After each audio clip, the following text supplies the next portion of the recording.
Livestream der Nürburgring Langstreckenserie. Präsentiert von Falkenreifen. Herzlich willkommen zur Nürburgring Langstreckenserie. Welcome to the Nürburgring for the NLS, the Nürburgring Langstrecken-Serie. Und jetzt ist das Rennen freigegeben. The red lights are out now. Viele Zuschauer unterwegs.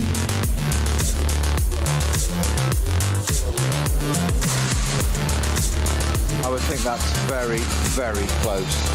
Jetzt kommt er ran, zieht sich ran.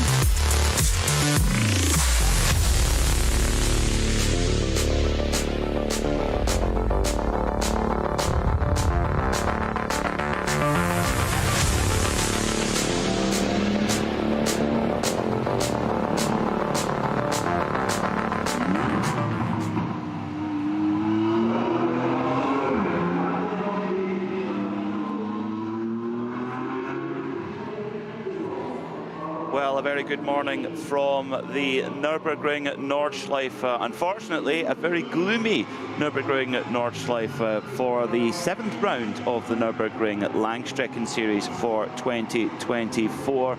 But it hasn't put off the hardy fans here in the Eifel region who have come out in their droves to see this penultimate round of this wonderful championship held exclusively on this circuit. But when you race around a circuit like the Nürburgring Nordschleife, do you really need to go anywhere else? 25 kilometers of utter automotive nirvana. Now, will it be nirvana today? That's the question. If you like driving in the wet, then fill your boots today, because it's unfortunately very, very wet today here at the Nürburgring Nordschleife. We have had a qualifying session with by far and away the slowest time set in qualifying over the entire season, due to the fact that the conditions have been so tough. My name is Peter Mackay. I'll be taking you through all of the action today, alongside Peter Snowden, one of our regular voices of the Nürburgring Langstrecken Series. Snowy, a very good morning to you. And is this one of these days where you'd rather be in the commentary box with me than in the race car? No disrespect to you, but no, never. Morning, how are you? I'm very well. I'm very well. This is one of these mornings where I am very glad to be in the commentary box. Not that I've had the experience of racing around here like you have. This is a fearsome place, Snowy, but in these conditions, it's going to have everybody's attention all day long. Yes, but it's more fun when, you know, the wetter the better, they say, and even better if it's night time as well. It raises the challenge and it increases the jeopardy, and it's great fun. Not every driver agrees. I'm aware that I'm a part of a. I was going to say I would describe it as an elite band. Other people would describe it as other things, probably use other terms. Yes, quite so. Well, the drivers are making their way round to the grid to take up their positions. It was understandably a fairly fraught qualifying session, and we'll talk a little bit about that in a moment. But a 4-hour race that lies ahead here for this penultimate round of the Nürburgring Langstrecken Series. And it's going to be very, very exciting indeed to see who can handle these conditions. But started off in fairly gloomy conditions, it must be said, in the early morning. And unfortunately, the number 6 Haupt Racing Team Advan Mercedes coming across her, not on the Nordschleife, but actually on the Grand Prix Strecke. And that put them a little bit behind the 8 ball in terms of getting the car repaired, ready for this race. But they weren't alone. The number 520 Toyota Supra also having issues during the qualifying session. Very, very tricky under braking in these wet conditions. Quite a lot of standing water around. But I tell you what, Snowy, if you're in a qualifying situation, it's a gloomy October morning at the Nürburgring, with your Shera Sport PX, and you've got Frank Stippler in the garage, you're in a lucky position. Yeah, you're always lucky to have Frank Stippler in your car, and of course he moved across to Porsche for a bit earlier this season, and it took us a while to get our head around the fact that he wasn't driving an Audi, and usually Frank Stippler, Shera PX Sport, Audi was rolled off the tongue, and now he went across and now he's come back again. So status quo has been re-established. The biggest story of qualifying, though, was not Frank Stippler for a change. It was actually the Falcon Tyre team. They are 1 and 2 on the grid, but unfortunately, the pole-sitting car, the number 3 of Klaus Bachler, ending up in the barrier on the run out of the carousel up towards Hua Act. And Snowy, you're definitely more qualified than I to speak about what happened there. You've had a little chance to have a look at the footage. What do you think happened to Klaus there? Well, bizarrely, it looks like he's just been caught out by Backmarker who was on the right-hand side of the track. And I think it's always a danger of this place. It's anywhere, but always a danger of Nürburgring in particular. It's so narrow.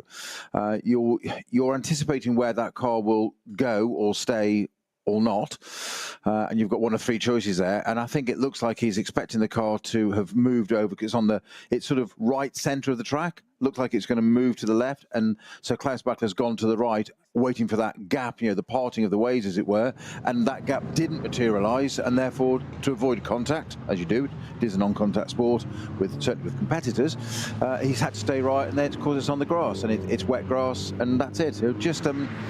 It's kind of almost tripped over it, didn't he, really? It was an odd one, very, very odd one. It was a fairly heavy front right-hand impact, and there was a little bit of damage on the rear. I know they were working on that car furiously. I just wonder if that might be a pit lane starter, Peter. I think that would be a good result at this point because it happened in the very latter stages of qualifying. Klaus Bachler was already on pole with that number 3 car. And by some margin.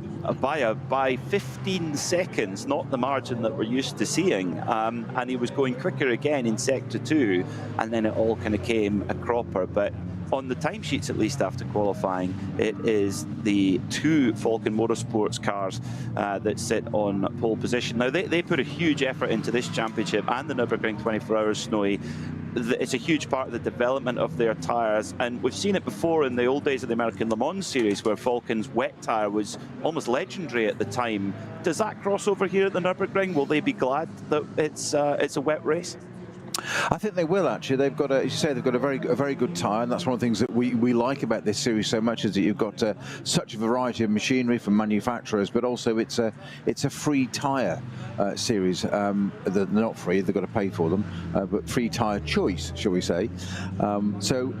Obviously, some people are going to play in different hands, some people are going to have different areas. In this case, Falcon do seem to have, or certainly are known for having, a good wet weather tyre, so we'll soon find out. And Falcon, as in the team named after the tyre, they're always good around here, and they couldn't be in a better position at the moment on P1 and P2, you say the front row, provided that pole-sitting car gets to start from that position. If not, it's got some work cut out for it, starting from the pit lane, as we suspect it might well do. If you're joining us on the radio show Limited Network of Channels, good morning, welcome. We're currently, for those joining us on the live stream, also good morning. Now, we're not being rude, speaking over to Tobias Muller. He's doing an interview in German at the moment. That Black Falcon car is the pole-sitting car in Cup 2 for Porsche Cup cars and 5th overall. So Snowy and I are, it's not that we've got anything more interesting to say, it's just for our English language listeners, they might find it a little bit difficult to follow what Tobias is saying. But 5th place on the grid overall, and of course with the I'll use my words carefully here, Snowy, the calamity of the opening lap at last round, the 6th round of the championship, we saw a Porsche Cup car on the overall podium last time out. We did. It was just literally the start of the 2nd lap. They'd just completed it, hadn't they? And the car that went on to win, the Mercedes, actually was brought into the pits, much to his dismay and chagrin. The driver did not want to do that, and drivers usually have the final say, as in engineers will tend to say to drivers, you're driving the car, you've got literally, you're at the coalface, you've got the feet on the ground, the tyres on the ground, you tell us. But if there's enough evidence, as there is these days, and collectively enough data, it was overruled, and they said, no, we're popping that car into the pits at the end of that 1st lap. Everything else carried on, and as I say, got onto the Nordschleife, and all of a sudden we had, I think it was 6 cars in the barriers at Hatzenbach. The likes of Stippler and co, that do not get caught out, do not make mistakes normally. It told you just how treacherous the conditions are. If ever there was a metric as to how serious it was, and it was if somebody just turned a tap on. It was incredible. And if the footage and our commentary is available out there on different platforms, and it's like somebody's big hand sort of pushed them all off the circuit. was quite incredible. So I think they'll learn from that one, though, Peter. I don't think that'll happen on this race. I shouldn't have said that, should I? Well, I think the conditions are, shall we say, they're more stable. That's for sure. It is just full wet. It's not going to be a difficult decision for tyres. And I remember being on the grid for the 24-hour race back at the end of May. That feels like a lifetime ago. And it was very much, was it going to rain, was it not? And we saw a huge dolly mixture of tyre choices, some going on full wet, some going on full dry, some on a cut slick. Of course, cutting slick still allowed here at the Nürburgring. It must be done by the tyre manufacturer. It's not old rally style where you're out the back of the awning with a tyre knife. But it's you know, that today it won't be such a difficult decision as such. It's full wets, and I suspect, Snowy, that will be the order of the day throughout the day. We're in the middle of October, heading towards the end of October. It's cold, it's damp. It's going to be a fairly straightforward decision on tyres, you'd suspect. 100%, and I think you're absolutely right on that call, Peter, that I suspect it's going to stay this way throughout this race. Something that you did mention there as well, which is another factor often overlooked, is temperature. As you said, it's at this part of the year. It's wet and cold, and that means your tyre isn't going to get into its operating window that they like as easily, or maintain it there. And that's where you get the certain drivers, like the Frank Stippers of the world, who are known as being a bit of a tyre whisperer, where they can get the heat into the tyre, which is what we want, and get that car working. So that's an additional challenge. Quite apart from was also something that pretty fundamental.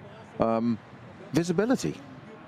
Yeah, you're sitting behind other cars in a gaggle, as they will do to start with, and then coming across other cars.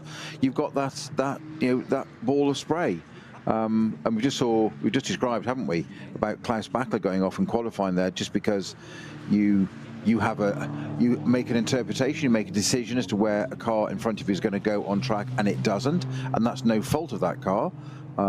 That's what it's all about. It's high-speed game of chess, certainly on this flowing circuit. You've got that in a ball of spray. Is there one car on there? Are there two cars? Are there three? What's in front?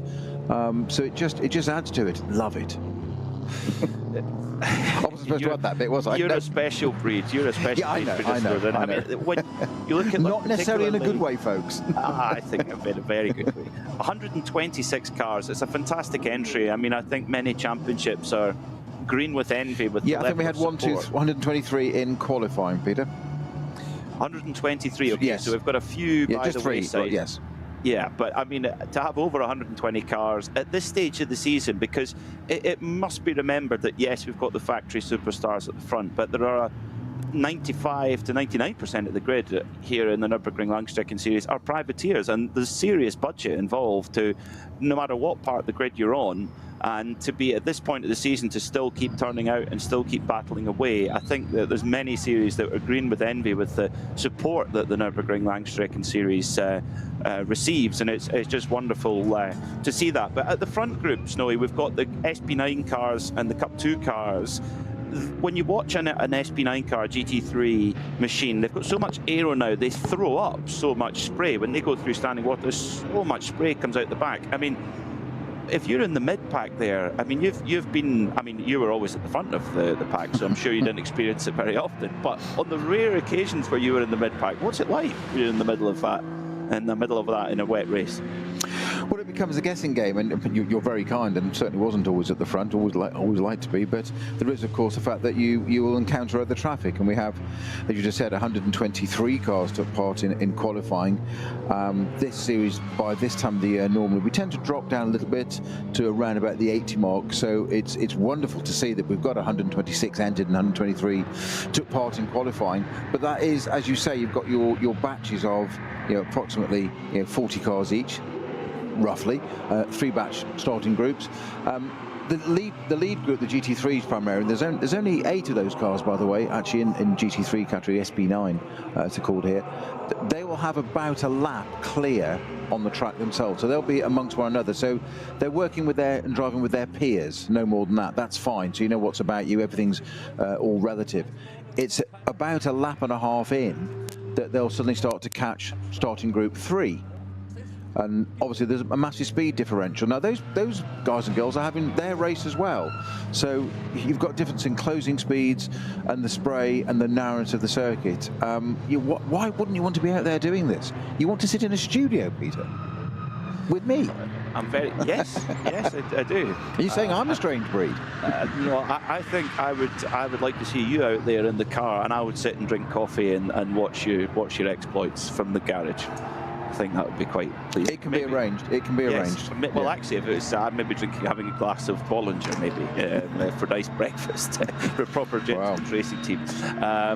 That was why I would drive. There's a few giant killing performances, particularly when you see in these conditions the Mark 8 TCR Golf for Max Cruiser Racing. Top of the shop in the all tournament fuel class, but all but very in the top 15 overall. So we could well see some giant killing performances today in these kind of conditions. Yeah, just those starting groups. It's something I tend to run through anyway. Start group 1 is the red group, so the red, yellow, and black. And start group 1 has exactly that, 40 cars in it. So we have 3 from SP7, the 8 we have from SP9, SP10 has 10 conveniently, SP8T, which is the turbocharged cars, 4, SP Pro just the 1, and the Cup 2s are 14 there. Now that's in the start group 1, so they're all going together. And you mentioned that Giants Lane performance last time out on August the 3rd, the last round we had of this NLS. We had a Cup 2 car right up there on the podium. Of course, they will work a little bit better today. We've seen those cars in a straight line because the GT3 cars, the SP9s, have so much aero. The Cup 2 cars have quite a bit less, but are very powerful now.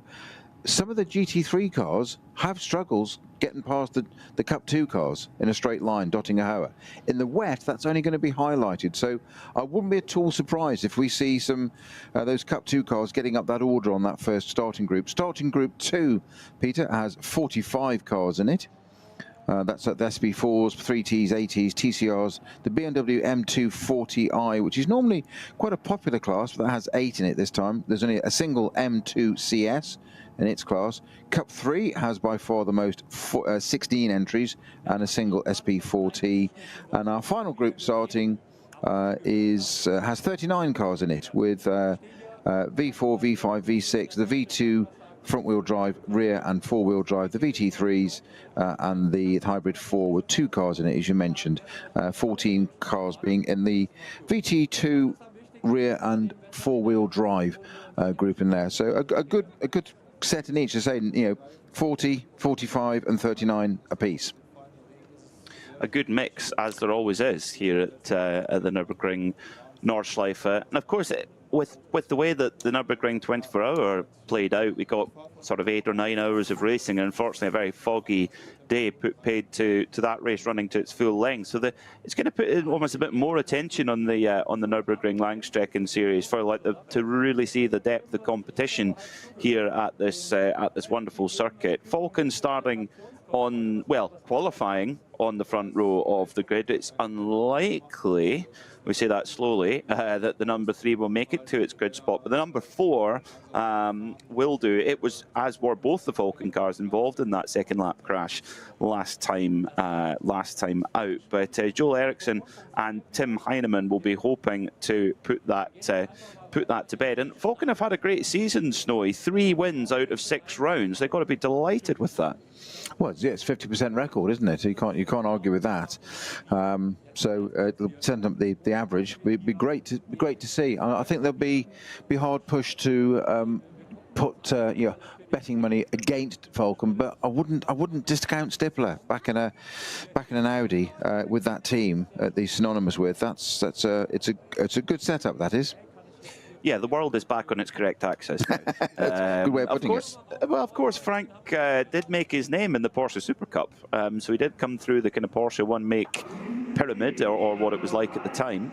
But yeah, he really is an Audi man, and of course, I'll never forget the emotion from Frank, particularly, to win that 24 Hours of Nürburgring back in May. And of course, for Sheriff Sport PHX, they've now equaled Manti Racing, the record number of wins at that race. So they're very much on a high. There's been changes there over the last couple of years in that team, and we're getting word from the pits, Snowy, the number 3, and you can never write off a race team. The number 3 Falcon Porsche, it's repaired. Of course it is, yeah. And that and its sister car, the 004, or number 4, will have those two cars have onboard cameras, so we'll be able to relay some of that, we'll describe what that happens like driving around the circuit. So it'd be great. That means that number 3 car is out on pole position and not starting with the pit lane as we surmised it might well do. So look forward to that, where it should be hard earned. The damage to the front right when it hit the barrier, it was quite a thump.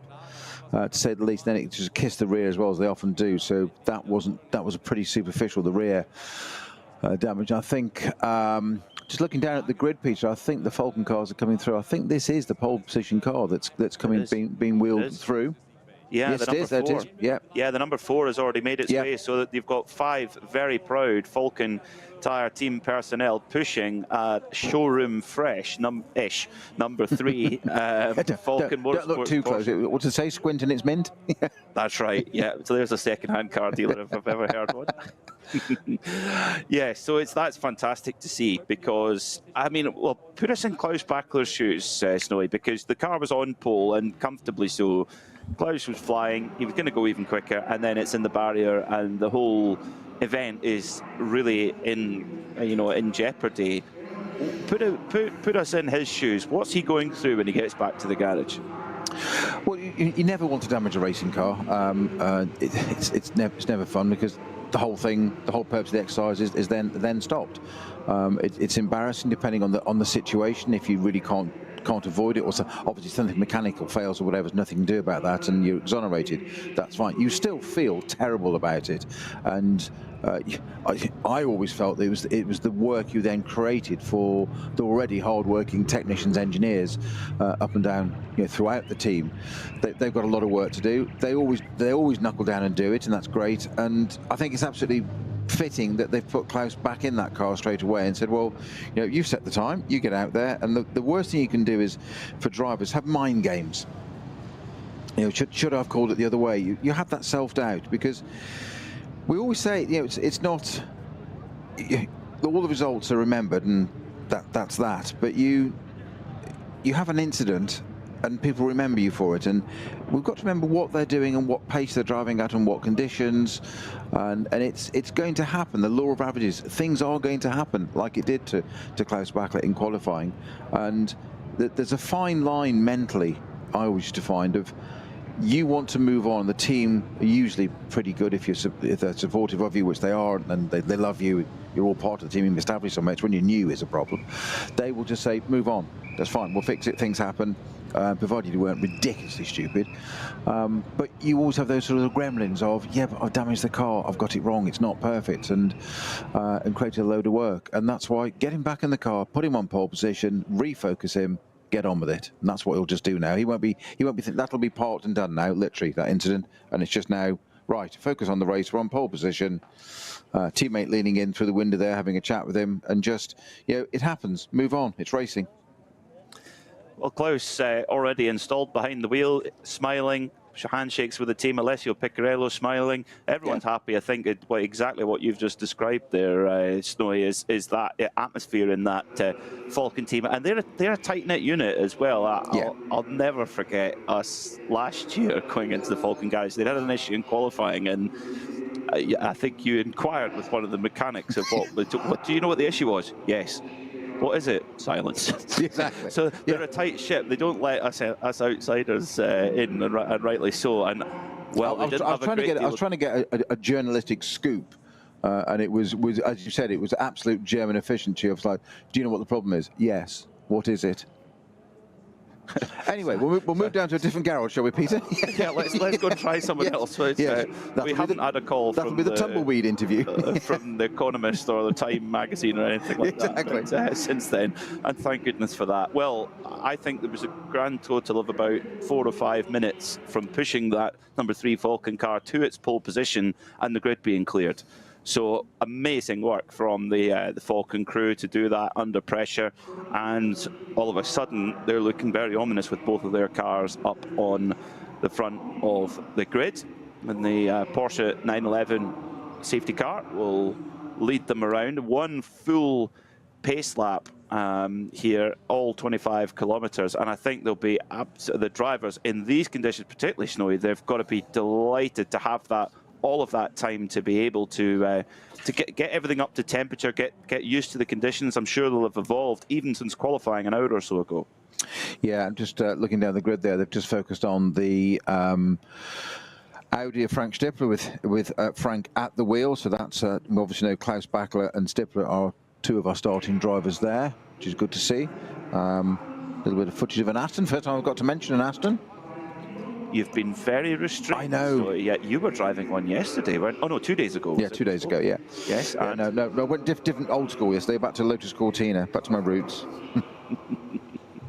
Wonderful stuff. Yeah, it's great to see Aston Martin here competing at the Nürburgring. It's good to see a bit of competition from the international brands. Of course, the German brands obviously super successful. Although I looked down the entry list and not one single BMW. That's a rarity here in this championship. It is a very good point. You know, I hadn't realised that, but well spotted, Peter. Yeah, incredible. Not a single one. I mean, we'd say we've got 8 cars in the. Nearly had 7. We have got the 8 now with the pole sitting car in the top category, or the front row, which is the SP9 cars. Only 4 of those are pro, so that's obviously the P1 and P2 positions of the 2 Falcon boys. Frank Stippler, we mentioned, that's a pro with Nico Bastian at the wheel. That's number 15 Audi. And then we've got an AM entry for Arno Klaassen and Lorenzo Rocca de Toro Padula in the number 50 Equipe Vitesse, my apologies, Audi R8. Dynamic GT entry Porsche is 10th. And then we've got Pro-Am, the Aston Martin we mentioned just there, of Pro Sport Racing with Maxime Dumouriez and Marek Brockman, who become a bit of a pairing, those two. They've become quite regular at it as the field is led away by the safety car, Peter, to you can't even call it a warm-up lap. It's they are getting heat into the tyres now, and it must be one of the longest warm-up laps or formation laps in motorsport, because they do the entire Nordschleife, which takes, as you say, approximately 15 odd minutes to go. We are 18 minutes off race start, so there's your time in the wet. I think they'll be quite delighted about that, to be able to get that temperature and pressure into the tyres, get the brakes up to temperature, get themselves up to running speed. Also, it's going to be fascinating to watch this battle in SP9. Like you said, Snowy, Frank Stippler and Klaus Bachler, I'm sure we'll go toe to toe alongside. I didn't see who was going to start the number 4 car, whether it was Joel Eriksson or Tim Heinemann. We'll confirm that as soon as we have that information. Nico Bastian, believe it or not, this is his first race in an R8 GT3 car, which I found quite puzzling. But I guess if you're going to learn from anyone, have Frank Stippler as your teammate to learn the tricks of that car. Well, he's been around a bit, hasn't he? He has. He's also made himself to be a bit of a social media sensation. There's a clip going around of him during the Nürburgring 24-hour race under I think it's a code 60 or maybe code 90, and the car in front, you can't overtake in those situations, but the car in front has got, shall we say, a cautious speed limit on it, so it's maybe running at, say, 86, 87 instead of 90, and Frank's displeased by that. It just triggered me straight away. Just like to go down to their pits and tell them to put another 4K on it. Yes, yes. If you speak German, you might need to make this maybe just for adult viewing, possibly. But if not, then it's fine. All you hear is a very, very angry Frank Slipler. But it came good in the end. They won the race in the end. So the car is leading on. Big mixture of machinery. The dynamic SP9 Porsche is going to have a bit of work to do in that opening gambit.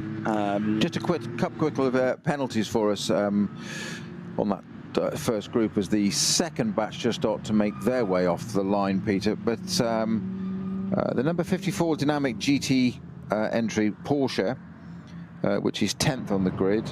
No, my apologies, it's got a 10-second penalty, would you believe? That's for Mathieu Jaminet, not for pit lane speed limiting. Pit lane speeding, my apologies, not putting the limiter on, we're just talking about that. So they get a 10-place slot on there.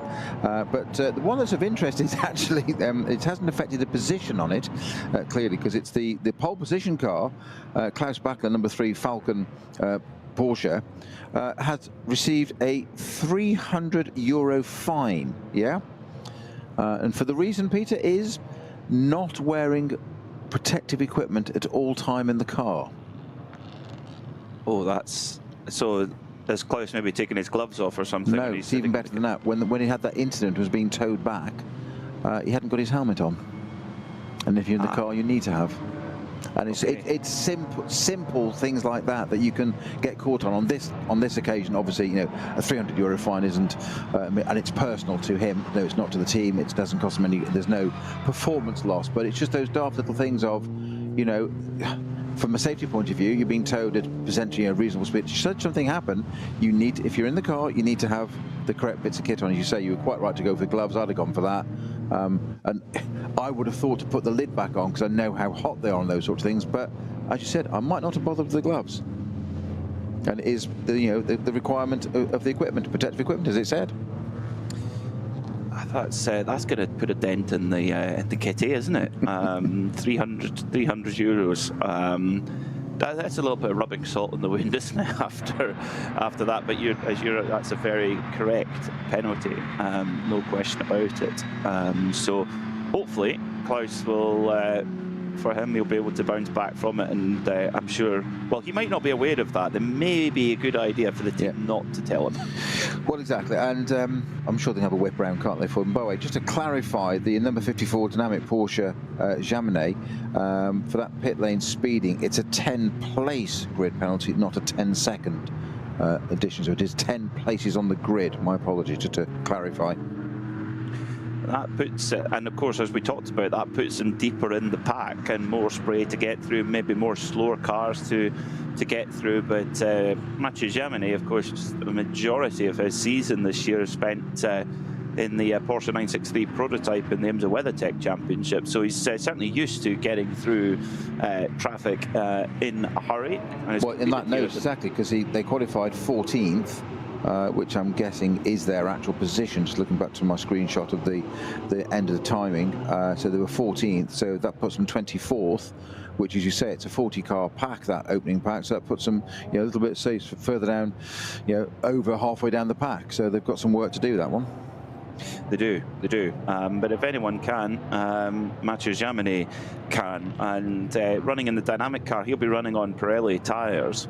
Of course, we've got the 2 Falcon Motorsports cars at the front of the grid. The number 6 Team Advan with HRT Mercedes, the black and red machine, it runs on Advan tyres, or Yokohama, whichever you prefer. The Share Sport PHX Audi running on Michelin's as well, and then a mixture throughout the rest of the SP9 field. A lot of the classes, like the Cup 2 class, for example, have a control tyre. So the Cup 2 class for Porsche Cup cars, you're on a Michelin for that. So, but I think it was at the Nürburgring 24 Hour, we had 11 different tyre brands taking part. Of course, this circuit, even when we're not in competitive conditions, a hugely popular venue for tyre development, and of course road car development. Many manufacturers have test facilities here. and use them to quite good effect in many cases. Well, you mentioned, of course, Aston Martin, the Pro Sport car, because they're based just the other side, in the Technopark on the Dottinger Höhe. They are, yes, yeah. Have you ever done any work with any road car work around here, Snowy, apart from your racing exploits? No, but I know who has. Who's a good friend, Darren Turner, a good friend of Radio Show. Darren's done an awful lot, and one of his. I mean, can you imagine this as a job? Just while we do with these cars, I'm just looking at the tracker, by the way, and the cars are just getting up to Callenholz. We've got a long way to go yet. Yeah, so you're a professional racing driver for Aston Martin. Even that just sounds brilliant in itself. I mean, that's a business car to have, isn't it? You've won the class at Le Mans for your brand, Aston Martin. Not once, not twice, but 3 times. Yeah. You are perhaps not quite in the twilight of your career, but heading that way, shall we say, age-wise, which Darren will admit only too openly. And then one of your jobs is developing things like, the safety car for Formula One, and you're just like, sorry, well, this is your brief. You're an Aston Martin driver. You're paid to drive Aston Martins. That doesn't mean race them all the time. It means you're driving them. So what do you have to do? The Formula One drivers are complaining that the Aston, and certainly the medical car at the back, is the DBX that they use, that they share with Mercedes, isn't quick enough. Yeah. It's only got 550 brake horsepower anyway. So you get given the job as a works race driver to spend hours and hours and days and weeks and months at the Nürburgring making the DBX a better car, taking a 550 horsepower SUV and making it better, which Darren has done, and that is now what we call the 707. Der für die allermeisten and you really want one. I've driven both, and I've got to say, it's the first SUV I've driven. I haven't driven a Urus, to be fair, Lamborghini. The first SUV I've driven of high-power things that doesn't feel like an SUV.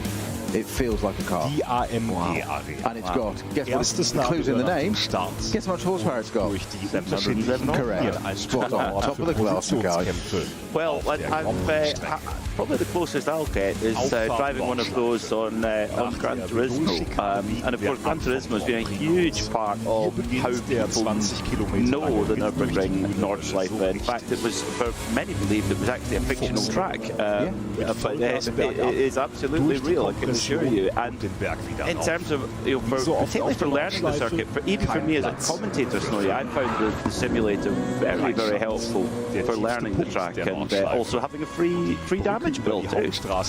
Well, that's one of the great advantages of what simulators do. And of course, you've just mentioned Darren, of course, who set up and founded his company, Base Performance Simulators, which he got from part of his McLaren Autosport BODC winning title, I think, back in I'm going to say 95, off the top of my head, thereabouts. And he was one of the early adopters of simulators, which was kind of his brief with McLaren at the time as part of that award, was to develop simulators, and he invested in it personally and emotionally 100%, and turned it into a great company now that sells worldwide.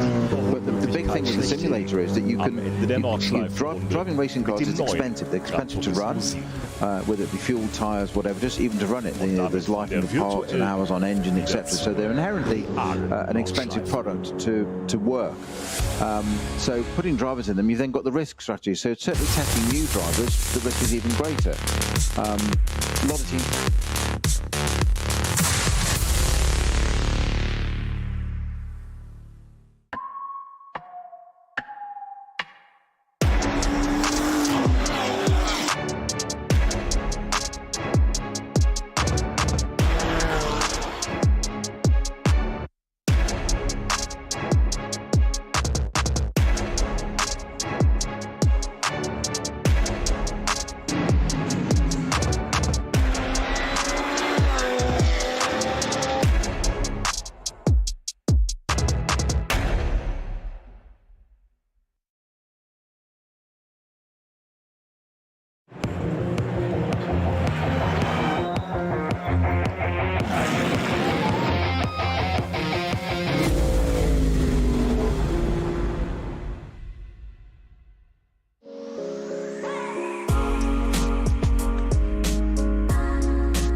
Dein Online-Shop für Simracing-Hardware und Zubehör. www.simraceshop.de. Liebe Fans, Lovely fans. besucht uns auf unseren Social-Media-Kanälen. Follow us. Auf Facebook, Instagram, YouTube, X und TikTok. Willkommen bei der NLS.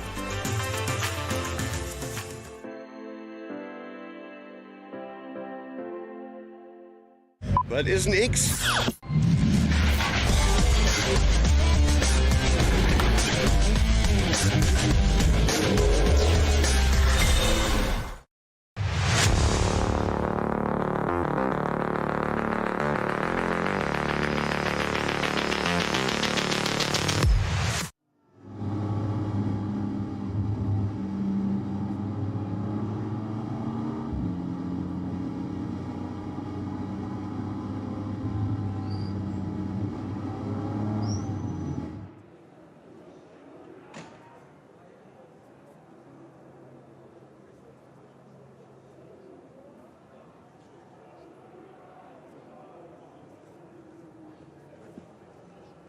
So this kind of second part of Mexico, the slower left-hander, it appears from the pictures we've got in the Global Broadcast Centre that the number 8 Juta car is slowly and carefully making its way through the pack to retake its position, which is good to see. So no harm. Yeah, 2 wheels on the grass there, just doing that.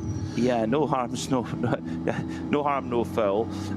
Will be Manuel Metzger, who is it now? Manuel? Actually, no, it will be Steve Alvarez Brown who starts the 150 Bilstein Black Falcon BMW. Definitely a fan favourite with Jimmy Broadbent, very popular sim racing and YouTube star. Likewise for Steve Alvarez Brown, also known as Super GT, and they've got an absolutely top-class teammate in Manuel Metzger, who really knows this circuit absolutely inside and out. But they are on pole in their class, in their BMW M4 GT4, the SP8T class. They're one of 4 cars in that class, up against another BMW M4 GT4, a BMW M2 CS Racing, and an Aston Martin Vantage AMR GT4.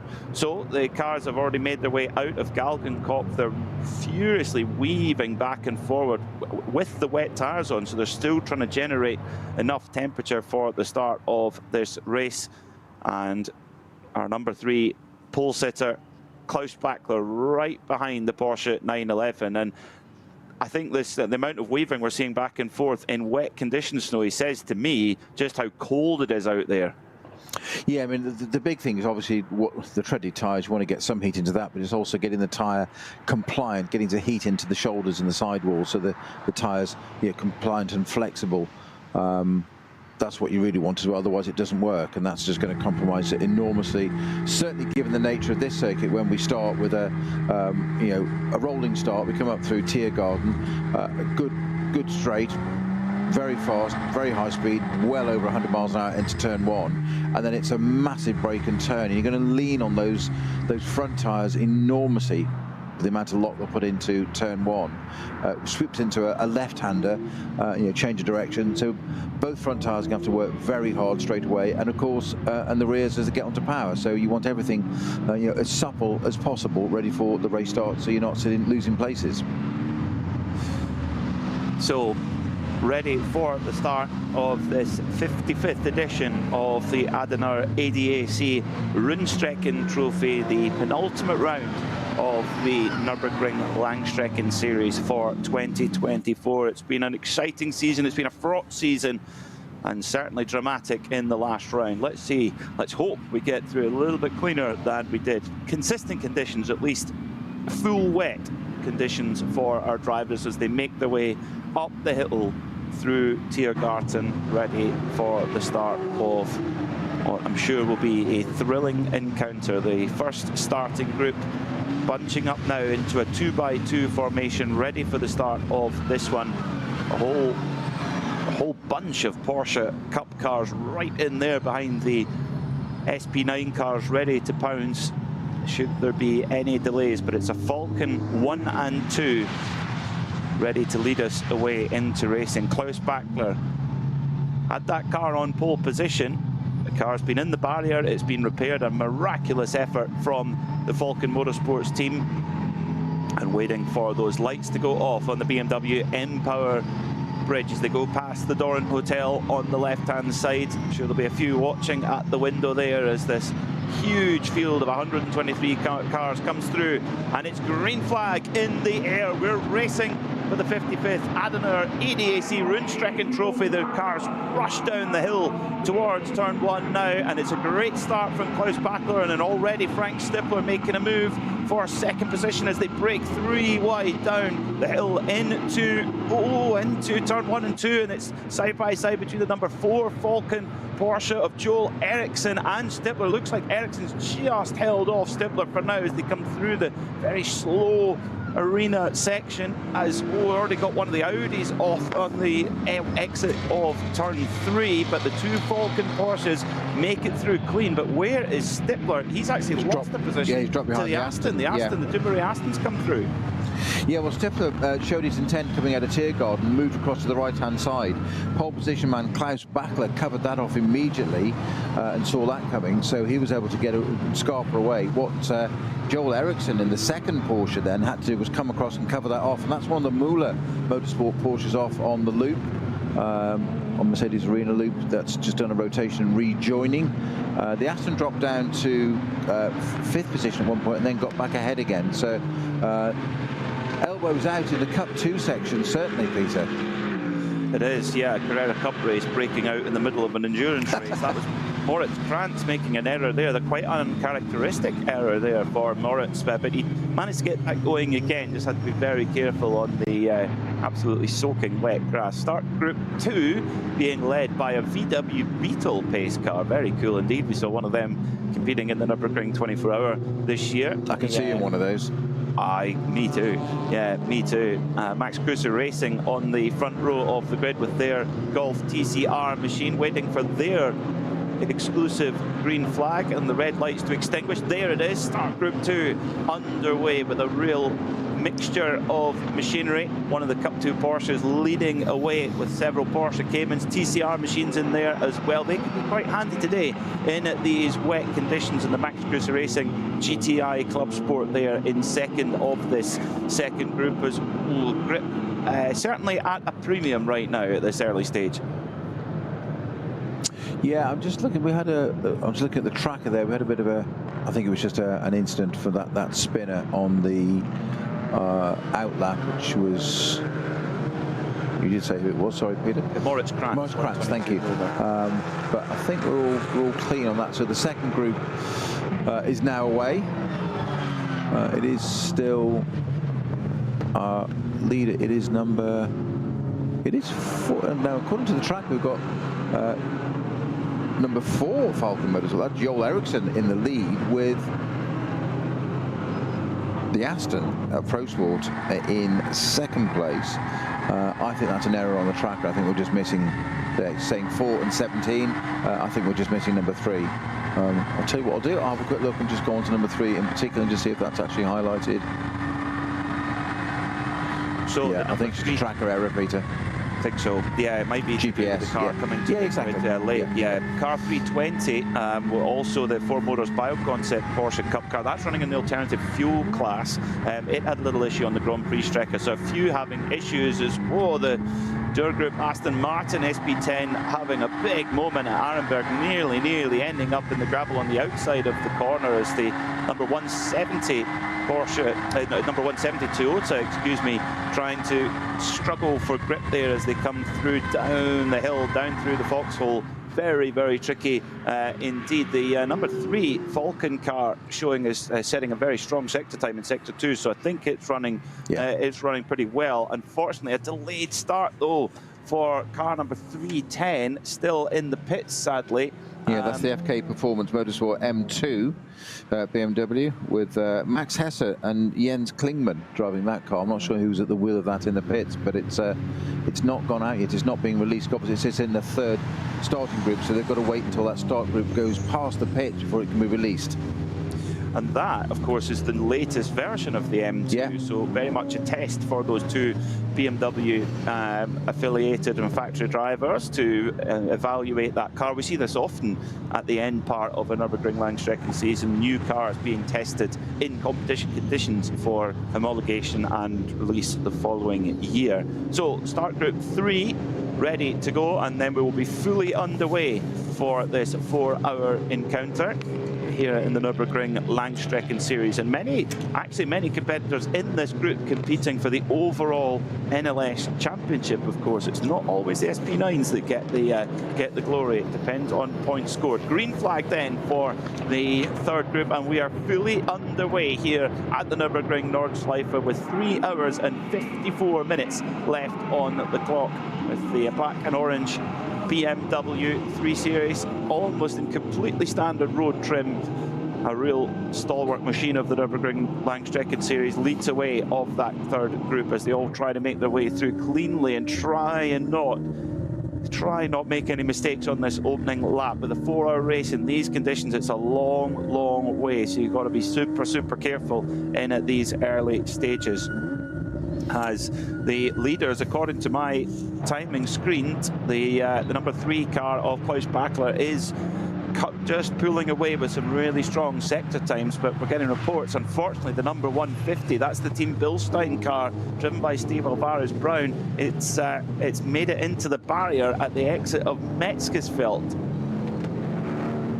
Well, that was one of the, I think it was one of the Audis there, just behind. That's our championship winners from the last couple of years. The number 1 car with the Audi right behind it. That's the BMW there with the Audi right behind it coming up. A lovely power drift coming out of whichever turn I could just see in the spray there, but held on to it. So there is a drift event going on here, but shouldn't be in this race. I didn't expect a 4-wheel drive Audi to be in the reckoning for it, but it was well held nonetheless from the driver of the number 510 Audi. Maybe he's gone through the dash menus and put it into drift mode.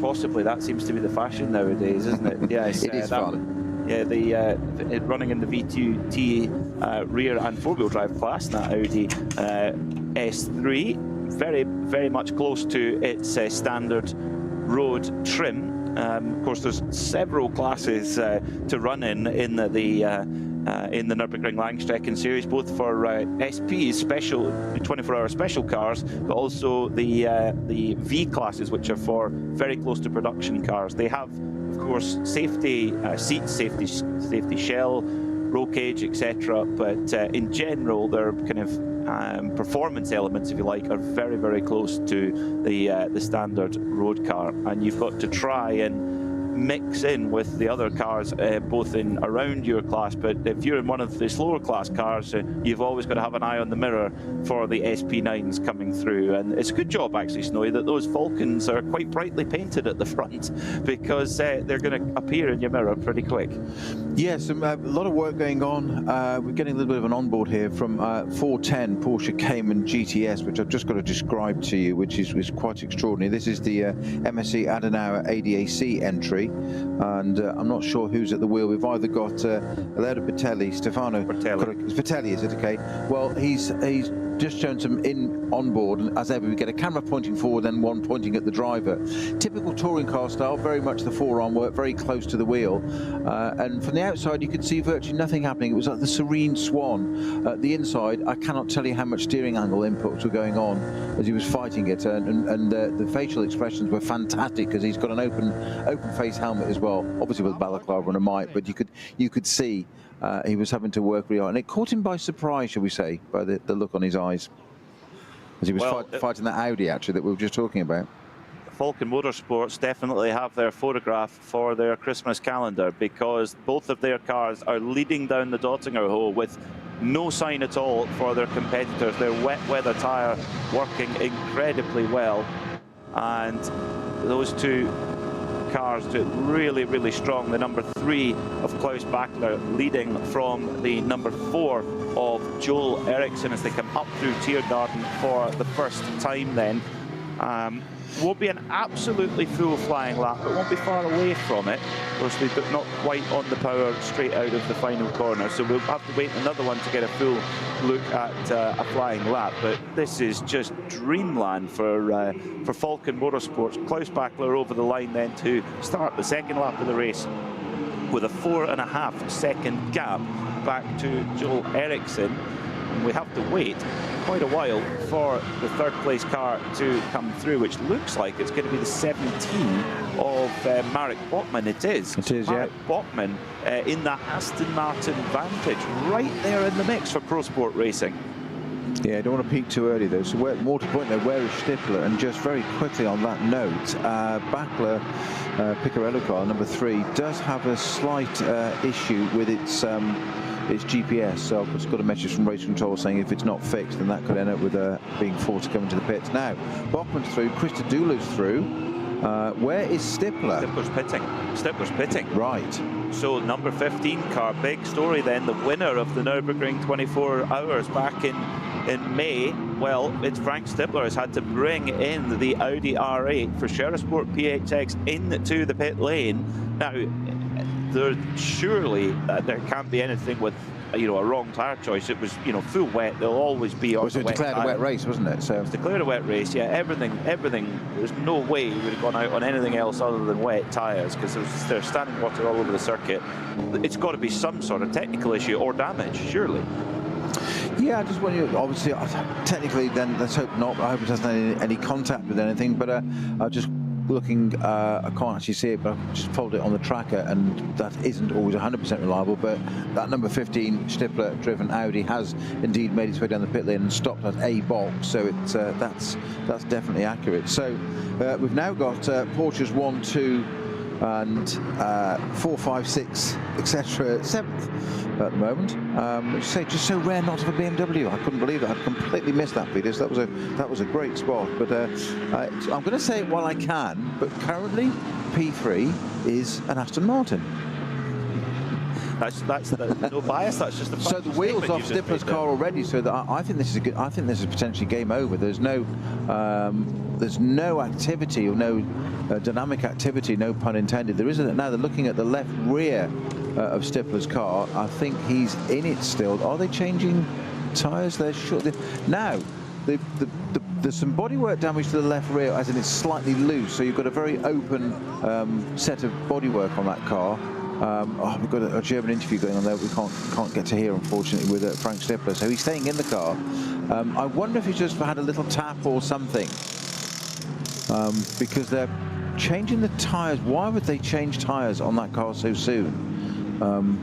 It is odd. It is unless they were worried that one was losing pressure after the incident. Well, no, they changed all 4, and it was it was up on the air jack straight away, and all 4 tyres were off. They were looking at the left rear bodywork after the rear wheel, which is, when I say open, it's vented, as in it's got slats, and that was slightly loose at the bottom, indicating you could have just run wide down the grass, and that would just break the bottom bracket or something. It could be as simple as that. But there didn't look to be any sense of urgency, which slightly surprised me, Peter. I'm not sure whether they wouldn't have surely put it onto an intermediate tyre. They didn't look heavily treaded, that which I could see. It hasn't got any lock on, so I can't really see that well. But that's there's something a bit strange going on there with that number 15 Audi, but so early on. I mean, I think going for an intermediate or a cut slick would be highly brave, to say the least. Intermediate maybe, but not a cut slick, not a hope. One thing I spotted there, Snowy, was now, of course, Sherisport PHX have run Michelin tyres for many years. They won the Nürburgring 24 hour on a Michelin tyre. They're running Yokohamas today. So, and it looks like it's wet tyres that have come off that car, full wets. So maybe they're just trying a different type of wet. Maybe this is very much a test session for them, and there isn't anything, so to speak. But it's very odd. You could be right. It could be right, Peter, that it could be something as simple as they've trying maybe a different compound or whatever, and they've rolled the dice, and Frank's done, with all this experience, done a lap and just said no, it's impossible, or don't bother, or whatever, and he will know, if anybody does, whether it's safe or not to drive around there or competitive. So it might be something quite as simple as that. Yeah, okay. Well, we'll wait for more information the car is back going now. It's just coming around the Grand Prix Strecke. We're getting a confirmation from the pits. Thank you very much to the team down there. They're doing a tyre test. The quote, this is translated, they're doing a tyre test for the next race. Now, of course, they have switched tyre brands from Michelin to Yokohama, so that would make sense. However, amongst our team, there's maybe some doubt whether that is actually the case or not. I wonder. I'm not buying into that, sorry. Yeah, well, let's see how it goes. I mean, it's certainly Falken Motorsports with their Porsche, they seem to be in a really strong position right now, with both of their cars out there, P1 and 2, and a great opening lap from Adam Christodoulou, who usually comes up to join us in the Global Broadcast Centre, but he's a bit busy right now because he's in 4th position, and with a 3.1 second gap back to the pole-sitting Cup 2 car of Tobias Müller for the Black Falcon team. So great job early on from Adam Christodoulou in the Porsche Cup car, a machine that he's actually getting quite a lot of experience in now. He's of course well known as an AMG affiliated driver, but is in a Porsche Cup car fairly regularly these days. Indeed. Now, just looking at some of the track conditions, because the rain was heavy during qualifying. Then that ceased. The fog cleared, great. So we've got racing conditions. I wouldn't say we've gone to a blue sky, but it's not as bad as it could be. Now, with 123 cars going around the circuit and no further rain, there is a possibility of going the opposite of that which we said on the warm-up lap, Peter. That we may end up with maybe not a dry circuit, but maybe a dry line. Which will be interesting. So I just wonder, if Stippler and co, with this tyre test, I'm doing metaphorically inverted, apostrophe marks, as you can see, Peter. I can hear you laughing, I know. And I just wonder if they're like, with his experience, and say this could dry out. It's a 4-hour race with 3 hours 43 to go. So we're only just scraping the surface of it, literally. And I just wonder if they've thought of, let's get in now and get onto those tyres early. I just wonder. Well, it's because there's not huge plume. Just watching the cars coming down the Dottinger Höhe, Peter, up to Tiergarten. Yes, there's spray, but the sprays are coming. I know it's going to sound really stupid. The sprays are coming off the wheels and stopping. It's there. There's only that much water having to disperse. There's not a ball of spray, aero style, behind the car. If you're with me.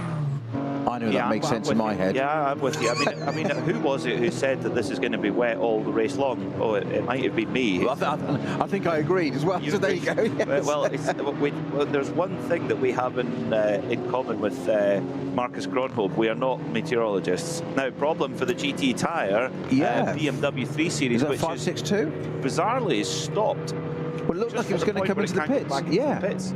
And it didn't. It's gone to the left-hand side, and it's got back going again. That's the number 502, yeah. Yeah, BMW F30 for GT tyre. Oh, Control Delete, wasn't it, almost? Take the plug out and put it back in again. Yeah, so to speak.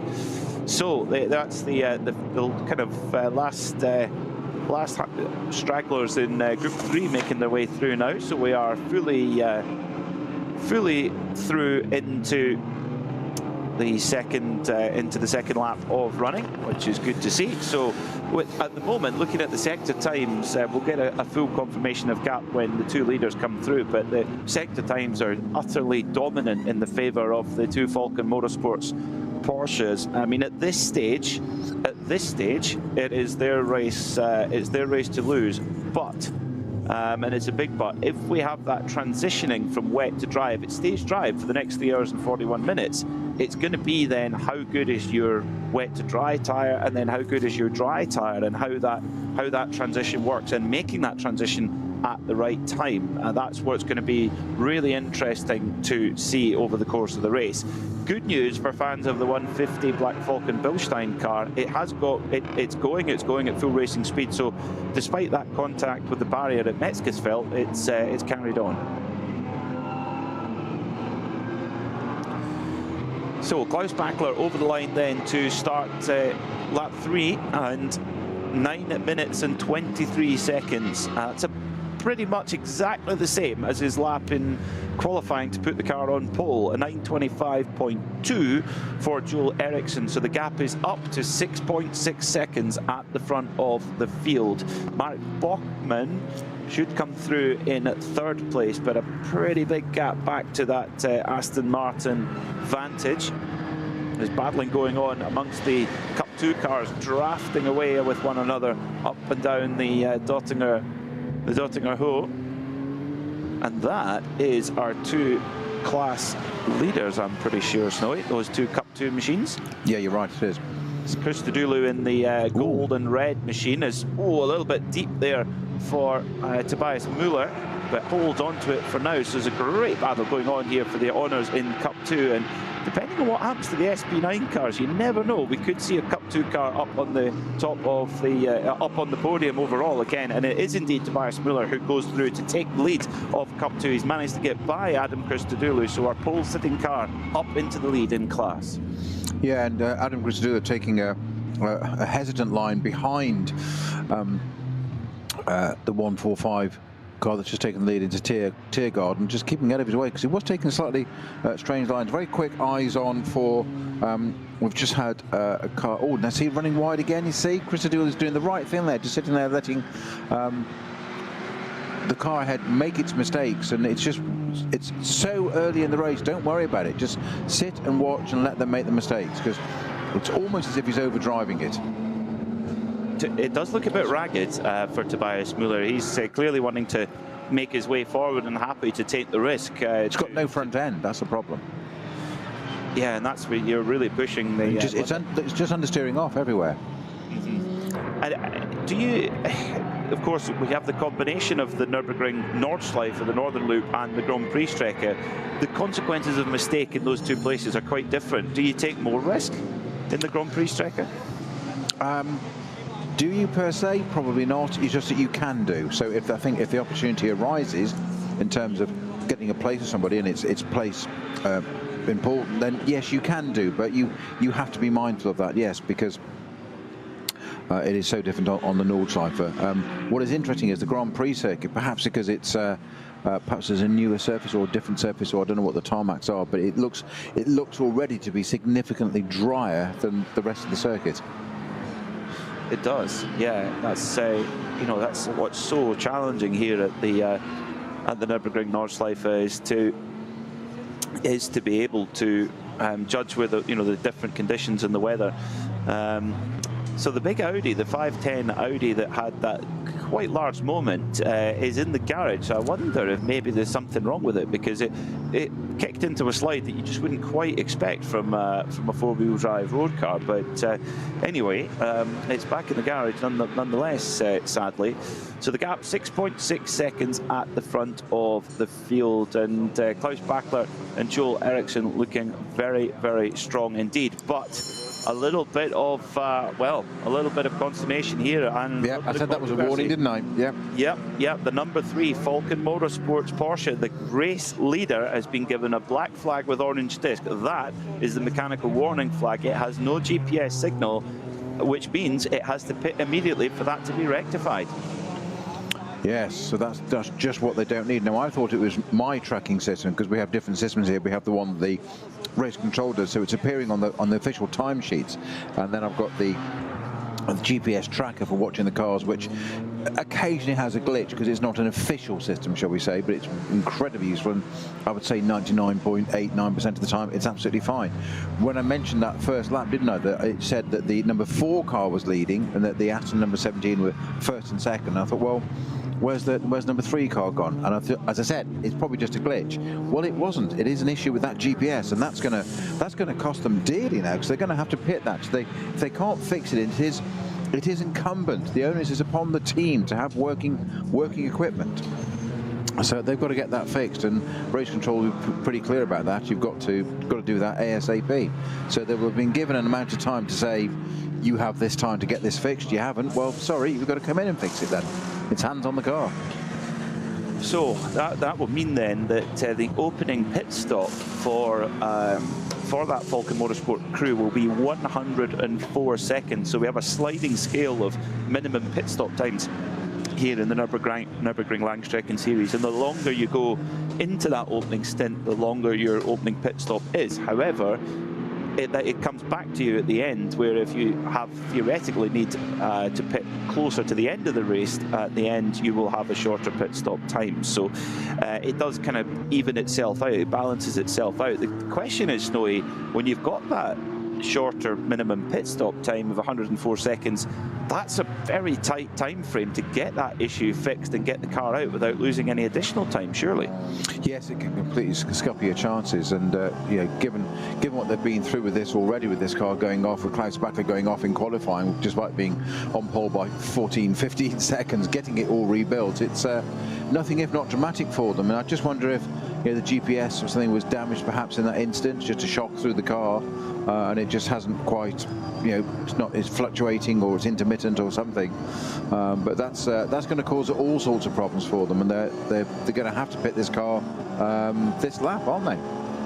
They are, yeah. Immediately they'll need to come in to get that sorted out. It may be just a very, very quick fix. It could just be a wires come loose or whatever, but the Falcon crew will jump into action, and that will then put Joel Eriksson into the lead, who is already, as will his teammate, a couple of corners up the road, already coming across the first bit of traffic. And this is what the Nürburgring Langstrecken series is all about. It is a constant conveyor belt of traffic, always. And if you're in an SP9 FIA GT3 car, these are enormously fast cars, you know, 500 horsepower, but you think, well, that's not that much. It's the aerodynamics. 500, you think, well, now you get a hypercar with, you know, all sorts of power, but it's not the power that's the thing. It's the cornering speed, the aerodynamics, the braking, everything, the systems on the car is just remarkable. So the difference in speed between that and a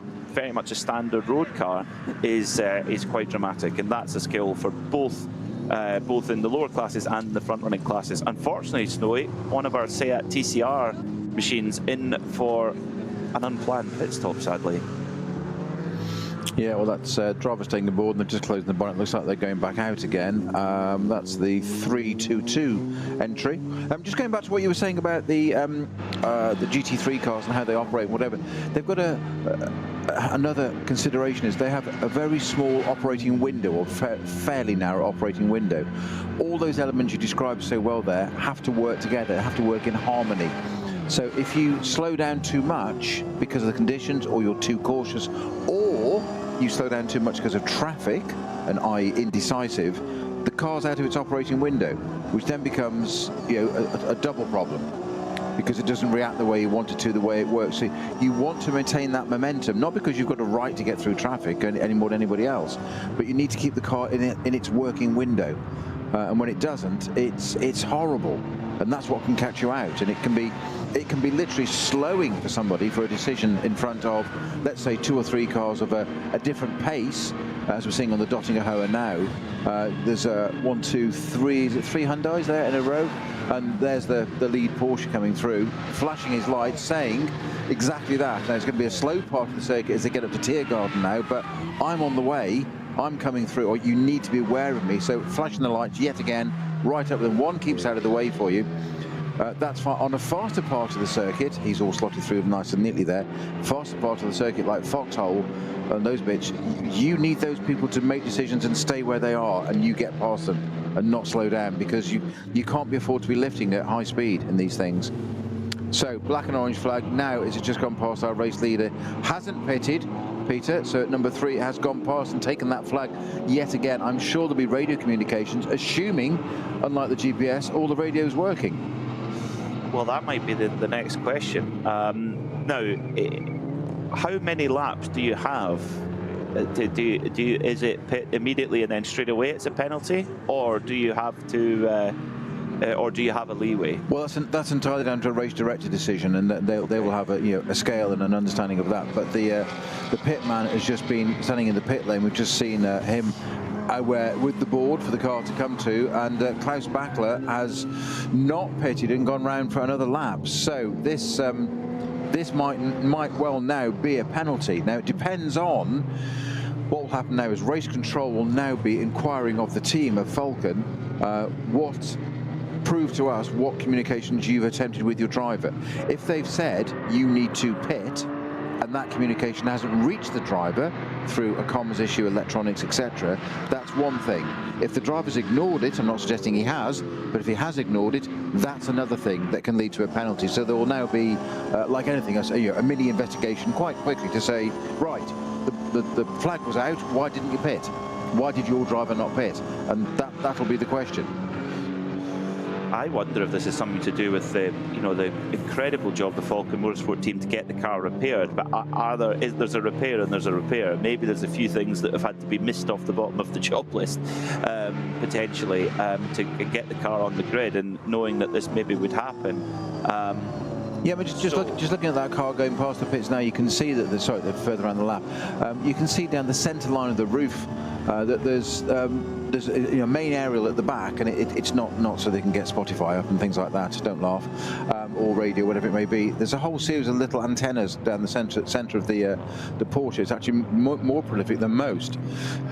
And some of those are just not working. And as you say, Peter, I just wonder in that impact whether a multi-block, as it were, electrically has been dislodged and there are more than one system apart from the GPS not working, because I'm not sure.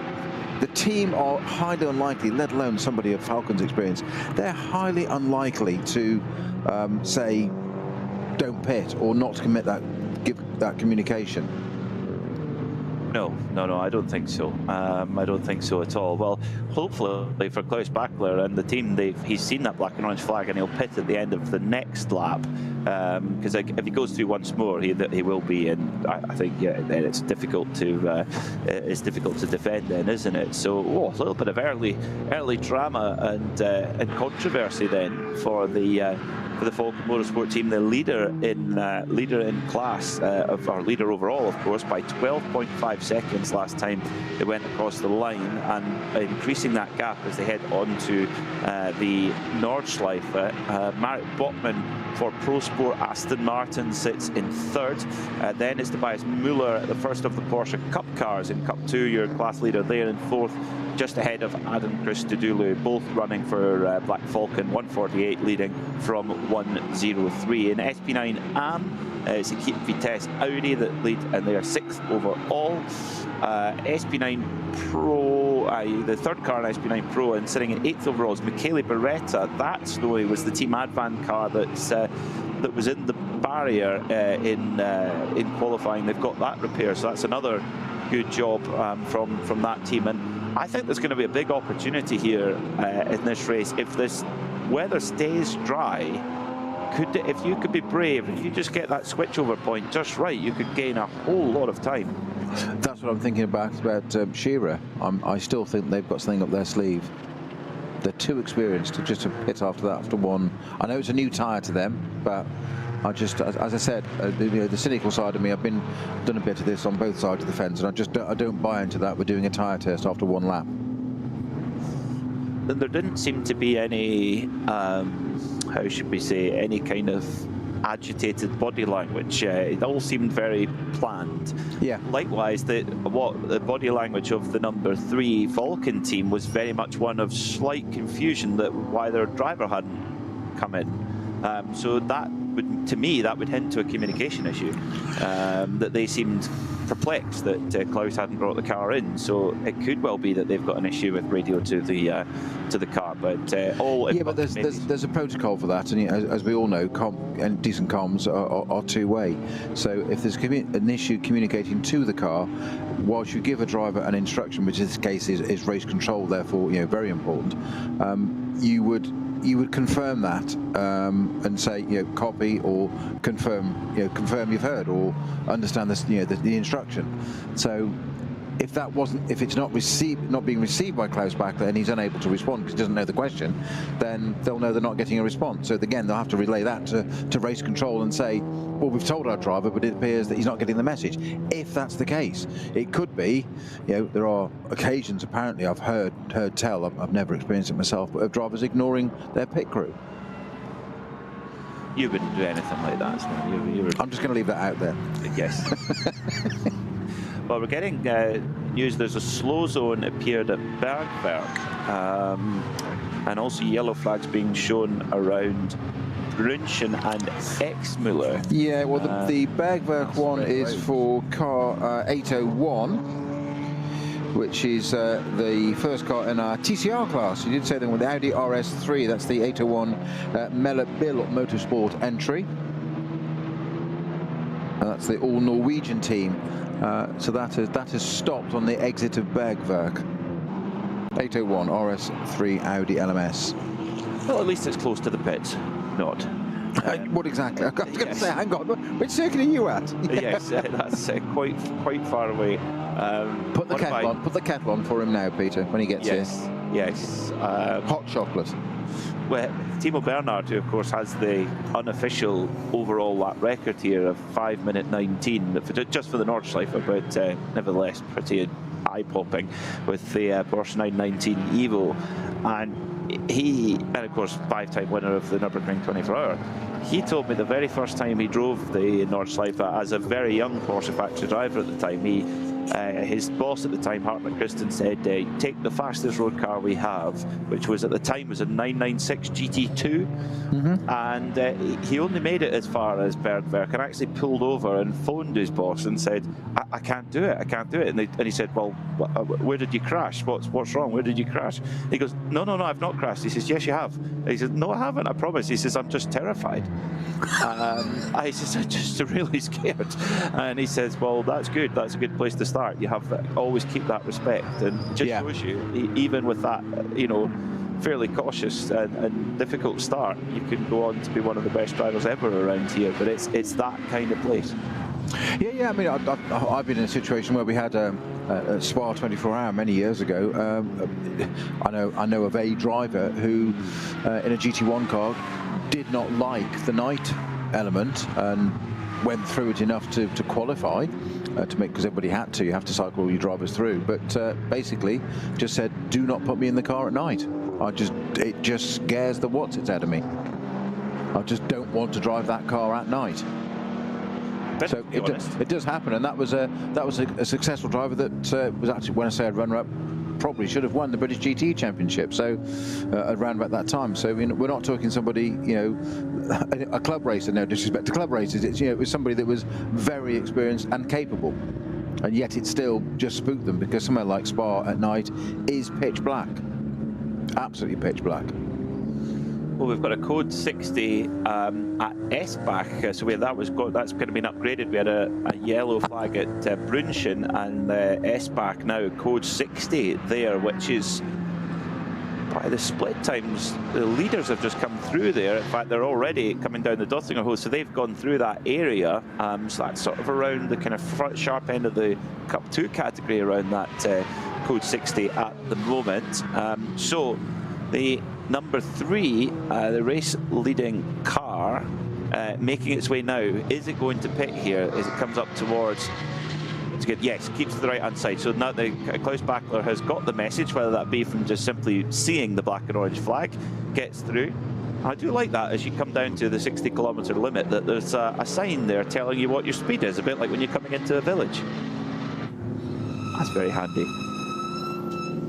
Into the pits then comes Klaus Bachler, pulls up, so after 4 laps of running then, they have a minimum pit time of 123 seconds, so just a shade over 2 minutes to do all of their pit work, fill the car up with fuel. Now, you're Falcon team manager here, do you take the risk? Do you go on to a slightly more aggressive tyre here, Snowy?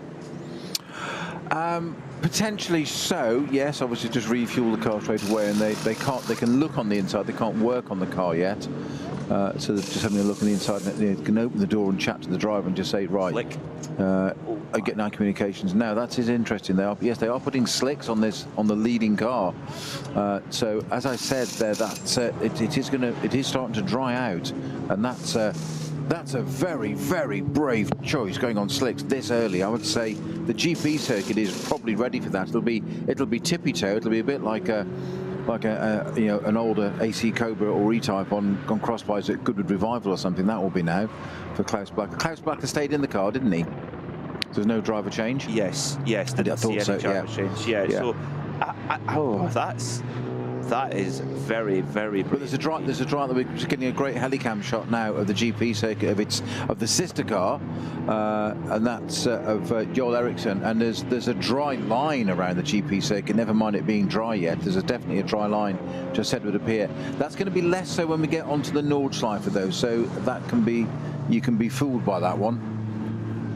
The only thing, I mean, is that you'd hope that then that slick is the softest compound they have in the truck. Well, yes and no, because it's got to generate the temperature, surely. Yes, but then you've got that it overheats too quickly. So in these conditions. Well, that's what it can be. That's the danger. You don't want it to. So what you wanted to do is have a tyre now. At this stage, you're taking quite a risk going on to a slick tyre. So you want to get the maximum time you can out of that tyre. I don't mean lap time. I mean duration time in the stint. You want that car to be on that tyre for as long as possible to maximize, because they've also had an additional pit stop now they didn't want, of course. Yes, true. So you've got to incorporate. You've got to change your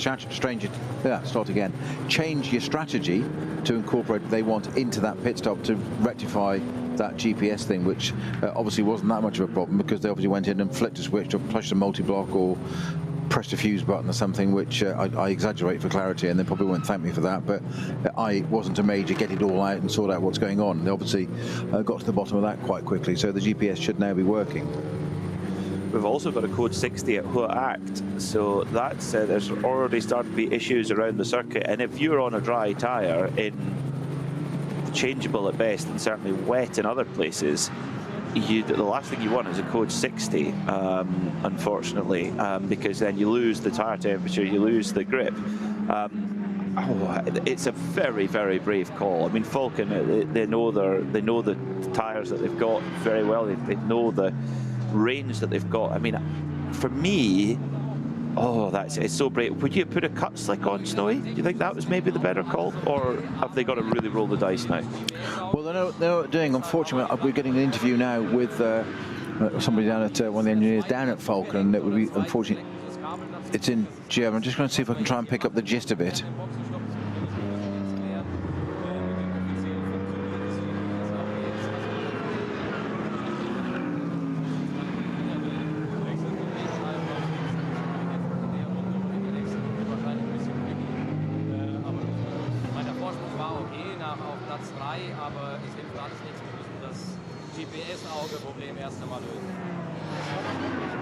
Yeah, just talking about the GPS problem, which we knew about anyway, but I think the sort of gist of it there was a little bit of a we haven't got a lot to lose because we've got to fix that GPS system, so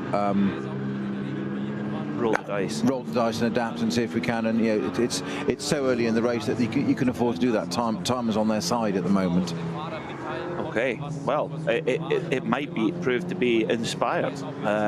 You never know. I mean, it's going to be so tricky for Klaus Bachler. We'll get we'll get a comparison of sector time briefly, and well, sector 2 he's 8 seconds slower than Joel Eriksson, so 1 minute and 17 seconds to 1 minute and 25 seconds. And they're now, Joel Eriksson is just coming through sector 3 right now. It'll take us a couple of minutes to get a comparison time, but that'll give us that's very much out onto the Nordschleife at the moment. Joel Eriksson, now your race leader, is coming out of Bergwerk onto the Kesselchen, which is from about the furthest part away from the pits.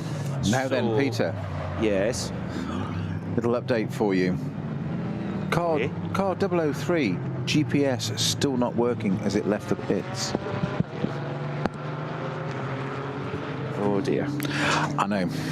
Not what anybody wants to hear. So I said it was quickly fixed, and they didn't appear to have done a lot. So I don't know whether it's. I mean, it's against. I don't know what the situation is. It's against regulation to run the car without GPS, whether it's intentionally or otherwise. I'm not suggesting it is intentional, but it's what do you do when the system isn't working? It depends why it's not working.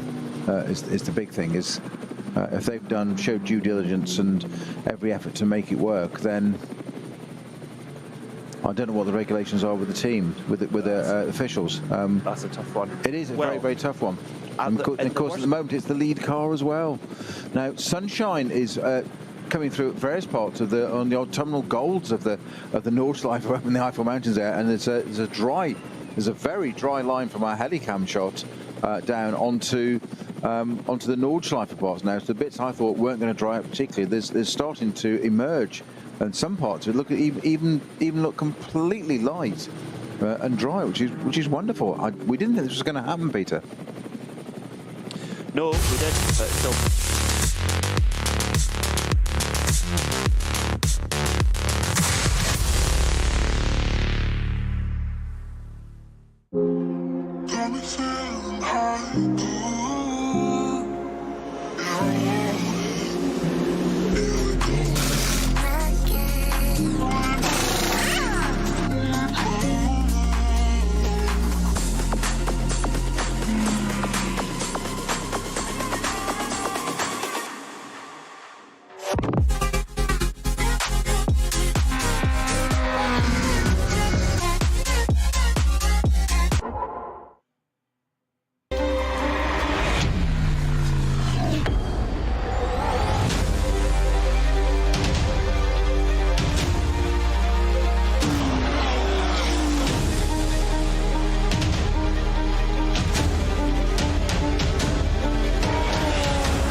Liebe Fans, Lovely fans. besucht uns auf unseren Social Media Kanälen. Follow us. Auf Facebook, Instagram, YouTube, X und TikTok. Willkommen bei der NLS.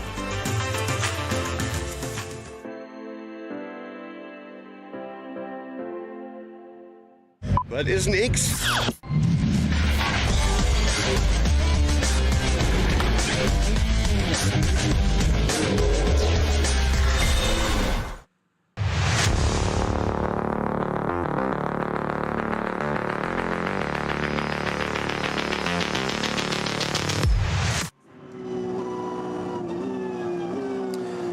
So the drama continues then at the front of the field. Our timing still showing the number 3 car in the lead, but it is not after that pit stop. It's the number 4 Falcon Motorsport car that is now into the lead after that untimely pit stop for the number 3 machine of Klaus Bachler, having to pit to try to repair a GPS issue. That issue does not appear to have been repaired, and Klaus Bachler right now is struggling for grip on fully slick tyres on a very much still a damp and patchy racetrack. It may well come to him in time, but how long is it going to take for those dry tyres to come to him? I mean, Snowy, what on earth is this experience like trying to drive in these sorts of conditions on a slick tyre?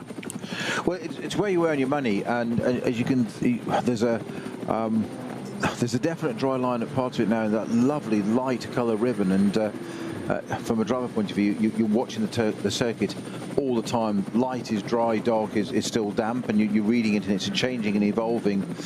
So having to go offline is something where you're careful. Are you offline on braking or power, whatever? So you try and use as much of the dry as you can. Obviously, it doesn't always go that way, but it's seat of the pants stuff, Peter. It's feel. It depends how well you know your car. As to what it's doing, and sometimes it feels so painfully slow to drive. and you think, I'll just kind of go a little bit quicker, and you put a little bit more of a throttle application on, and the thing sideways, and you have to catch and go, no, I can't. And it's training yourself actually, and being disciplined to say, I can't do this, I can't drive this the way I do normally, because you've got to think of the big picture. And as we say, in a nanosecond, it can swap ends, and you've taken a corner off or damaged it or done a toe link or something, and it's out of the race. And you know, literally, there's a phrase, hero to zero, for a very good reason. Dottingerhoe now looking is really quite dark still in terms of the track surface, most of it, in terms of therefore it's dry, damp, and then getting up towards, so the kink, it dries out a bit, it's, yeah, then it's wetter again. Tiergarten not looking brilliant, but looks quite greasy through Tiergarten. That was the word that came to mind for me. Yeah. Yeah, it's holding the water, quite a bit of water there. Oh yes, in there, moment for our race leader, Klaus Bachler, just coming through the last left-hand part of the Tiergarten, and it's the car flicking all over the place there and losing the front end completely. Now he's weaving down the pit straight. The pit straight is totally dry. Now, why is he weaving the car quite so much in the dry there? He's still trying to get heat into those tyres, because they are slicks on this, so I would suggest they're not up to temperature yet, even despite doing a lap around. But not also, bearing in mind, this car has a GPS issue still recorded that hasn't come into the pits. So back there it is, it's still out there. What was his best lap? That last lap was a 9:41. His best lap's a 9:25. So we're getting word from the brilliant work from the team in the pits. So the Vulcan team manager Sven Schnabel said, technically everything is okay with the car, but the GPS transponder has electrical problems. That's why we got the black flag. We added a second GPS unit or power cable and need to clarify now if the signal is working now. The change now on slicks will be a little bit tricky, but we need to solve the GPS problem first. So it could be something that could actually, with the new unit, could be solved sort of on the fly kind of idea. So let's see. We're getting, and it seems that for Klaus Bachler on those drier parts, he's trying to generate as much tyre temperature as he possibly could while he's on the dry part. But when he's on the greasy wet part, it's so difficult. And in fact, he's had a little bit of an off on the Grand Prix circuit. Yeah. He held it well, but the grip's still not there at all. No, you can see it's struggling. It's not just front end, it's struggling with turn in, it's struggling with power, which is always going to be the case if you're going early. As I said, we're trying to get as much of a run out of these tyres as you possibly can. Just going back to the GPS thing, I said it was quite quick, didn't I, that they resolved it. It's quick because what they've done is they've tried not to investigate it. It isn't working, so the simplest solution is to save time, plug in a second one with its own power cable to resolve the problem. Now, that obviously creates a different problem, because that in turn is now not working, as Sven Schnabel's told us. So you've got to wonder, what is that? Is it a signal issue then? So it's got power, it's got a new unit, it's got power. Must be a signal issue. But the point is, what they're doing here is the team are showing due diligence. They are following the race director's requests of sort this out, and they're doing that which they can. So I'm not saying it's not for us to say, but whether the race directors are benevolent or not is entirely up to them. But they are certainly, from a team point of view, doing everything possible to get that car compliant with the rules, whilst leading on slicks in the damp. Just saying that. Yeah.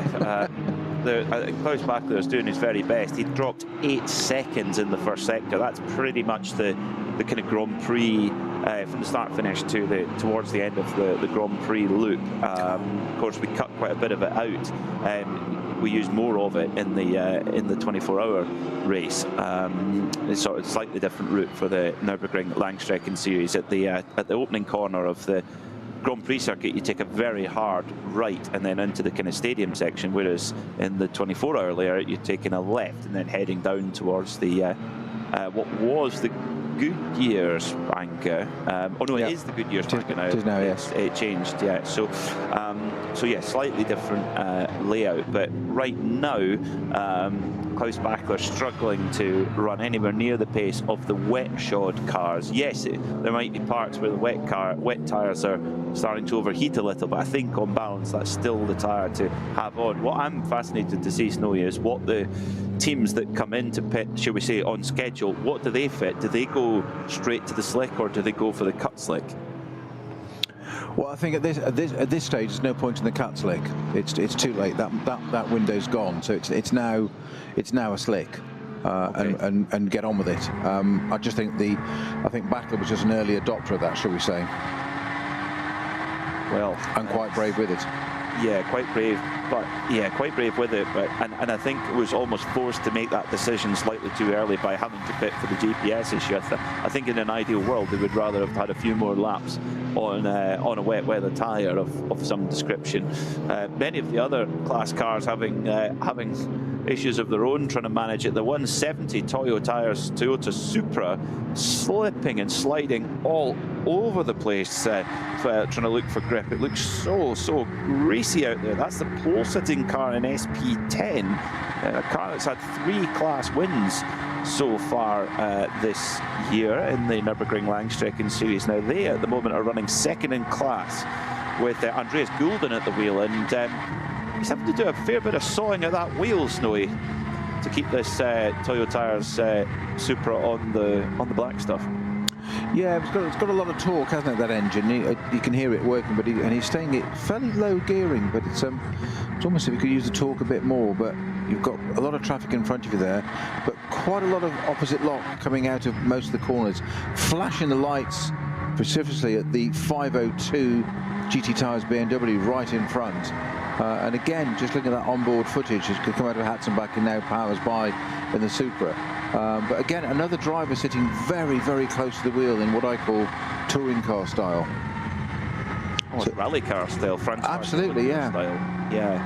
Yeah, really sawing back and forth. I'm not suggesting we all got to have the Fanjo Moss straight arm of the 50s type look, which I think was equally as uncomfortable, but that does look very close. Yeah, I guess it's always a driver preference. Yeah. Of what they feel comfortable with. Sometimes it can be that the kind of dimensions of the car and the way it fits as well, of how you fit in the car and your body shape, etc. So, but a great job from the driver of the 170 Toyota Supra, Andreas Gulden, keeping it clean. And you know, if you're taking this opening stint, not keeping it clean is one of the GT Tires BMWs. That is 148, 149, I think. 146. I'm going to go for. Okay. Just have to be different, don't you? Well, I'm going to be right or wrong. I don't know. It's from the lead of the class. Oh, yeah. Dearie me. Oh no, that's Patricia Stalidzan, who's ended up in the gravel trap. That looked down at turn 1 on the gravel. I think it did. I think you're right. I'm just going to put up on the GPS, Peter, while you do that. But I think you're absolutely right.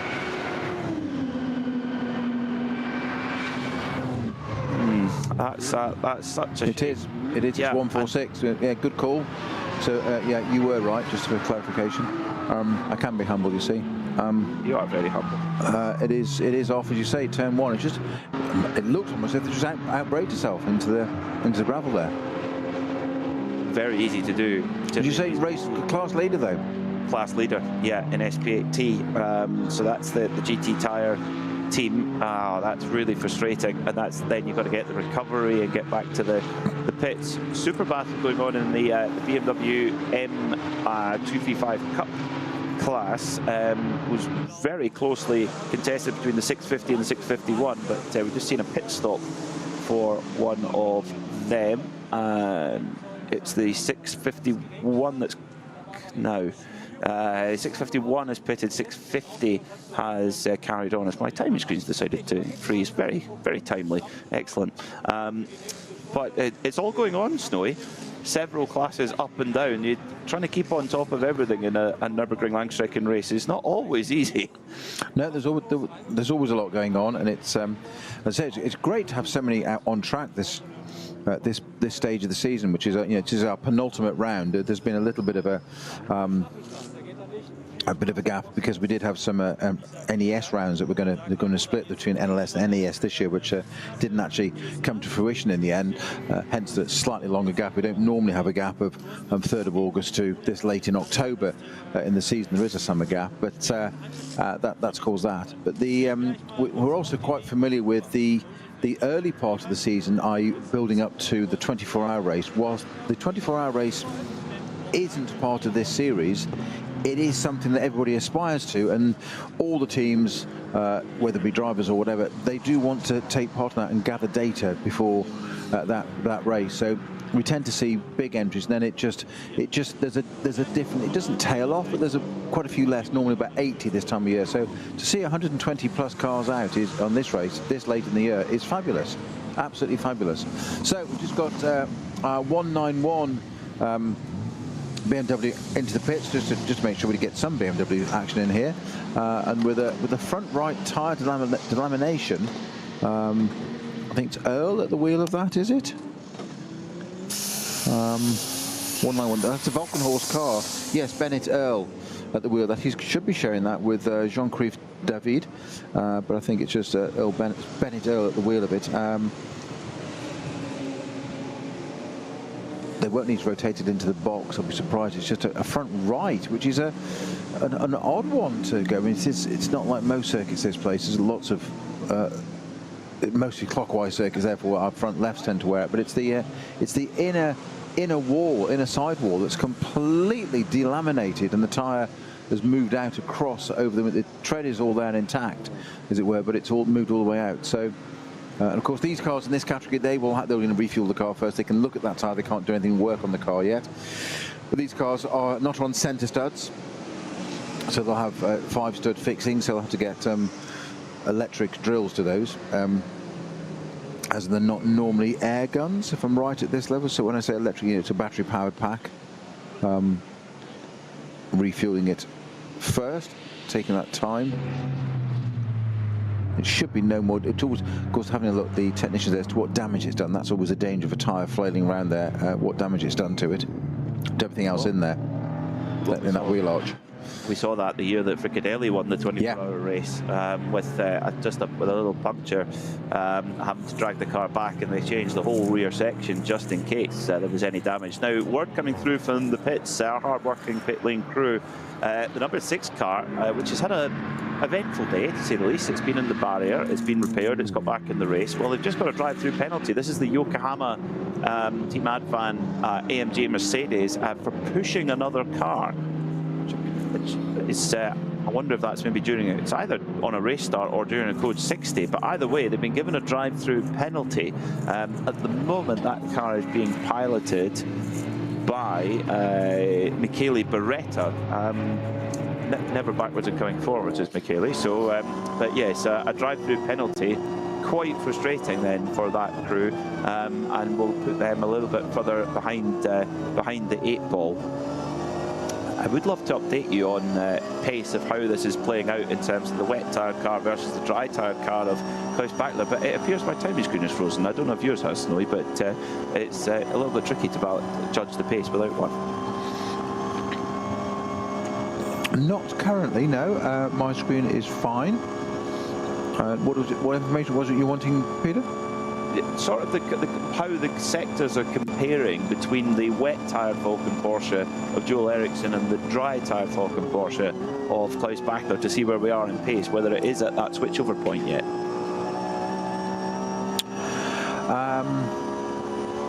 Well, Eriksson on the number 4 car currently, sector 1 time was a 1:14, and Bachler was a 1:22.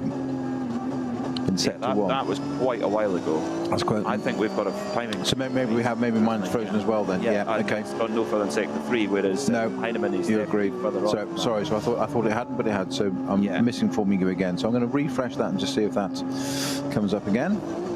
So coming around Carousel now is Joel Eriksson. I just said to Tim Heinemann, it's not. It's Joel Eriksson who's driving up towards Hoa Act, where his teammate Kay McCropper. And interestingly, On the left-hand side of the road, on the way up to ADAC, there is a lot of cement dust, gypsum to clear up. So I wonder if maybe if Klaus back there in that incident in qualifying, he hit a bit of fluid or coolant or something like that, or oil even, and went straight off, because he did just go straight off.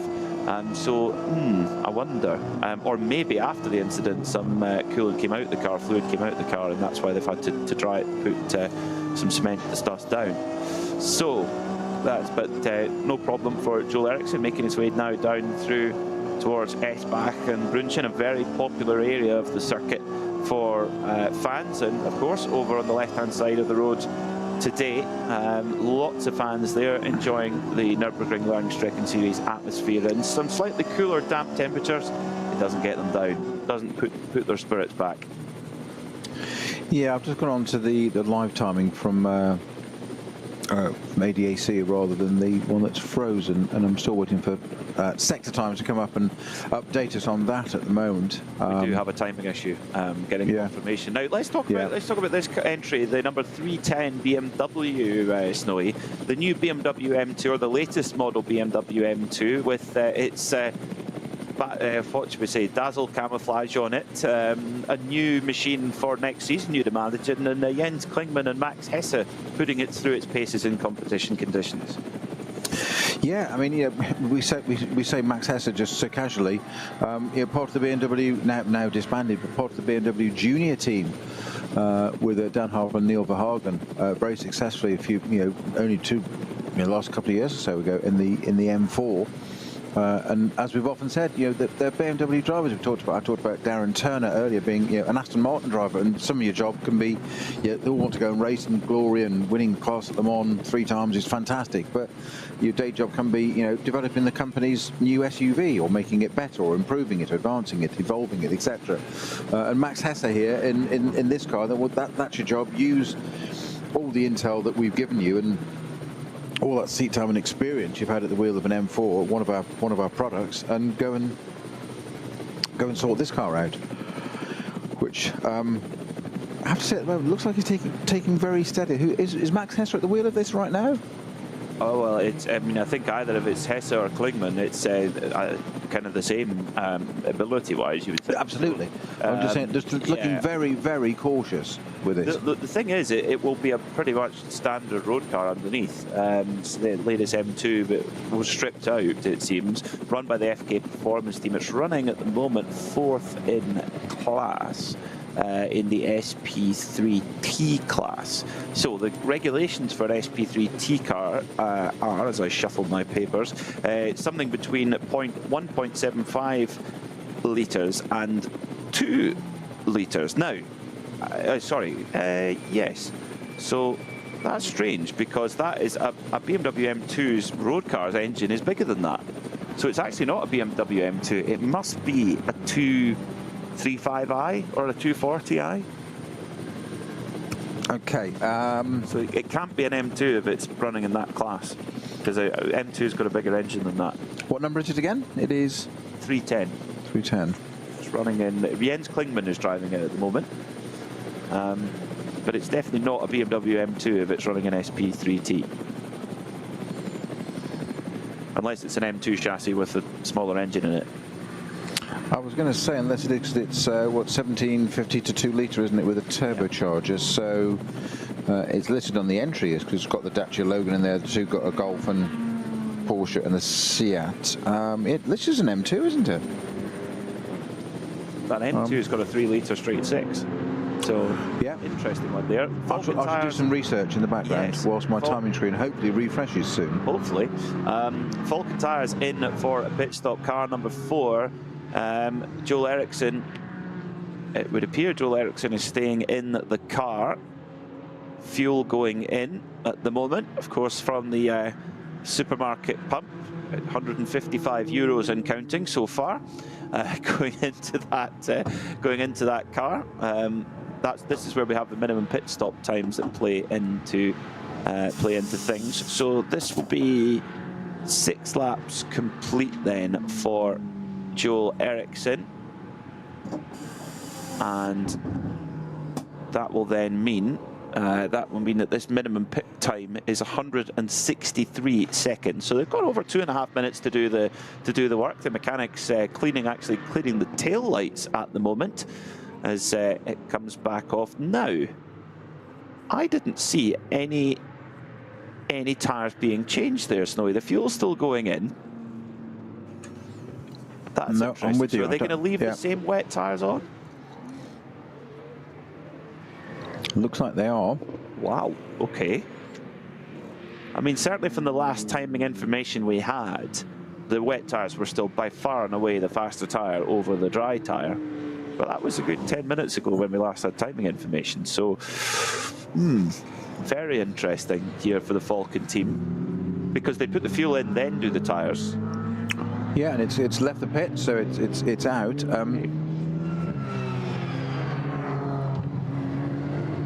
Okay, so, well, let's see then how this plays out, and whether this is a good call for the Falcon team or not.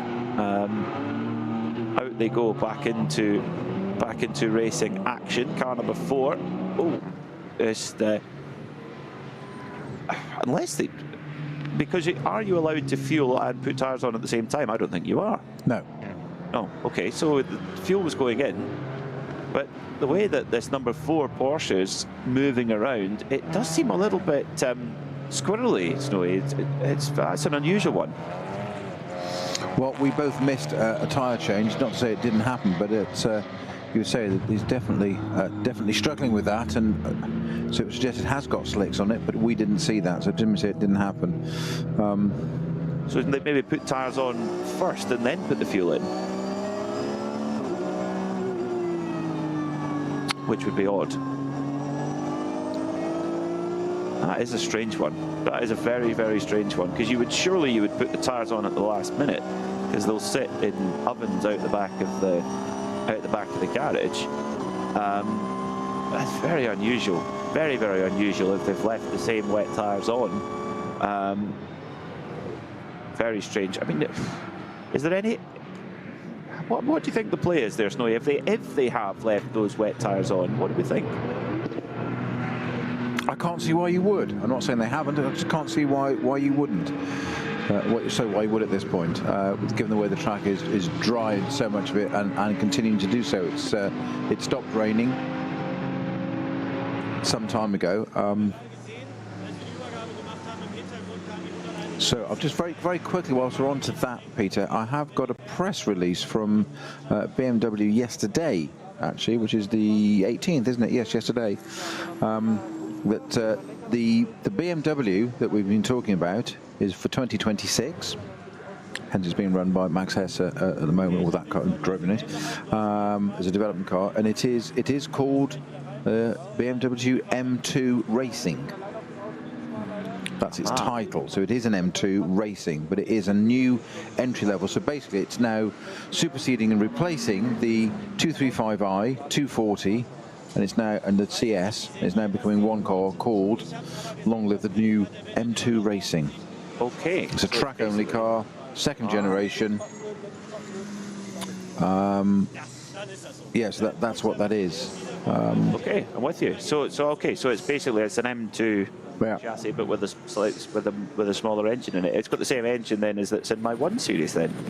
Yeah, I'm just going to get some race more. red engine. I can tell my mates down the pub if I had any. Falcon number 3, the very NASCAR style paint the number on the roof, which is very good for Nürburgring helicopter shots. The number 3 car running very strongly now with those dry tyres. Of course, it's going to keep coming back to them as things progress, because of course the track is getting drier and drier all the time. Still don't have any timing information, unfortunately. Blame it on the water getting into the cables this morning. Yeah, I'm just looking on the M2 there.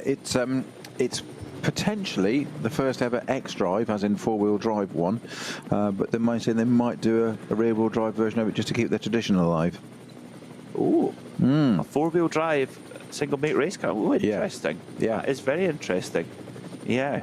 There's our winter reading sorted out. That is a very interesting thing. So very good, and good when perfect Nürburgring car, particularly for if you're earning your stripes at the Nürburgring to have the. Well, that's exactly the point. So it's an entry level, it's a cheaper entry level into GT4 and then GT3, should you wish to. Yeah. So Joel Eriksson coming down through Versailles now and down the hill towards Adenauer and up towards Exmüller. It was a little squirrely on the brakes there. And we're trying to get a word on what tyres are fitted to that number 4 Falcon car at the moment, because it did seem odd that as the fuel was still going in, there was no tyre change done after that. So we're all a little bit perplexed here. I mean, from your point of view, Snowy, looking at that Falcon car, it does seem to be running fairly well. It's so hard to tell what tyres are on it right now. Anything you can tell from that point? Not easy. What I can say is that there's a very, very slow Aston coming in on the Dottinger Herb with looks like another puncture front left. So as another puncture in a car in this race, it just happens to be an Aston this time. That's the can't be 25, can it? Number 25? That wouldn't be right. 150. No, it's just some legend written down the bonnet. Sorry, it just caught my eye and I thought that's not right. No, yeah, so it's a critical phase of this race right now, and we honestly thought this rain was in for the day, and it was going to be one of those. It was going to be a wet one. It was declared. The officials agreed and declared it a wet race before the start. That's to make it compulsory. Everybody's onto those tyres, the wet tyres, obviously for safety. But that's as ever with the Nürburgring. We always say there's only ever one winner at the Nürburgring, and that's the weather and the nature. Always has that capacity to throw in a curveball, and very much so today, because it's dried out. Not only has it stopped raining, but the circuit's dried far quicker than I anticipated it would do, and I think that's sent all the strategists running around headless chickens, to want of a description, as to what to do. And I'm just wondering whether these two Falcon cars are running an alternative strategy to one another at the moment, each car, just to get some data. Well, it's they do have. I mean, one thing's for sure is they do have a huge amount of pace up their sleeve. I mean, they've clearly proven that they're very quick, particularly in the wet conditions. Have both Falcon cars. They were in a massive advantage early on. So yeah, maybe they're just they're playing two different cars. I mean, that's the advantage you have when you enter two cars. You can play. When you're in these changeable conditions, you needn't play the same strategy. The same strategy for each. So yeah, really good position to be in as far as that's concerned. A battle going on as well in the Cup 2 category. The Black Falcon car of Adam Christodoulou being chased down by the Avia WNS Motorsports car, the white, red and black machine, the golden red of Christodoulou, holding on to that second position for now as Tobias Müller out into the lead. But and the dry line is just getting bigger and bigger, and of course with 123 cars, Snowy, I mean that's one way to get the place dried up, is send 123 roasting hot racing cars around. Yeah, but it doesn't always work like that. But today it certainly has. And so I wouldn't have and didn't predict it, but that has changed it dramatically. So it's, as you said about they've got the option, Falcon. They've got a lot of pace up the sleeve if they need to. They're running first and second still, 3 and 4 as they qualified. So they can almost afford to play a little bit, can't they? Yeah, they definitely can. They definitely can. Apologies, at the moment we're running with. We do not have access to timing information. So we were with the team at the Nürburgring working very hard to get that sorted right now. So thank you for your patience. We'll call it as best as we can, but unfortunately timing information is absent right now, as the two Porsche Cup machines come through, Galgenkopf having gone through a brief code 60 at Schwalben-Schwanz, and then on the power as Chris Dudulu gets a little bit of a jump. Now these cars are on wet tyres right now, but trying to find any damp patches on the Dottinger Hohe. Why are they doing that, Snowy? You know why. You know exactly why. For the benefit of our listeners, since you're our GT1 legend, expert racing driver, I thought I'd tee that one up for you. Well, I don't know where he is today, but I've stood in for him, which is fine. So your question is?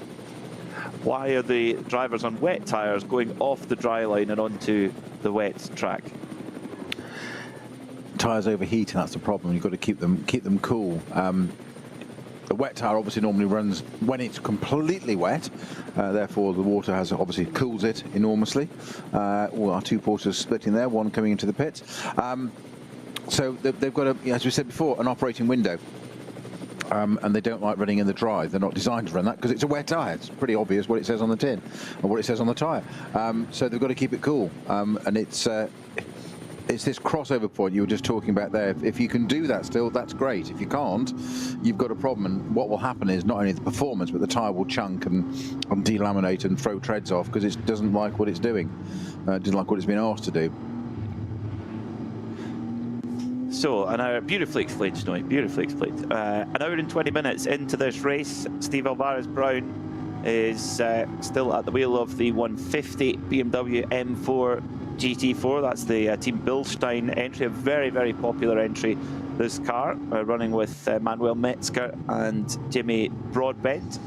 Jimmy and Steve, two drivers who come from the world of virtual motorsports and YouTube, and acquitting themselves very, very well in this Nürburgring Langstrecken Series season, and really couldn't ask for a more experienced teammate to learn from in Manuel Metzger. Now, the Wolf Oil alternatively fueled Porsche Cup car running on Goodyear Eagle tyres is into the pits, car number 320. This is one of the cars where, again, a very unique part of the Nürburgring. We've got some unusual names in there, and Smudo, very much a well-known name at the Nürburgring, Snowy. Absolutely. I was just seeing, is that the Shiro Sport Audi? Just popped in. It is number 15, the Audi. That was one of those early.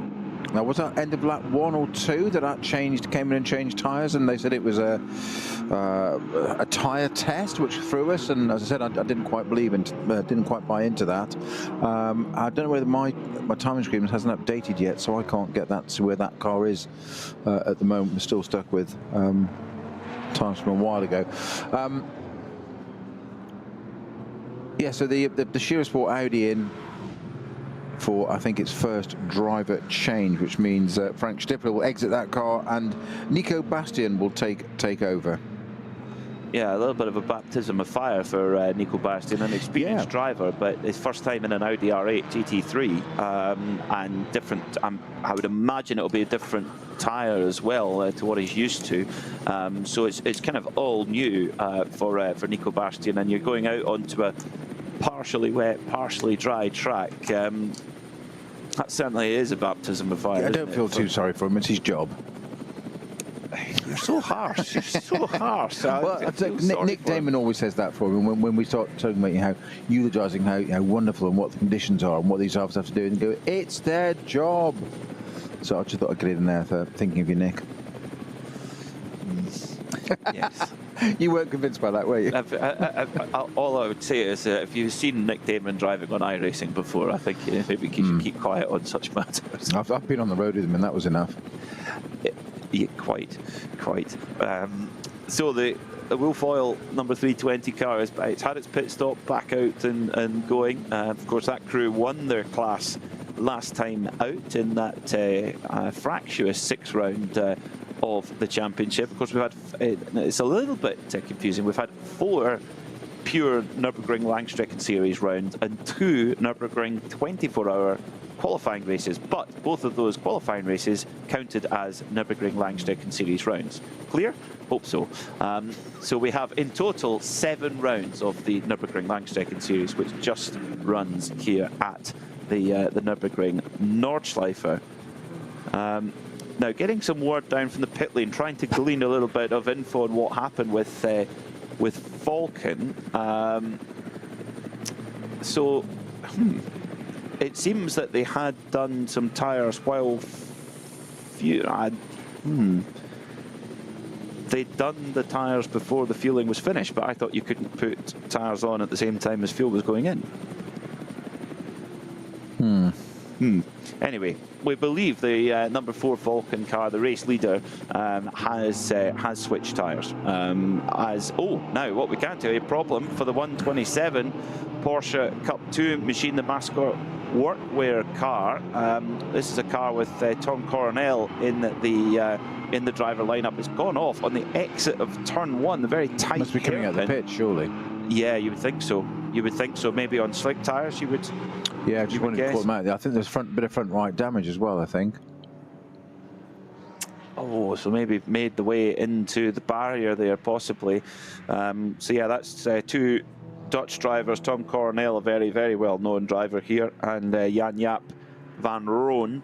We don't know who's in the car at the moment. Another car we've got to keep a watchful eye on is the Dynamic GT Porsche, which had a 10 grid penalty, 10 place grid penalty for speeding during qualifying.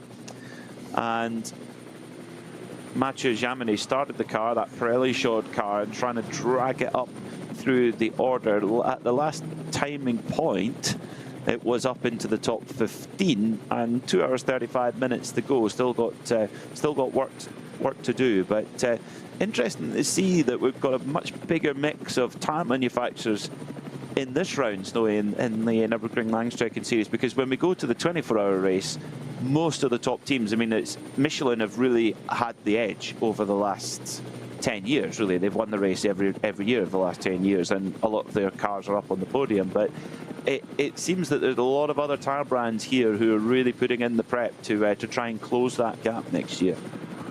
Indeed so. Just seen there's a yellow cable just pulled off there, as we're just seeing a bit of an aerial shot. I'll come back to them, but yes they do, and that's often the way. It's like you know, motor manufacturers or engine manufacturers or tyre manufacturers, they're cyclical. They have a time and they have a season almost where it's their time.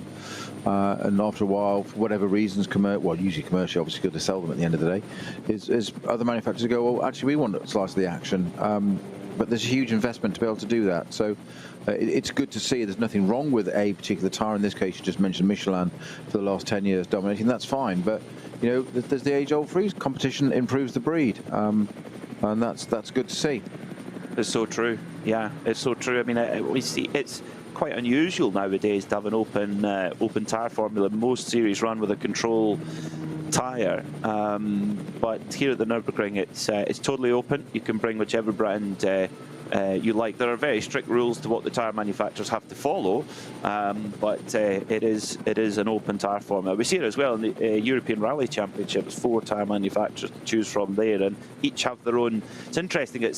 You look at the conditions and you think, this brand are going to do quite well in these conditions because that's really where they have the edge. But then in another type of condition, then another brand has the edge. I mean, look at qualifying. Just look how much of an advantage Falken had in qualifying. It was huge in the full wet. Yeah.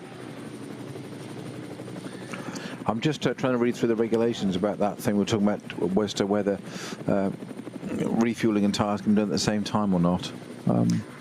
I initially thought it could be, but possibly not. But we've got the team on it down in the pits to get a word on what the number 4 Falken tyre Porsche went for. So we've got quite a few cars running in the alternative fuel class. It's something that's been very much pioneered and driven forward here at the Nürburgring and in the Nürburgring Langstrecken series. The number 105 Porsche Cup car running on E20 gasoline. So a mixture of ethanol and regular fuel. This is the Max Kruse racing car with Dominic Fugel and Marcel Fugel from Chemnitz. That's where Jürgen Bart came from, I'm pretty sure.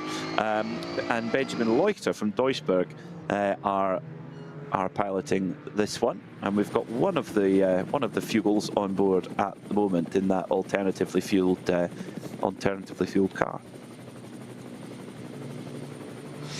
I'm still struggling to get a time screen to update to give us latest information. We're a bit in the dark, aren't we? We are a little bit at the moment, yes. We're without our commentary, without our timing screen. We are a little bit hands tied as the Milner Porsche coming through Schwalbenschwanz. I'm going to take a huge risk here and just do a complete reboot of everything and just see if that resolves it. Much like the GPS on the leading. Maybe that's Porsche. what's thrown it off. Yeah. Maybe that's what's thrown it off is the issue with the GPS, perhaps. So we thank you for your patience, folks. The number 4 Porsche for Falken Motorsports, your race leader, and Joel Eriksson took the opening stint there, did the Swedish driver, and stayed on board. So he'll be handing over to Tim Heinemann a little bit later on. Of course, Joel, a 4-time winner in the Nürburgring Langstrecken series and former champion of the Masters of Formula 3 8 years ago. So came through single-seaters, but like many drivers do, after single-seaters they go into sports car racing. Tim Heinemann also a winner in the past in the Nürburgring Langstrecken series back in round 3 of the championship. They always learn the error of their ways and come back to proper racing. It's not racing if it hasn't got a roof. Not even an open-top sports car. Shh. damn you and your accuracies. Such a pedant. So, Carno also in the alternative fuel class, the number 10 Golf. This is a Mark 7 Golf TCR spec machine, being driven by Matthias Fasel, Thibaut Hochwind and Heiko Hamel. 2 class wins so far for them in their Golf, and I love the fact that just the sheer variety in the alternatively fueled class. That is effectively the rule. If it's alternatively fueled, so not regular race gasoline, you can run in it. We've got a few TCR spec machines, a couple of Porsche Cup cars, etc., a couple of Cayman GT4s in there as well. So there's lots of different ways that you can enter into that alternatively fueled class. And I mean, without getting too political, Snowy, and it's very difficult with this topic, with the sheer level of vehicles that will remain part of the global fleet, an alternative fuel, I think, is very much an important part of our, what they call it, future mobility solution. Totally so. I'm not going to go in that rabbit hole because opinions are divided and it's early days, but we do need to change the outlook and have more sustainable fuels, whatever that solution may be. Little spin there for one of our BWs, 313. Just rotating and rejoining cleanly out of the way. In fact, so much so, driving down the grass to give out the way of the BMW, which was very considerate. That's the MSC Zinzig Golf TCR, SP3T class. What looks like a Colombian flag on the wing end plate, but there are no Colombian drivers in that car. It's R2. No, it's not. It's an Armenian flag because Artur Goroyan is Armenia. Yeah. There you go. And then Nathaniel Berton and Danny Brink, and of course Danny Brink, a very, very well-known driver here, kind of a local legend here at the Nürburgring. Many-time Nürburgring Langstrecken Series champion. It is. Well, of course, it says we race for Armenia on the car. My apologies. It's very similar colours to the Colombian national flag, in my defence, but I never was good at flags at school, amongst other things. The days that you were there. Too busy sitting reading Autosport magazine in the back of class. My dad actually. This is why we're friends. Well, exactly. He said to me, he said, Peter, if you could remember things for your school exams like you do for things from Autosport magazine, you'd be dangerous. Well, look at me now, Dad. Yeah. We've also had a code 120 at the Carousel, which has now just been increased to a code 60 for, this is car 122, which is the Moulin Motorsport Cup 2 GT3 Porsche that started P8 and got right up into the order there at the start. That was Moritz Krantz at the wheel of that to start with, wasn't it? I think that's been handed over to Ben Brunagel, which is where it stopped now. But that's an issue at the carousel entry. You'd be pleased to hear my reboot has achieved absolutely nothing. Oh, and there's the 101 Krone Racing Porsche facing the wrong way. That'll be, is that Tracy Krone at the wheel of that now? Now he's got the problem, he's on the wet grass and he's just trying to get some traction slightly uphill facing the wrong way. Looks like he's missed all the tyres, there's nothing there, just getting wheel spin because he can't get the car moving forward. Now that is going to be a problem for him. That is really unlucky there, yes. Yeah, Tracy Krone or Nicholas Johnson. I think it's probably, so there's an intervention vehicle around now. He's got the hazards on. It looks like, unless there's any marks further down the tyres, we've got the tyre stacks, and the stacks of 5 or 6 put together, bolted together and painted. And there's no that. I think he's just rotated and facing the wrong way. So they're giving him a tow out because it's facing uphill, and he literally cannot get the car moving. Such is the traction. So he must be on slicks. Well, no problem for the 4Motion Volkswagen Tiguan, long wheelbase Volkswagen Tiguan that's come to the rescue with the tow hook.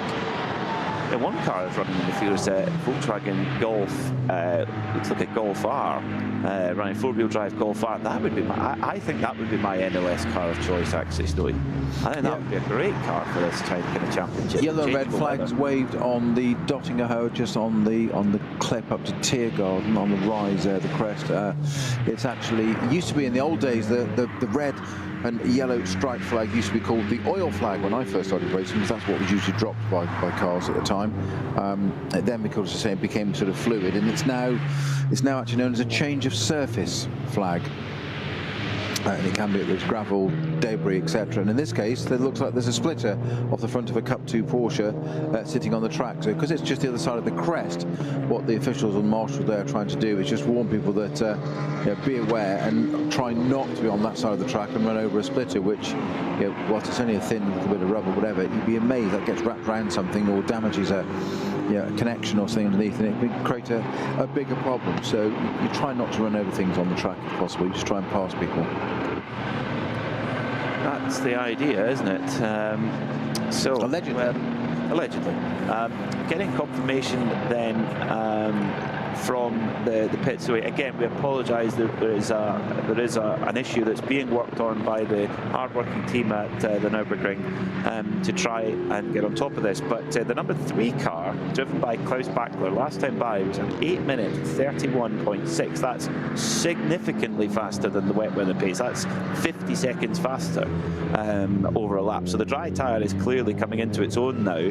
The number 4 car was a 9-minute and 4 seconds 0.8-minute lap. Now, it was coming out the pits though, so that we will need another lap to get a good idea on what the exact differences between those two. But we believe the number 4 has gone on to dry tyres anyway, but to see how they're getting on. So even despite that GPS issue, Snowy, that number 3 Falcon Porsche is not out of this yet, and we haven't seen a black and orange flag for it either, so it could be that race control are happy with the efforts that have been made to fix it.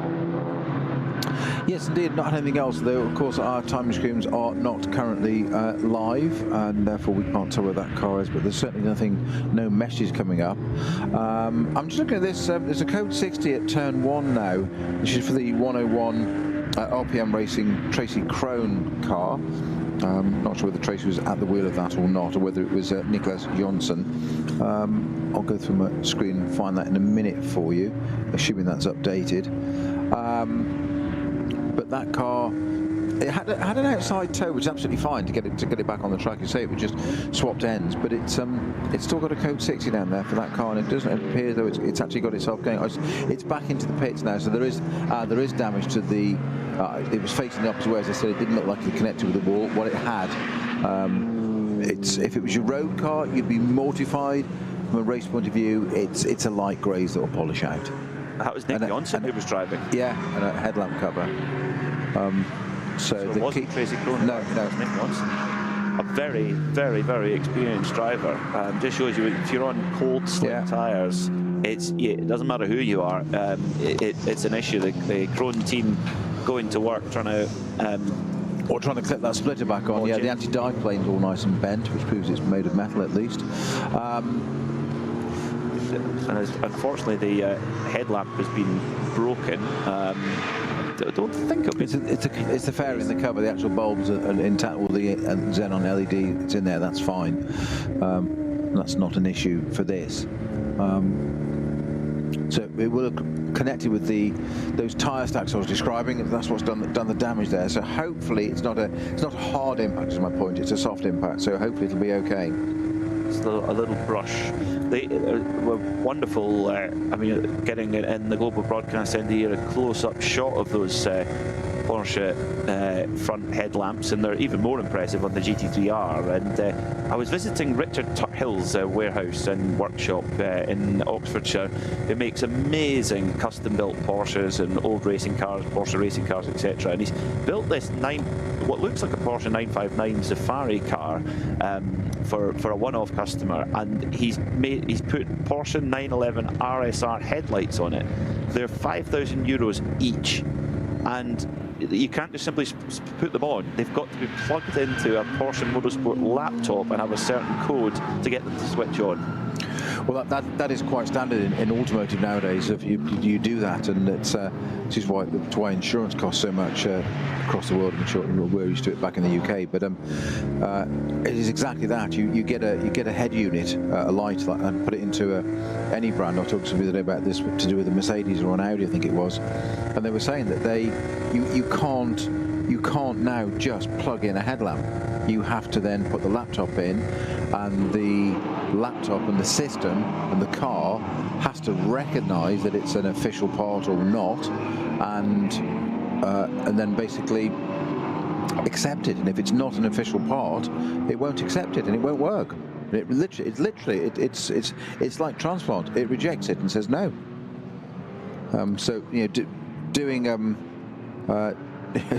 doing TV in that way, it's very, very different. My television's now about to turn off. That'd be even brilliant, wouldn't it? My screen. That'd be cool. No timing and no pictures.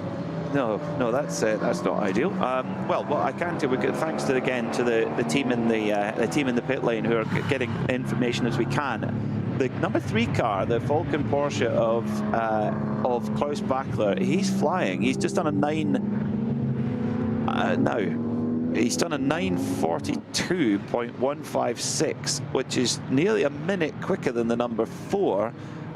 Or his teammate Joel Eriksson at 1040.845. Now that can be interrupted with code 60. Yes, we do have a bit of code 60 and stuff. So there is that is definitely played in the favour then of the number 3 car across that. So it's this race is very, very much well and truly on. The question is, Snowy, do we think Klaus Bachler in that number 3 car and that number 3 crew, can they get through this race? They had to pit early, they had to pit after 4 laps. Can they get through this race without having to take an extra stop, do you think? To do that, and did they predict that and have that change in conditions? It play into their hands. Can they do that? If it stays dry now, I'm just going to have a quick look at what the weather forecast is. I still haven't got I've got television, I've got a screen. That's not a problem. And that piece, just looking on the dotting line, that piece of debris is still there. So the flags have been. I was talking about that a few minutes ago. This is between Marshall's Post 197, 198. I mentioned about the splitter. It looks like it is on the track. The marshals were indicated to people to keep out of the way of, and that's still on the track and no flags now. So I guess they've all been passed at once and let them know it's there. But you don't really want to send a marshal out to get that removed, do you? I'm going to have a quick look at the weather, see what that's going to do for us. Is the rain going to come back or not? What's your thoughts, Peter? Well, I don't know. We've in the couple of times I've had the great fortune to visit the Nürburgring Nordschleife, it's always, there's been twice out of 2 out of 2. Klaus Abelin of Frickadelli Racing's got it absolutely spot on. Well, phone him then. do you have his number? That'd be a cool guy to have in your phone book, wouldn't it? The team owner of Fricadelli Racing. So the weather normally would be competing in this. Normally would be competing in this championship, but running a slightly more limited program this year. Although we did have Bella, the Ferrari, out at an event on the Nürburgring Grand Prix track last weekend, which I think went quite successfully. Okay, just watching number 15 Shearer Sport Audi having a little excursion on the GP circuit there, just onto the grass and back again. All good. Weather. Okay, so this morning it was 95% chance of rain up until around about 8 o'clock, 70% chance at the start of the race, which is exactly what we saw. It is currently 30%, lessening to 10 by race end. So it's going to continue. The current forecast is the trend will continue, that it's going to dry out. So if that's accurate, that's some indication. Well, I think that's a very positive look at it continuing to stay dry over the next 2 and a bit hours or so. Now we do have confirmation again. Thank you very much to the team in the pit lane. The number 3 Falcon Tire Motorsport Porsche has gone into the lead. It has gone past its team car, with the number 4 dropping back to second. The 54, which is the Dynamic GT Porsche, is in third, so it's making its way up the order. The 148, that is the pole-sitting leader in Cup 2, sits in 4th overall, so right there with a sniff of a podium position, just ahead of the 112 running in the Porsche Cup category for K. Kramer Racing. So that's how things stand at the moment as our race leader comes over the line. Car number 3, Klaus Bachler, has been on board that car since the very start of the race. And I mean, apart from the little whoopsie on the run up to Hoa Act, he's been very, very quick today, has Klaus Bachler, really reveling in these conditions. And of course, a newly crowned FIA WEC GTE, or sorry, that's a blast from the past, LM GT3 champion with Manthey Racing.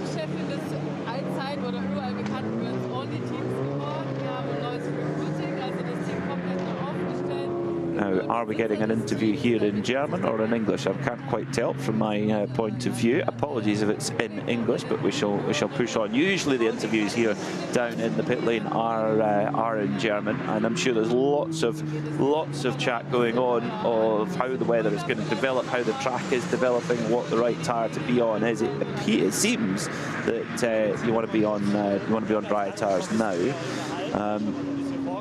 So 2 hours and 14 minutes left, approaching the halfway point, and it can't be too long, Snowy, before that number 3 Falcon Tire Motorsport Porsche is actually going to need some fuel, because it's been out for a wee while.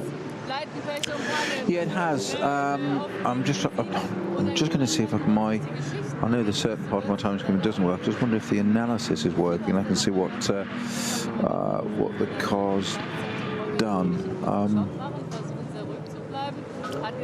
How many laps are into it? It says loading data. Bear with me, and we'll have a look at that. It's just a quite handy little thing to see where we are. It said, well, it last pitted with 3 hours and 20 minutes to go, so it's been on track for 1 hour and 5 minutes. So I think that's, by my reckoning, that will definitely be needing fuel at some stage. 8 laps is going to take you near enough. I think it's going to be 54 minutes. So yes, it's going to be lighter in the wet conditions, but I think we'll see Klaus Bachler in at the end of this lap, actually. Yeah, I've got nothing updating at all on my screen, not working at all. So we've got so just over 2 hours to go then, and it will be Tim Heinemann looking, well, he'll be preparing to get into the number 4 car, but Alessio Piccarello, I would imagine, will have helmet on, hands on, ready to go. As Joel Eriksson's clattering down the Dottinger hole, absolutely flat out at the moment, reaching close to 270 kilometers an hour, and then underneath the Antonius Bucher bridge totally flat out there, just on absolutely, barely registers as a corner, but then you get through the compression up the hill towards Tiergarten then, and going down the gearbox, braking smoothly, slowly, and then clipping the curbs, and then up the hill to the start of the Grand Prix Strecker once again to start another lap. There is a big gap between the number 3 and the number 4 car. We don't have a confirmation of what that time is, but that is a big gap between the 3 and the 4. But of course, the number 3 Falcon Porsche does need to pit, we believe, at the end of this lap. So it's going to switch back and forth. It's going to be one of those classic NLS races, isn't it, Snowy, where it just sort of unfolds as we head further and further towards the checkered flag. Well, indeed, we did surmise, did we not, so a little bit earlier, that were they running, because of the changeable conditions, we thought it was going to be wet all the way through. Perhaps they had more intel than we did, but that was certainly our supposition, that they run alternative strategies on these two cars. And why wouldn't you? You said the key thing was, as you said, Peter, they've got pace in hand, so they can afford to do that. They can afford to be a little bit more flexible and see what they can do. And the overall outcome is they're still running 1 and 2. So let's see how it evolves, and why wouldn't you? And as ever, it's just more data for them, isn't it? It is, yeah, and of course the development of the tyre is so important. Where we're at towards the latter point of the season. This is the penultimate round of the Nürburgring Langstrecken series, and this is a crucial time for Falcon, particularly because their factory, of course, is over in Japan. So all that information and data very important to send back for constructing the tyres for next year's season, and to have the best possible range. Of course, because here at the Nürburgring Nordschleife, the range of weather you can get is quite remarkable, and that's just across one lap, let alone across different days. So it's yeah, you're right. It's very important, very important information to have. That's exactly the point again, Peter, that you, as you say, over one lap, and you can be, you know, a certain part, such as the vast scale of this circuit, that you can be one part of the circuit, and a tyre, whether it's a wet or dry and intermediate or whatever it may be, or hand cut slick or whatever compound is, might be absolutely perfectly suited to one element of the circuit, and 2-3 corners later it could be totally different and the wrong thing to have, and you have to be adaptable to that as from a driving point of view, and you've got one car that will cover the most of the lap in the best of its ability. So getting towards the halfway point then of this 55th edition of the Adenauer ADAC Rundstrecken-Trophy. 123 cars qualified for this race this morning in very dark, damp conditions, and we really did think that that was going to be it for the day. But the Nürburgring is always full of surprises, and they're now not a fully dry racetrack by any means at all, but definitely a track that's dry enough to run on slick tyres. Falcon Motorsport lead 1 and 2 at the moment, and looking to add a 4th win of the season. They've had 3 out of 6 so far. To add another one would certainly cement their position as the dominant teams this season in the Nürburgring Langstrecken series. And of course, particularly in the races leading up to the Nürburgring 24-hour race, they've got huge competition from other teams as well, like Manthey, Porsche, etc., Fricadelli, Ferrari, and so on. So there's lots of competition out there, and they saw off the best of them at the early part of the season, are continuing that winning habit. And I guess once you get in that groove, you just get these purple patches, don't you, Snowy, where teams that just get in the habit of winning and just keep on doing it. Yeah, but it doesn't happen by accident, does it? You know, there's a reason that, you know, it's the same, it's the usual suspects at the top all the time, isn't it? Because they do their research, they analyse it, they process it, they adapt, and they know how to change. And it's everything's an opportunity, as we said today. It's the weather has. It hasn't really brightened up, but it has stopped raining, which we didn't expect. So that's helped enormously, and it's suddenly another opportunity. Okay, another set of conditions, and it's all in the data bank, all in the knowledge base, isn't it, for these guys, for another time. Yeah, there's never a mile wasted at the Nürburgring Nordschleife. That's for sure. That's why so many of them. Never a meter wasted. No, definitely not. And of course, since we were last here, a driver who's very well known in Nürburgring racing, Maro Engel, broke the production car lap record in the AMG 1 hypercar. Have you seen the onboard footage of it, Snowy? The AMG 1. No, I haven't yet. No, it's well worth a look. Actually, it's strange because you sort of see the hybrid system working, and it's certain things you think, oh, he's backing off here, and then you get the big harvest of energy and the boost out of the next corner. It's quite remarkable to watch, and of course is where a lot of the manufacturers come to prove the ultimate capability and performance of their vehicles. So we had a little off at Galgenkopf, which I think is it's car 125. I think it was. I think it's kept going. That'll be if it is, that's the Huber Motorsport 911 GT3 from the Cup 2 category. Hans Wehrmann and Jochen Thiessen at the wheel of that. Driving that today, but I think it has kept going. Well, that's good. That's good, because Galgenkopf, that's pretty quick out of there. Well, we've just got confirmation from the pits that both Falcon cars are on slick tyres, and the number 3, the race leader, has come in. Klaus Bachler finishes his work for the day. Qualified the car earlier on. He's jumping out.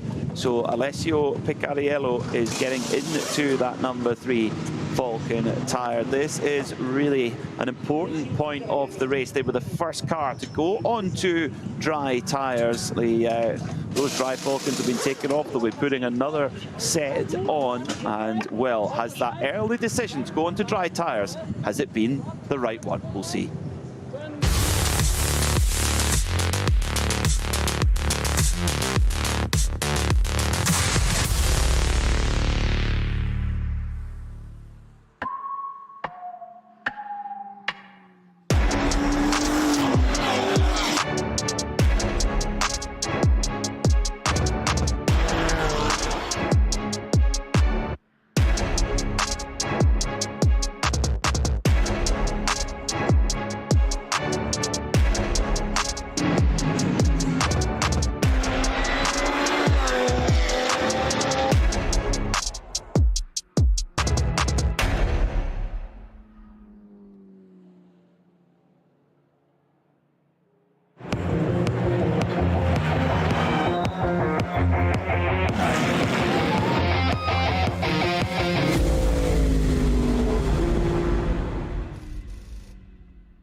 Motorsporterlebnis nach Hause.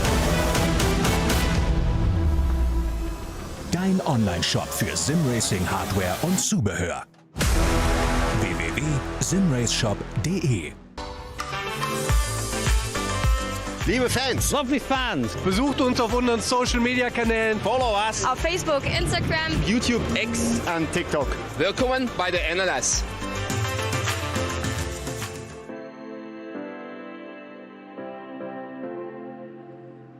Was ist ein X? So, into the second half of the race we go then, here at the Nürburgring, and into the business end of proceedings.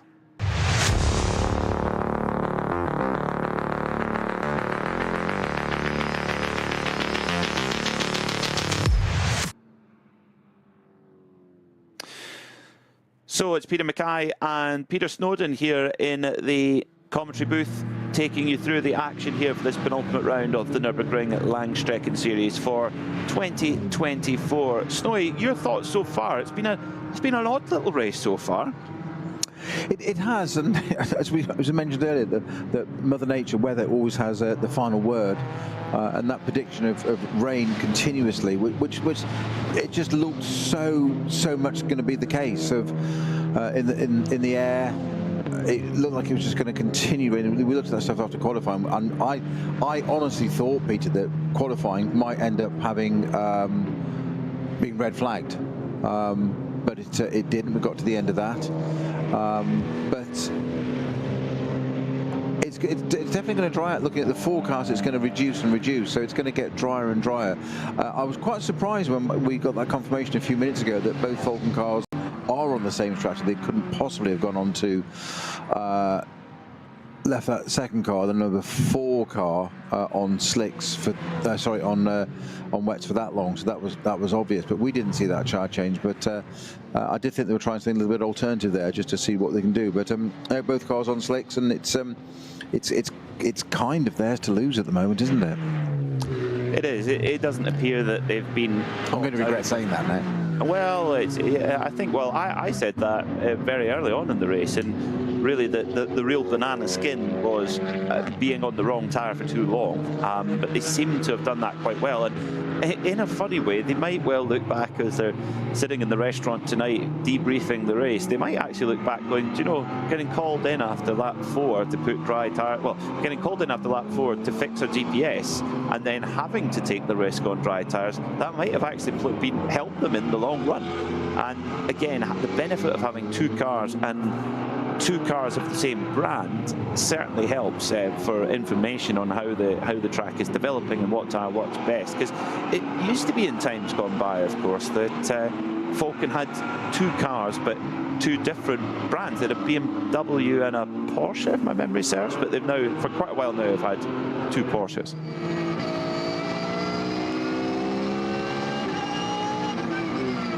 So one of the Porsches out there, the alternatively fueled Max Kruse Racing Porsche Cup car, running on E20 gasoline, so 20% ethanol content.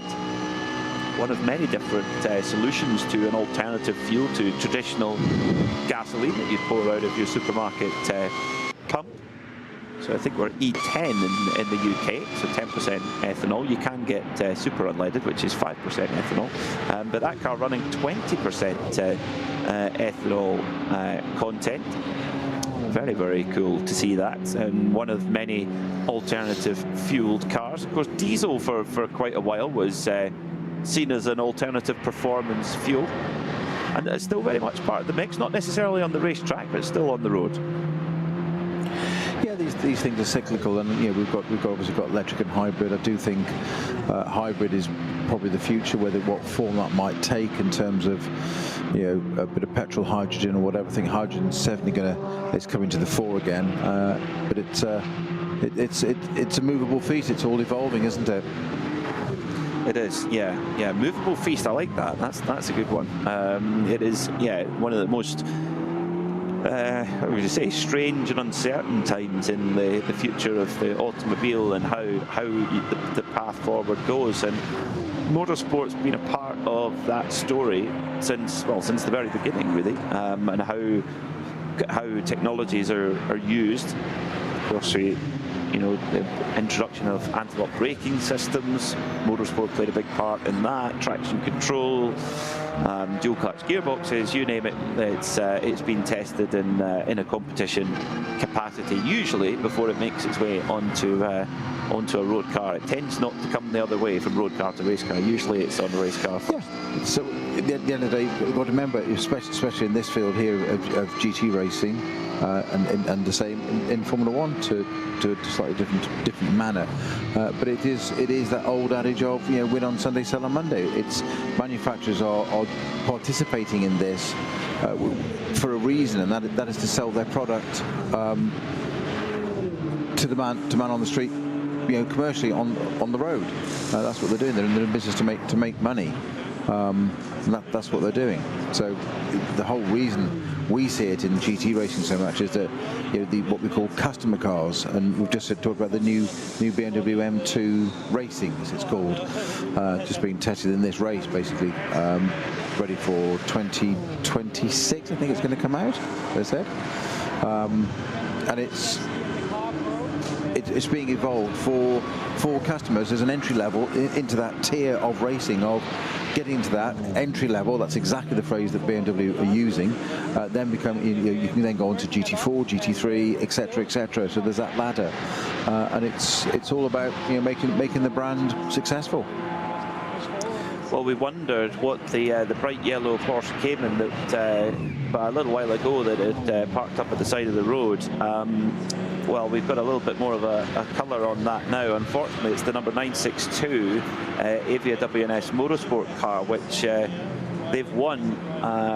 They've won 5 out of 6 of the rounds of the Nürburgring Langstrecken series this year. They will not be winning today, though, because their Porsche Cayman is in the garage with the big damage to the front left corner of it. So it will not be going any further, unfortunately, for Moritz Oberheim, Lukas Dojgaard and Joshua Bednarski in a hugely competitive Cup 3 class for those Porsche Cayman GT4 CS machines. In fact, you can also enter in a 718 GT4 Club Sport as well. There's a few different, slightly different iterations of Porsche GT4 Club Sport that you can use for that. But ouch, Noy, that's going to be a bit of an expensive repair bill for that team, unfortunately. Yeah, that's not going to polish out, is it? I'm just looking at our interview there. The front wing, the trailing edge of the front wing by the door is badly damaged as well, but the wheel's gone back in the tub and hit the wing and damaged that even further. So yeah, that's a shame, because, yeah, what you said, won every single race so far this year. They're definitely not winning that one, and I'd be surprised if they don't take a winter solace now and get that car ready for next year rather than come out in the last one. Yeah, that's it could be a difficult one to get repaired. Although, if you're going to get a Porsche Cayman repaired, this is the place to get it repaired. Manthey Racing, where most of the parts will be kept, just at the end of the Dottinger Hole there. So not an issue at all. Now, many fans of the Nürburgring Nordschleife always ask, is the Dacia Logan in the race? It is, and it is running at full speed right now, coming through flat out through Antonius Bucher, running in the SP3. Now, I think it's in the SP3T class now. It's got a turbocharged engine now, I'm pretty sure, Snowy, but correct me if I'm wrong. I can hear you shuffling your papers as much as I am with all these entries as well. Fit them all on one big piece of paper. I tell you what would be good for an entry list would be like a Jenks scroll. Like in the Mille car. 55mm, yeah. Yeah, that would work. So we've got just on the timing. I've got a different screen available to me now. Picarello, it's number 3 Falcon car leading, 12 laps completed, and the fastest lap that car has achieved, would you believe? Sorry, no, its last lap. My apologies. Was a hang on, that's just updated. It was a 12-minute 30, because I was just looking at it. That's just updated because that's had a pit stop, has it not?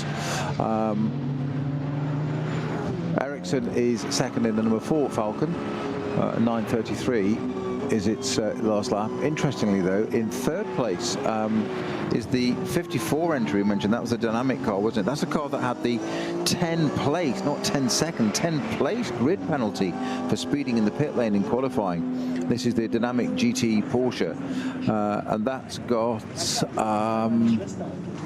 Jarmy at the wheel of it. Yeah, Jaminet, sorry, Matthew Jaminet, sorry, it's short, abbreviated on my screen, my apologies. 9:01.3 for that. Ericsson, the number 4 car, into the pits now, so 1 lap after its sister car. 4th place is the 105 entry, which helps me I haven't got on my entry list. That's good, isn't it? A little bit interesting, a little bit of battle scarring on the front left of the number 4 Falcon Porsche, and it is a driver change then. So Joel Eriksson has got out after just over 2 hours of competitive action, but he'll have been sat in that car for quite a while, for about 2.5 hours. That's had a big off-pit. That's filthy down the left-hand side, and if you notice, the rear PU is actually loose as well. That's going to have to be taped or done something. Yeah, they're working on that on the right rear now. There's been that's either run wide or been hit up the back. Right, there's no damage to the back of it. Clearly, we can, looking around the camera's coming there. So there's, yeah, that's run wide and tap the bodywork there. So the rear wing and PU, it's all the holder catch and retaining mechanism, where they're obviously built to be worked on very, very easily, and disconnect that rear end to get into the engine exhaust system, etc. There, that's all now strained. So I'm guessing it's going to need blue gaffer tape on it. It's a proper race car then, isn't it? Oh, only is it a proper race car when you get that on. That's yeah. I think it's classic down the. It's certainly been off onto the grass at the very least. I wonder if they've got Falcon Blue and both shades of Falcon Blue gaffer tape in the garage. I'm sure they have. Yeah. Damaged the rear clip as well. It's not the clip; it's actually the bodywork, isn't it? It's torn around it. The clip's intact.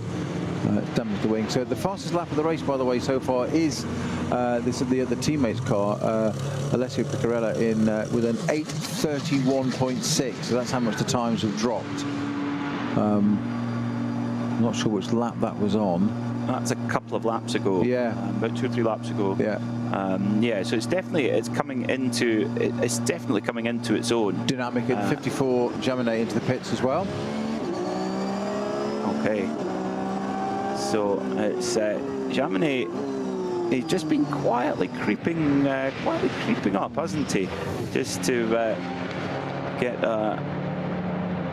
yeah, just quietly moving up the order, having had a difficult start to the day with that 10th place grid penalty. But yeah, Jaminet's, I mean, he's a class act, really a class act. Has been a Porsche Works driver for quite a long time now, actually. And has made absolutely full use of that opportunity. Yeah, top 6 cars being Porsches now. It takes until P7 for the number 15 Shearer Sport Audi of Nico Bastian to break the Porsche deadlock, and then we do have actually Audi, Mercedes, Audi, and then we're back to Porsches again. So it's 3, 4, 54, 148, 120, 15 at the top 6 there are our race numbers.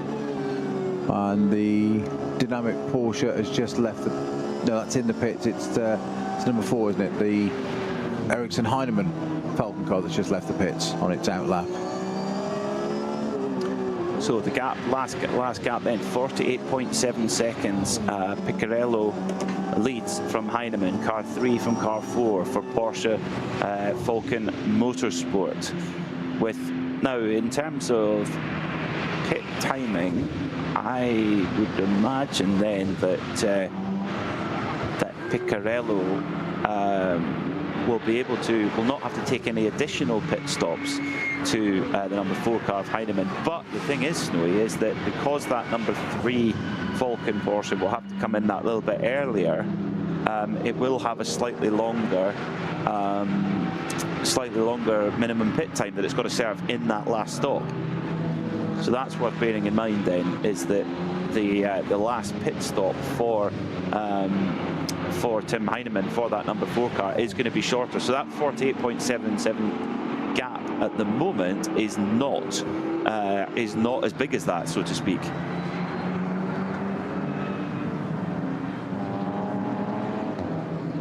Yeah, I'm just looking at some of the race control messages. There's nothing. I'm just catching up a little bit over here. There's obviously got that black and white disc for the number 3 car to check the GPS system, and no signal or no permanent signal. That was salty. We know that's they seem to have resolved that problem, whatever it was.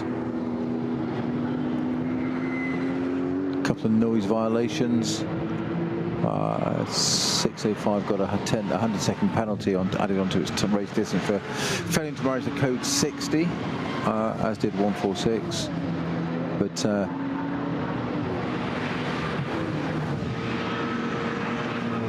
think that's all pretty well up to date there. Okay, so Mathieu Jaminet then is handed over the number 54 Dynamic GT Porsche to Adrien Delena, who comes out in 3rd position. The gap is to the leader 2 minutes and 4 seconds. Though, if they can run as long as possible into this stint and pit that little bit later than the rest, they can gain a lot of time back with the minimum pit stop time, because basically the closer you pit for your last stop towards the end of the race, the closer it is to the end of the race, the shorter your minimum pit stop time is. When we get to that point, we'll tell you what that is. Now we might get an interview in English here with Joel Eriksson. Let's see.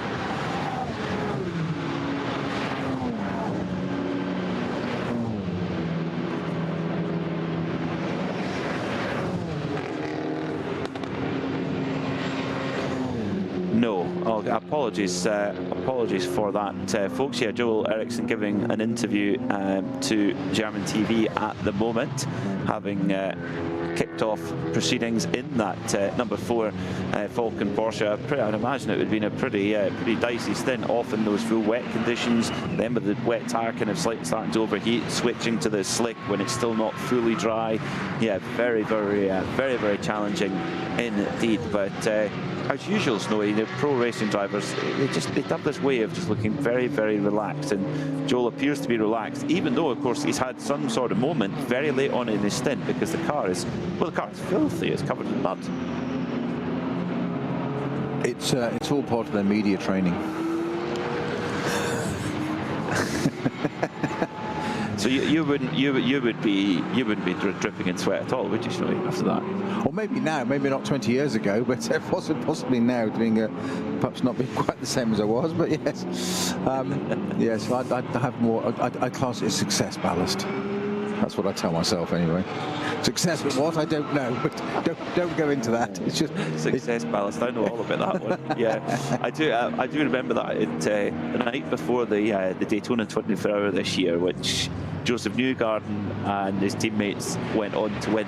And I saw Joseph Newgarden in the catering the night before, and it was fried chicken was one of the options. And you could just see him staring at this fried chicken with his plate in his hand going, and you could just see the calculation going, that's balance of performance on a plate. Exactly, right salivating versus lap time, yes. And he very politely asked the chef, he says, do you have any non-fried chicken? And he said, yeah, no problem, we can grill you some chicken. He says, he was very polite, and he went on to win the race. So yeah, there you go, you see. Yeah, that's the only difference, Snowy. We just like fried chicken too much. Well, indeed. I'm going back to the Dorrant again, aren't we? I know. I love the food in the Dorrant. Yeah, we were always very well looked after.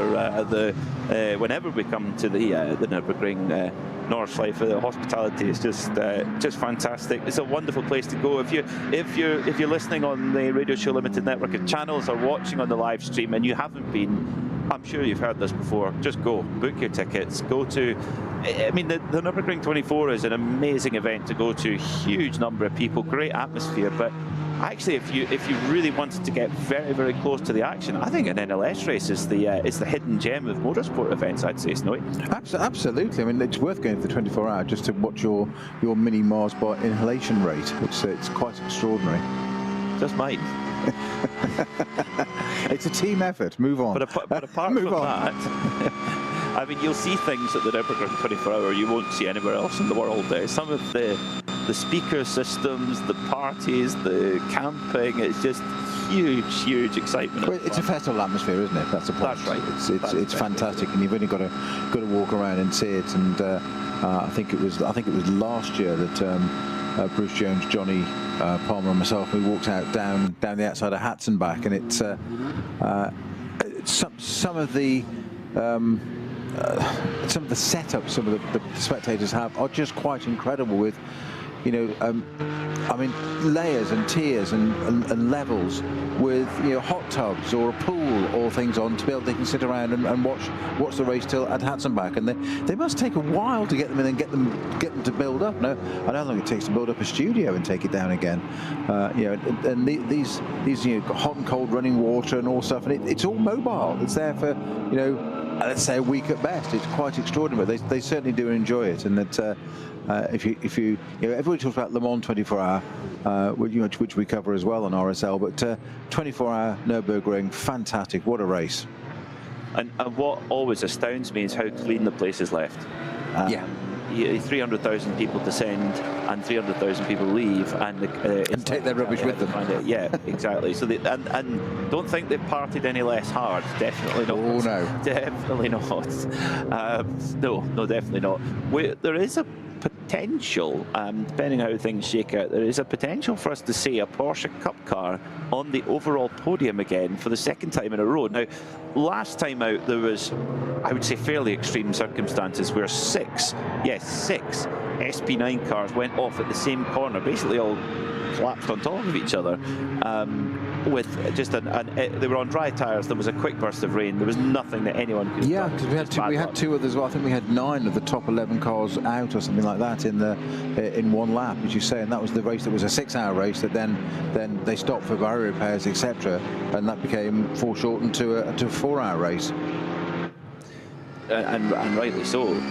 But because of that, we saw a Porsche Cup car get up onto the overall podium. I think we could see the same again today, still. Just with I think there's still a twist in the tail here with 1 hour and 40 minutes to go.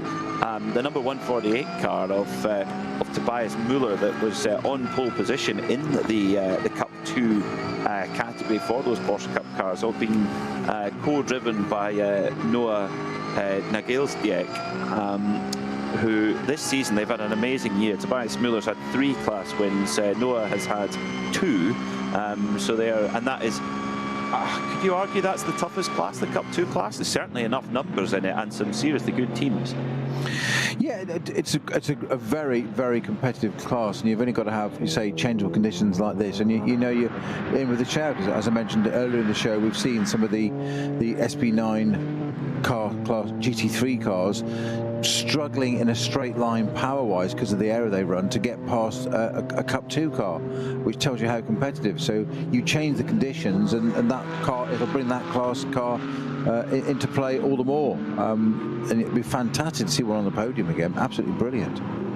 Slightly helped by the fact there's only 8 entries in our SP9 class this race, but all the same, fantastic effort. It shows you how impressive a package it is too. A really, really impressive package. Now, by our reckoning now, that number 4 Falcon tired Porsche, getting that repair, spent a little bit longer in the pits than it perhaps should have. I'm trying to find out how long. Yeah, it was to be in the pit stop for a bit too long there. So we'll wait till it comes back round through. But better that it's in there longer than shorter. Yeah, I think it's been in that last pit stop to get that damage repair took longer than it perhaps should have done. We'll wait till the number 4 car comes through, because again we've had a lot of difficulties with timing today. So we'll wait till the number 4 comes through. But it appears that it has dropped time, which would then mean that we'll see. Yeah, we could see some Porsche Cup cars up there up in the fight for the podium. But of course, they run on quite a different fuel program to what the SP9 cars do. They run longer on a stint, so they've still got to do. Now we've still got to do some extra pit stops, I think, perhaps for the for the Porsche Cup cars, so we'll wait till that shakes out. But they're definitely in there, in the mix, and yeah, it shows you how amazing a package it is for, a fraction, around half the cost of running a GT3 car, maybe even a third of the cost. Yeah, I think you'd be lucky to get over the third, but it shouldn't be a half. So yeah, you're probably about right. Right, Peter. It's running a GT3 car is phenomenally expensive, and it's the performance gain from GT4 to 3. It's exponential in terms of the financials. Totally different sort of thing. Worthwhile? I don't know. It's the glory of being at the possibility of being at the front, though, isn't it? It's and it is competition. That's what it's all about. So you want to be running at the front. But as you say, pragmatically, a GT4 car. This is why TCR and all the other classes are so well populated. You don't have to. It's going to cost a set amount to go racing. You accept that. It doesn't have to be stratospherically silly for you to have a great time. And if you get a like-minded group of people around you that go enjoy racing, 3-4 of you gentlemen, if you like, go and enjoy racing together and have an absolute hoot and be competitive. And of course, you look at adrenaline. You can win the championship from further down the class. It isn't an SP9 GT3 car carrying number 1 on it, is it? It's a BMW, way down the class with 4 doors. That's where the championship's won. Yeah, and that's where the slightly unique way that the points work out for the overall Nürburgring Langstrecken-Series Championship. You're basically, it's how numerate your class is and how tough your class is to win. So if you keep winning your class and you're in a very highly populated class, you score more points. So it's very rare that you see a SP9 car winning the overall championship. They might win the SP9 championship for GT3 cars, but they're very, very unlikely to win the overall because they've not got enough cars to beat in their class, if that makes sense. Can you imagine us trying to work out the points for that, Snowy? It would take a while, wouldn't it? But we need a help. That's why we come into our element in 24-hour races. We have a bit more time to figure it all out. Exactly. Yes. Exactly. So, I think with the number 3 car, with that GPS issue, we're only getting splits for it around the Grand Prix track. So we get split data in Sector 1, Sector 2, and then it goes dark until it comes back round again, which I could only presume is due to the GPS issue.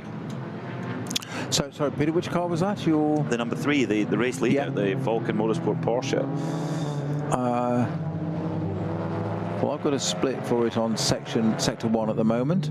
Yes, yeah, so Sector 1 and 2 is on the Grand Prix track, so I think we're seeing from what I can understand, we're seeing sectors of it while it's on the Grand Prix track, and then it goes dark until it comes back round again. I'm with you, yeah. Basically, the Nordschleife, it's when it's out of contact, which could well be to do with that GPS issue. We speculate, of course. It's just actually, Alessio Piccarello has just set the best Sector 2 time that of the race. I was just going to say that, 1:04.2, hasn't he? Yeah. So he's looking really strong, is Alessio Piccarello. And look at the times as well, because it's coming down now. Because an 8:18.301 is the best time of the race set by that man in that car. Yeah, that's getting stronger. I mean, the best qualifying time we've seen of the year is a 7:56. So we're still a ways away from that, but we're getting closer. We're getting closer all the time, and the conditions are far from ideal. But we're over a minute quicker than we were at the start of the race. Exactly, that is the point, isn't it? Oh, yeah, well over a minute quicker. Friend of the show, Marcel Duke, on the. He's in the pits with Müllner Motorsport. German TV are down there at the moment. Again, apologies. You'll just have to put up with Peter Snowden and I. The German TV go to work. So they've got a little bit of chat to do. Of course, the Milner Motorsport team, they run in the very competitive Cup 2 category. Now, believe it, now this goes to our point of how fast the Porsche Cup car is down the Dottinger Hole. The number 148 pole-sitting Porsche of Tobias Müller has just set the best sector of any car in the whole field in Sector 5, the last sector of the lap. And it's currently with pit stops. Isn't that car lying second overall? It is. Yeah. It is. I mean, if anything goes wrong for the number 3 Falcon Porsche, exactly. could we see a Porsche Cup car winning the whole race overall? Shh, whisper it. Don't say it. There's I know of. just over an hour and a half to go. Don't say such things yet.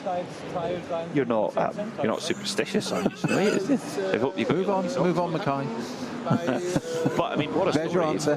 What a story for the number 3 Falcon Motorsports Porsche. You know, to having had to come in early after 4 laps to fix an issue with the GPS, and then taking really what was a little bit of a sort of forced into a gamble. I was going to say the hand was forced with that GPS issue, wasn't it? They'd got to pit to sort that out. So, as you say, opportunity knocks, and this is what I love about all sorts of racing, but especially GT endurance racing. And this is not that long a race at 4 hours. It's still twice a Grand Prix, roughly, and a bit more. Is the way teams they adapt, and I think adaptability is the key to it all. They don't get their heads down. They don't say, "Oh, we've got a GPS problem. It's going to whatever." So, okay, fine. How can we turn this to our advantage? What can we do? What can we do with it? And I love that up and down the pit lane throughout the paddocks of motorsport. That's what they do. Right, turn it to our advantage. How can they? Look at the moment. I mean, as you say, wouldn't that be a fairy tale if the result continued as it was? As would also a Cup 2 car. So our cup overfloweth with possibilities. It is, and I think we both used the same word when Falcon put those dry tyres on the number 3 car, when the conditions were challenging, to say the least. And we both said, that's brave, that's very brave. And fortune appears to favour the brave. I mean, they're leading very strongly at the moment from the number 148 car of Tobias Müller, which runs in the Cup 2 class, Porsche GT3 Cup, and then it's the 120 of Avia WNS Motorsports, who the crew that won the first round of the season in their class. Then it's the next of the SP9 cars, which sits in 4th right now, which is the number 4 car of Tim Heinemann for Falcon Motorsport. So they're, I think that previous pit stop for Falcon number 4 has really cost them dear, and that whatever that issue was, it has cost them dearly. Nico Bastian. Now remember that we've almost forgot about Scherer Sport. We sort of, when they pitted after lap 1 to change tyres, sitting there in the pits, you think, well, we could write them off. Well, Nico Bastian's just put in the absolute best in Sector 2 at the wheel of that Audi. They're still a ways, don't get too excited, they're still over 4 minutes behind, but they look like they were done for at that point, but not quite just yet. Yeah, because they're 5th overall again now, aren't they? So 15 laps completed by the top, I was going to say top 10, but the one car's in the pit there, the Fugel 105, that's in the pits, wasn't it? We're just coming out, I think. Yeah. That's a Cup 2 car. But 6th, 7th and 8th places are in the pits now. So that's we've got 2 number 8, the Utah Racing, Racing Audi. The Advan Mercedes and the Fugel Porsche. Correct. As you mentioned. Yeah. But the Fugel Porsche just gone out, Peter. Just exited. Yeah. In Cup 2. Yeah. Yes. In 8th overall. Yes, you've got to be well up on your Porsche nomenclature to watch Nürburgring racing, don't you? We've got a GT3R, a GT3 992 Cup. We've got a 718 Club Sport GT4, and so on and so on and so on. It's unsurprising to see Porsche so well represented. You caught my attention when you were talking about that one that was in the box that had won 5 rounds so far and wasn't going to complete, and you said it's Porsche 962. Because that was its entry number. Now Is this how?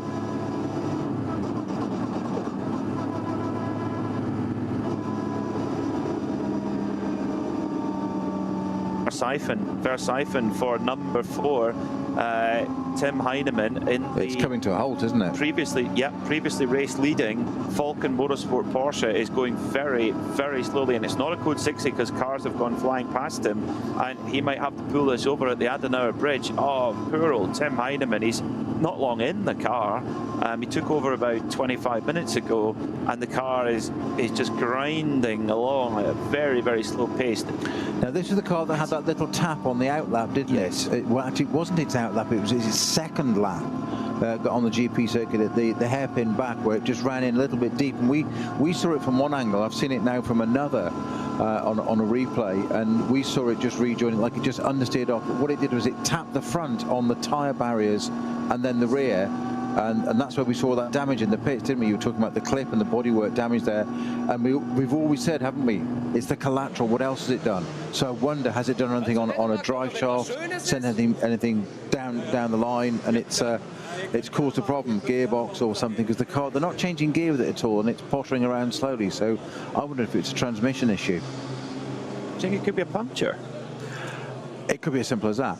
Yes. Sorry, tyre damage as well. Yeah. No, it's fine. No. I'm going massive mechanical, and you're just going, yeah, tyre. And you're probably right. Well, we'll see. We'll see if it makes its way back. Now, the GPS tracker, not the timing, Peter, I mentioned this earlier, that's got that car stationary, but on that GPS tracker, there happens to be an onboard as well, and it's showing the car rolling still. Oh, no. As if by magic, the moment I said that, without touching the iPad at all, the tracker updated, and it is now up to Kesselchen, isn't it? Yeah, that will be about. Yes, it is. That's exactly where it is now. So that really was quite incredible. The moment I said that, it suddenly moved across the screen, literally like, it's like your sat-nav when it's got that road that doesn't exist. You've got a new road and your sat-nav hasn't updated, and it suddenly goes across a field. It's like, oh, hang on, it's over at Kesselchen. It's puncture. It's got to be. Just as Tim Heinemann was coming in at a normal speed there to Metzgersfeld 2, and the car just let go. I think he's got a puncture, and then into the barrier. Luckily got the soft barrier, not the hard barrier. Did it connect? Oh yes, big time, because once it was off, it was just mud and into the soft barrier. So we just had a replay in our global broadcast centre. So it looked like, just as he was turning in, bang, looked like a puncture to me. I mean, the fact he's driven the car away shows you how tough these machines are built. They're proper endurance racing cars. So, oh, that's just the longest drive in the world, back all the way up the Kesselchen. It's as far away as you can be, really, in terms of, as the crow flies anyway. About half of the track left to make the way up. And now you have the reverse psychology for Tim Heinemann here, where he's got to keep out of the way of everybody else and keep off their racing line where possible. But obviously you can't jink from one side of the track to the traverse. You've got to try and just keep out of the way, and sometimes you are going to be on the apex, but you're better going around there slowly where everybody can see. Marsh doing a brilliant job with the flags, of course, and just warning all the vehicles approaching that there's a slow-moving vehicle on the track, white flag for that. Quite often we have at the Nürburgring here, and then also if we see it's intervention vehicles being around, so the white flag will let you know that's a slow-moving vehicle. In this case, it's an actual race car. We're getting word from the pits that it was in fact just a hit. He hit a damp patch there, did Tim Heinemann. Yeah, into Metzgersfeld I did wonder, because it just, I'm not sure a puncture would have caused it to snap quite like that. It's just as if it's, yeah. Well, so it just shows you that we've felt like we've kind of been under dry conditions-ish for a while, but it just shows you if you just touch a jump patch in the wrong place, and I guess then, you know, it's the inside left wheel, you touch the damp patch and it's got the least amount of temperature in it. I don't know, it seemed to go away from him very, very quickly for Heinemann, but then that also wouldn't explain him driving it back very, very closely. Very, very slowly, excuse me, unless it's damaged having gone into into the wall. Very odd. One of the bits of jeopardy that's been removed in this day and age is because years ago when you're driving in these conditions, gear changes and neatness of that and driveline snatch and heel and towing, etc., was critical part of your driver's armoury to make sure that in these conditions you could, certainly on a rear-wheel drive car, that you didn't have exactly that as you've just described, Peter, locking the transmission and just catching it, even just a slightly imperfect gear change could cause that problem. Of course, that's taken away these days with technology because they're all paddle shift and it's done for you in that sense. So the revs are matched perfectly, so every gear change should be seamless, which is why I wondered if there was a gear issue with it and what caused it to go around in the first place. But it did just snap, and it's a bit of an odd one, that. You almost want to see, you've seen a replay of it from, you said in the centre from inside. I'd love to see one from an aerial shot of it to see what happened. They could read the track surface at the same time then. Yeah, very true, very true. See, a typical driver always wanting more. More. It's like, you're 2 seconds a lap faster. Yeah, I want to be 3. Yeah. Exactly. Yeah. Don't laugh. We had that once in a particular race where it was admittedly an E-type and historic, but FIA historics, and we were about a second off the pace of this particular venue, and my engineer was saying to me, he said, I was looking at the car overnight thinking about what we could do and so and so, and he said, we only need a second. I said, no, we need 2. And he went, no, we're only a second off the pace. I said, that's why we need 2. And he's like, what? And I said, we need them to be thinking that tomorrow. Why are they a second quicker than us? And he was like, you're just never happy, are you? Like, no, that's what drivers do. I always want more. They want a second another day as well. So we're getting some more information about this incident with Tim Heinemann. He's now making his way up, just coming up towards Ice Curve. And Tim Heinemann had said over the radio at the time it was a wet spot. However, he now has a puncture at the right front. Now, read into that what you want. He did, the car did go in right front, so that could be possible, but I wonder if there's maybe a little bit of well, let's see what the story is there. But we believe now that that number 4 Falcon Porsche has a front right puncture. Well, it's kind of irrelevant in some ways because it's going to get its when it gets there eventually. It's going to come in for it to have tyre change anyway. But it's I'm just wondering about cause and effect on it. I think there's different layers to this at the moment. So it's at Schwalbenschwanz now, isn't it? Yeah, and sticking to the right in the lovely bright autumn sunshine, but not going the pace it would like to be going at. No, this is it just shows you nothing's ever guaranteed. And yeah, it's dropped it down to 8th already, Peter. Yeah, nothing's ever guaranteed in motorsport, and Falcon looked so strong. Before Klaus Bacher went out for his second qualifying run, they were on pole by an absolute mile in the wet, and then of course Klaus went off the road. The team did a great job to get the car back to the start. Then they had this GPS issue, but the number 3 car is now driven by Alessio Piccarello, who took over from Klaus Bacher, is looking very, very strong, with a gap of over 3 minutes back to the Porsche Cup leader, or the number 148 of Tobias Müller. And Piccarello is setting personal best sectors, pretty much every sector right now, so the track is getting better and better with every lap. Piccarello is flying. The thing for now for Piccarello is this is one for you, Snowy.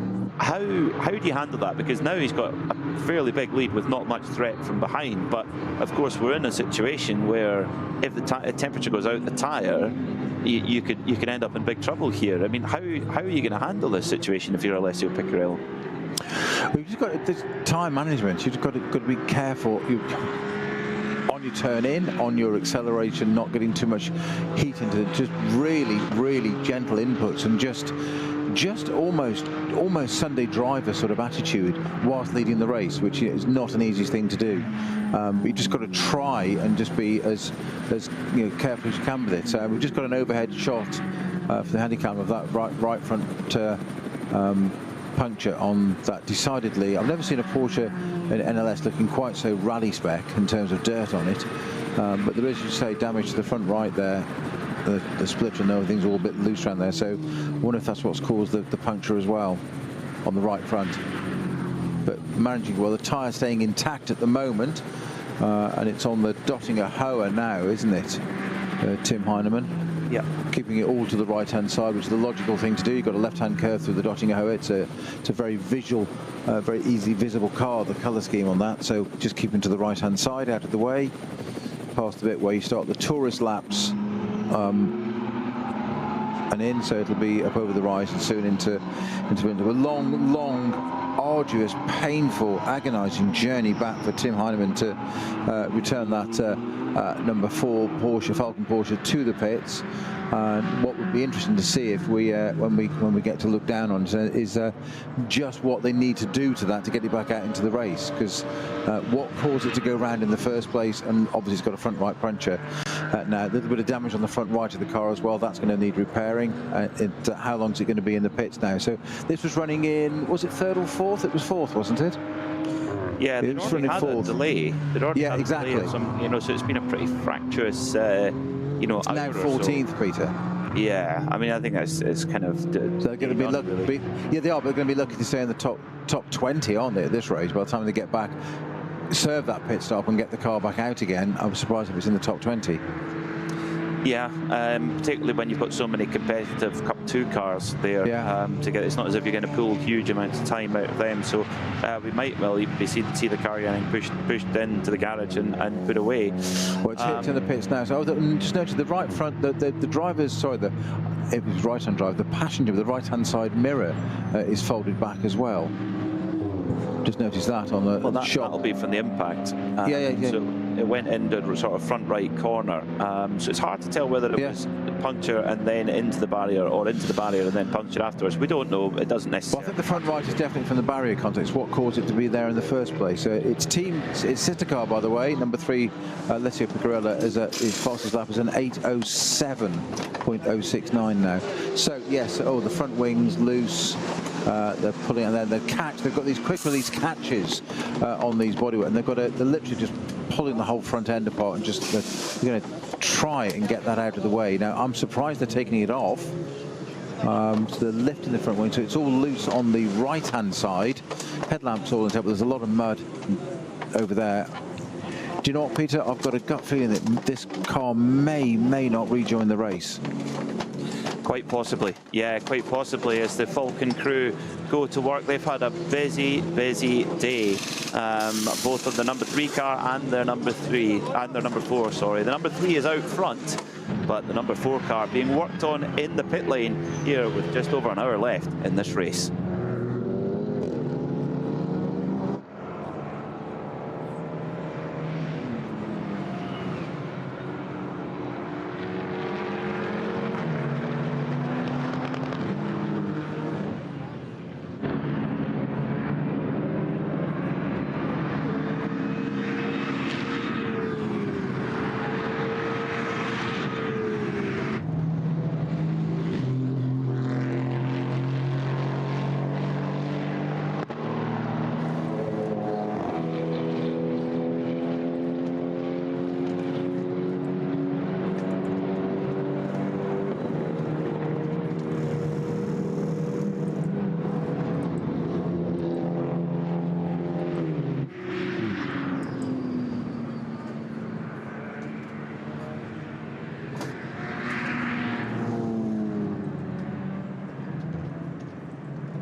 So it's more just a case of get the car to the end now, and yeah, put it down to experience. I mean, in terms of a job from a pit crew, we've seen it many times here at the Nürburgring where pit work can win and lose a race. And Fricadelli last year in the Nürburgring 24-hour, they had a puncture just as they came out of Galgenkopf onto the Dottinger hole, luckily not too far from the pits, and they lost about a minute coming back, driving slowly back to the pits, but they lost no extra time in the pits. They got all of the pit work done, all of the repair work done to the rear of the car in the time, in their minimum pit stop time anyway. So the pit crew, had they panicked, they wouldn't have been able to do that. But it just shows you they are really some of the best of the best here at the Nürburgring, because the damage that can be inflicted on a car here is massive, and the unpredictability is huge. So I mean, to basically repair the entire front end of that car in what, 90 seconds, 2 minutes tops? Yeah, it wasn't long at all, was it? So predictions, what do you think, Peter? I said that would be lucky to be in the top 20, thinking that's about where it was going to rejoin. Well, it isn't. It's rejoined in 16th. So do you think they can get back into the top 10 with just over an hour and 10 to go? Well, I think it's more where they are in their class, I suppose. And yeah, I think, well, they've got an hour and 10 minutes of running. It seems like they've got a healthy car there. Hopefully everything's driving straight. That's the only thing, if anything's got bent when they've gone into the barrier. It's definitely not a showroom perfect job, but it needn't be. Aesthetics are definitely second behind speed, and yeah, it's not quite fitting perfectly on the offside, is it? No, not quite. We've got panel gaps. Panel gaps, yes. Definitely not acceptable panel gap. Porsche Cayman GT4 Club Sport going slow, coming through Tiergarten with the hazard warning lights going. That's car 953. That's quite fitting today, is because some of the cars look like rally cars now after the wet weather. That's the Smirlis racing car of Nicholas and Alex Koch coming in for service, and there's something wrong with it because it was going slowly with the hazard warning lights going. Not a mechanic, but that's normally not good. So they go to the solace of the pit lane. At the front of the field, it's really now in the hands of the number 3 Falcon Motorsport Porsche of Alessio Piccarello, leading by a comfortable margin right now. But is anything ever comfortable at the Nürburgring? They will just be hoping to get through clean, every little piece of traffic, just getting through nice and clean and tidy. And at the moment, we have 2 Porsche Cup 2 cars on the overall podium. Quite remarkable for them. Well, as you said, Peter, it was the number 3 car. What dramas that had pre-race, post-qualifying, or during qualifying, post-qualifying, pre-race, and dramas, then the GPS issue, and everything was focused on that. And then all of a sudden, out of the blue, what seemed to be a seamless run for its sister car has turned into effectively a nightmare for it, hasn't it? And dropped it right out of the running. Yes, it has. It has. Now the fan favourite, car number 150. BMW GT4 leading its class, having with Steve Brown on board earlier on, ended up in the barrier on lap 1 at Metzgesfeld, but they've fought back. Jimmy Broadbent at the wheel right now, leading in category in SP8T and 20th overall, and they continue their very strong season. They've had 2 class wins so far this season, and they're in a good spot to make it 3. So car number 3 marching on then at the front of the field with Alessio Picariello driving, and the speed of the circuit getting better all the time. But it's amazing actually how much muck gets on the road, Snowy, in certain areas of the track. Yeah, you've only got to have a few cars run wide, and it just brings it back on, isn't it? It has completely dried out. Just looking at our helicam shot down across onto our lead car at the moment. I think that's the lead Falcon, isn't it? That one they're showing now, not the one catching up. I think this is the number 3 car. Yeah, yeah, and it's a completely dry track, apart from those bits where all sorts of detritus have been brought onto it. When we logged in this morning, and who'd have thought? Yeah. Look, who would have believed this? I mean, when we logged in this morning, we just caught the last bits of qualifying before coming on air, and it was, I mean, almost to the point where you couldn't run qualifying because there was so much standing water, and it just dried and dried and dried, and you know, fortune favours the brave. They both were maybe slightly unfortunate, then fortunate, then very brave. The number 3 crew having to pit to fix a GPS issue, and they thought, well, while we're here, we might as well roll the dice and put some dry tyres on, and that's what they did, and that has proven to be very, very effective indeed. And Klaus Bachler and Alessio Piccarello have just over an hour between them and a Nürburgring Langstrecken-Series victory. But given what's happened in just over the last 3 hours, anything can happen. So do not go anywhere here. More action from the Nürburgring coming up very, very soon.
Liebe Fans, Lovely fans. besucht uns auf unseren Social Media Kanälen. Follow us. Auf Facebook, Instagram, YouTube, X und TikTok. Willkommen bei der NLS.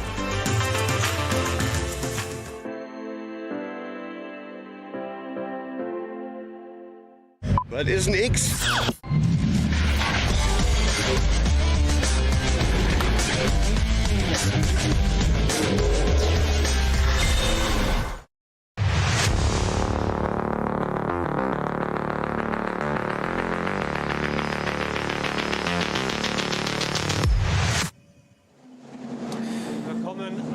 So we're at the business end of this race then, and the number 148 crew are looking very, very strong right now in the Cup 2 category. They sit second overall right now. Tobias Müller had a fantastic stint there, a marathon stint. He was in that car for nearly 3 hours, and does not look tired at all. He's just having a quick chat with our colleagues in German TV at the moment. But he's looking in a really, really strong place right now. Is that crew, and they've really been the benchmark in that Cup 2 category, having won 3 times. Well, certainly for Tobias Müller, 3 times so far this season, and looking good for another one. Now, we've just seen the best lap of the race set by Nico Bastian on his Audi debut in fairly challenging conditions, it must be said, an 8:04.9. We're now only, I mean, we're now only 8 seconds off dry qualifying pace. Quite remarkable to see that.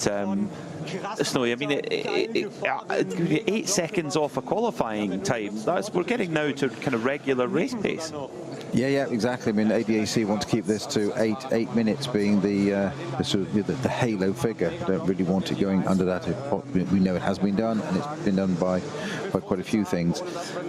Nicky Thiem famously in the Aston Martin in one race, but that's what they want to do. So I would not have bet your house on earlier today that we'd have times of approaching 8.0s or under 8.10s. I really wouldn't have done. Not even yours. Not even mine. No. Wow. That says a lot. That says a lot. That you wouldn't have bet, or yours. I would imagine. Yeah, it is remarkable how this place can evolve. And the local knowledge and of what the weather does, how the surface changes. And the thing is, the bit that confuses me, Snowy, is that it's not actually even that warm for the track to dry out.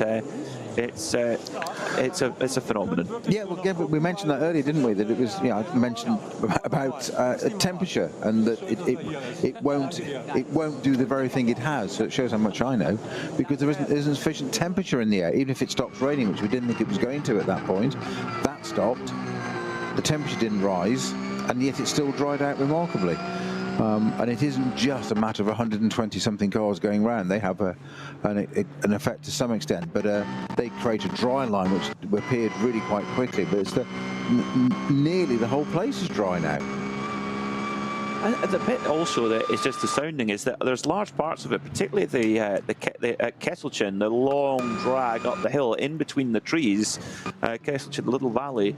100, at the moment, the 148 leading Porsche Cup cars heading up there, and it's when you've got so much tree cover around, that's another impediment to the track drying out also. Really amazing how that's developed. Well, we're into the final hour now, and Alessio Piccarello, the race leader, has done 7 laps on his stint, so you'd suspect that he will need to come in at the end of this lap. He's due in just over 5 minutes time. Just coming on, he's heading on to the main part of the Nordschleife at the moment.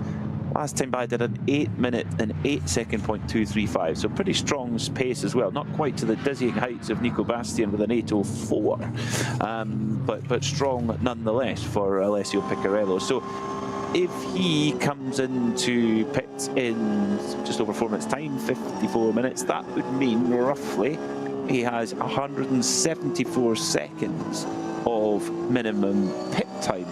However, somebody coming in 2 laps later would be about 135 seconds. So there's just 2 laps of difference, and it can be 40 odd seconds of minimum pit time difference. So that is the unique rules we have here at the Nürburgring Nordschleife. How the later you pit in the first stop, you have to stop longer. And therefore, when you get to the end, you're likely to stop later into the race, and you have a shorter pit stop. So basically, everyone has the same minimum pit time. It's just depending on when your first and last stop is taken. But as we discussed, that number 3 Falcon Motorsport Porsche, the race leader, had to pit early, much earlier than planned, 4 laps after it had to come in and check and fix a GPS issue. Now, problem here, Snowy, car going slow, number 123 in the Porsche Cup category. That's a Müller car. Oh. Also, we've got 604 stopped as well, which is the Herfer Racing BMW M3 in the H4 class. There's only 2 cars now, 604 and 605, both Herfer Racing cars, and that stopped at Mercedes Arena. Well, if your car is going to grind to a halt, that's a good place for it to grind to a halt. Every cloud. That is, and then you think that's a proper historic car now. It's well over 20 years old, the E46 M3. What? Historic. It is in the HH class. Yes, yeah. I just love the idea of something being 20 years old and being historic. I'm not saying you're wrong. It's more than that. I'd say it's 20. Yeah, no, it is about 20 years old in E46. So when you were at school? I was at school at that point, yes. Yeah. That was you were in your pub in those days, Toy. Don't go there. You were a factory superstar. That's going to light up Twitter, isn't it? Sorry, X. Snowy in his pomp.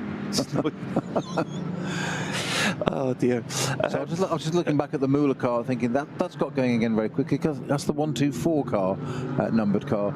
It's the 123 that was having the issue. So I'm just going to see where that's got to, if that's continuing. It did slow down. It seemed to having a moment. It was almost as if they had a, you know, when a car's low on fuel and you get drivers sort of moving it from side to side, almost get that last little bits of fuel up. It was almost like it was doing that for a minute. So, but quite often you can do that when there's a fuel issue or stuff as well, other issues, electrical and stuff. So, so 124's off, and has it connected with the barriers? No, but it's stuck in the gravel now. So just as I was saying that, the 124. Oh, has got himself out of the gravel, so that's the 124. So there's two different. That's what I'm saying. Yeah, both the Moolah cars having issues. Yes, exactly. So that's Martin Rump. That's an unusual mistake for him to make. That's just going onto the Green Smith's curve, isn't it? It is. Going onto the Nordschleife, yes. Yeah. And then the 123. That car was on the 9th lap of its stint, so I wonder, you know how you were saying wiggling about trying to get fuel? I wonder if he's run out of fuel. And the 940 now had a similar issue just on turn 2 of the GP circuit. Yes, that's one of the Cayman GT4. Wipers are on again now. 148's got his wipers on.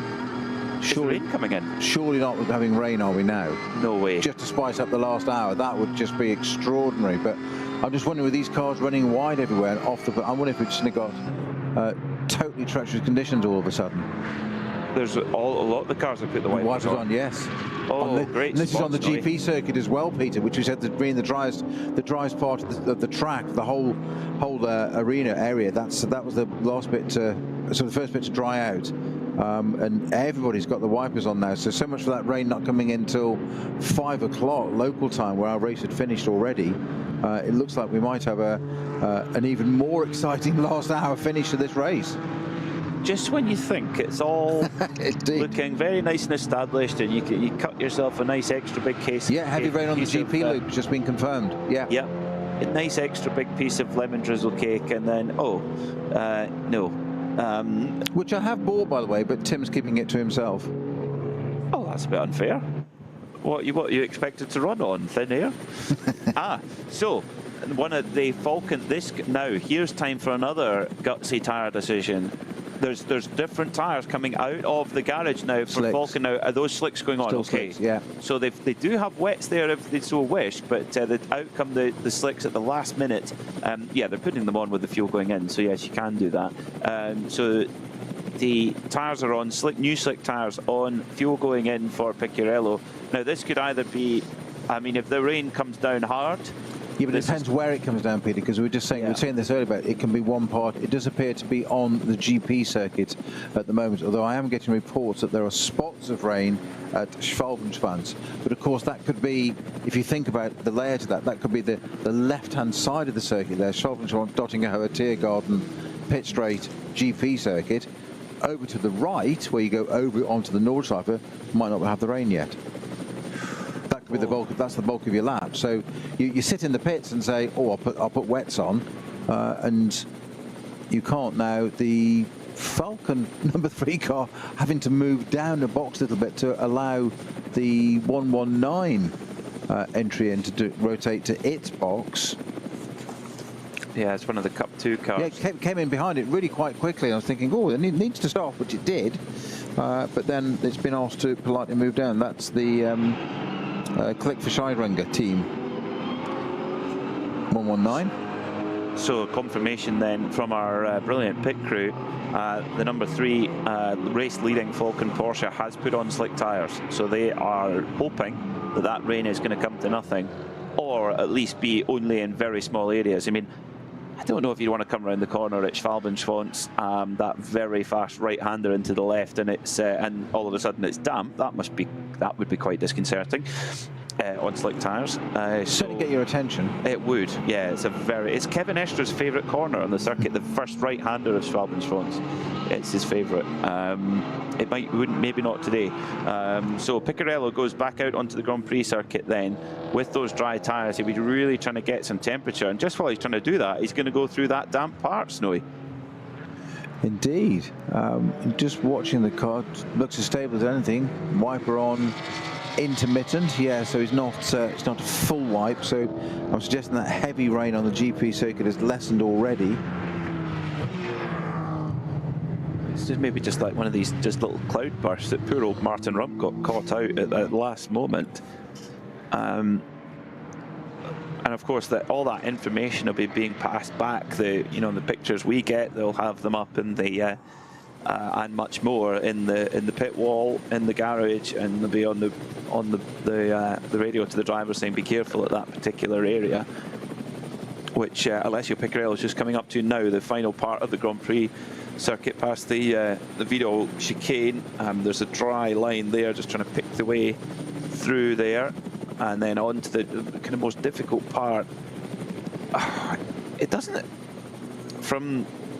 the helicopter's maybe getting a little bit of spots of rain on the lens of the camera, but I mean, if it is rain, it's very, very light for now.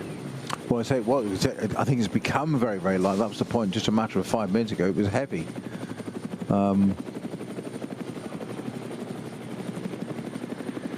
Yeah, so there's obviously an intermittent option on that Porsche wiper, as you'd expect, because it is just flicking occasionally. Yeah, it is. That's right. It is an intermittent option. Coming down through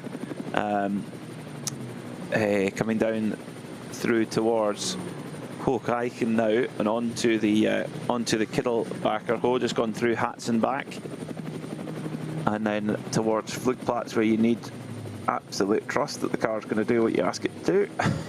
And it has. As he comes now through absolutely flat out into top gear for Schwedenkreuz, one of the biggest, bravest corners anywhere on the circuit. So fast left-hander, and the full drive, 255 kilometers an hour, 260 maybe, and then on the brakes into Arenberg. Judging by the body language of the Piccarello-driven number 3 Porsche, Snowy, it doesn't appear to be holding him back. He seems to be into a groove quickly. Yeah, not at all. Just going to look at some sector times. Yes, sector 2, 108.5. Bastian was 108.6, so on par. And that tyre's heated up very well then. Yeah, you can't take the first sector was a 401, obviously that was a pit out. So that's why I looked at sector 2. So yeah, I mean, that's got operating really quite quickly, hasn't it? And efficiently. Yeah, I wonder if it's a particularly soft compound which heats up a little bit quicker and handles these kind of greasy conditions quite well.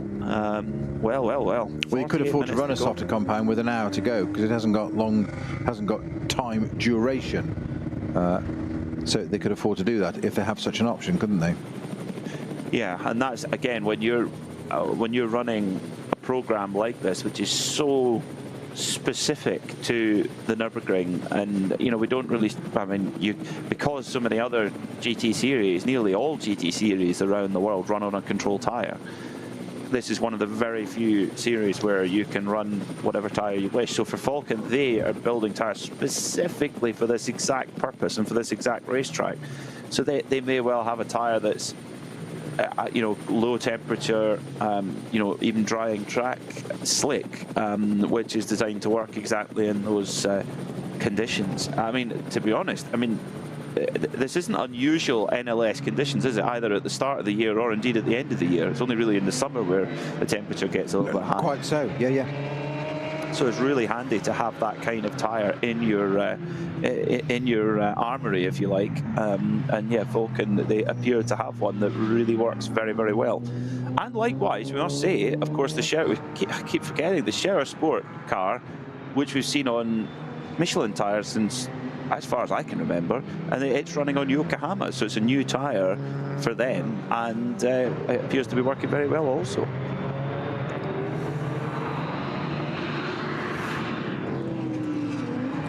So 46 minutes left on the clock then, as we head into this business end of the 55th Adenauer ADAC Rundstrecken-Trophy. And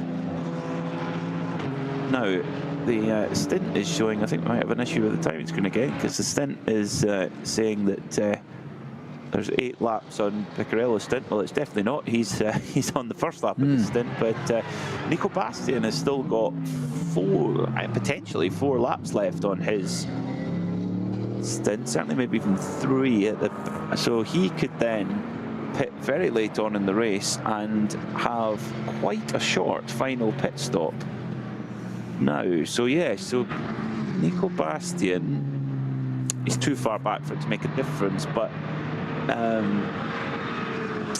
yeah, interesting one. How if he pitted with 24 minutes to go, he would only have 94 seconds to pit, whereas Picciarella had nearly double that. So that's a minute and a half in terms of minimum pit time between the number 3 Falcon Porsche and Nico Bastian in the 15 Scherer Sport Audi.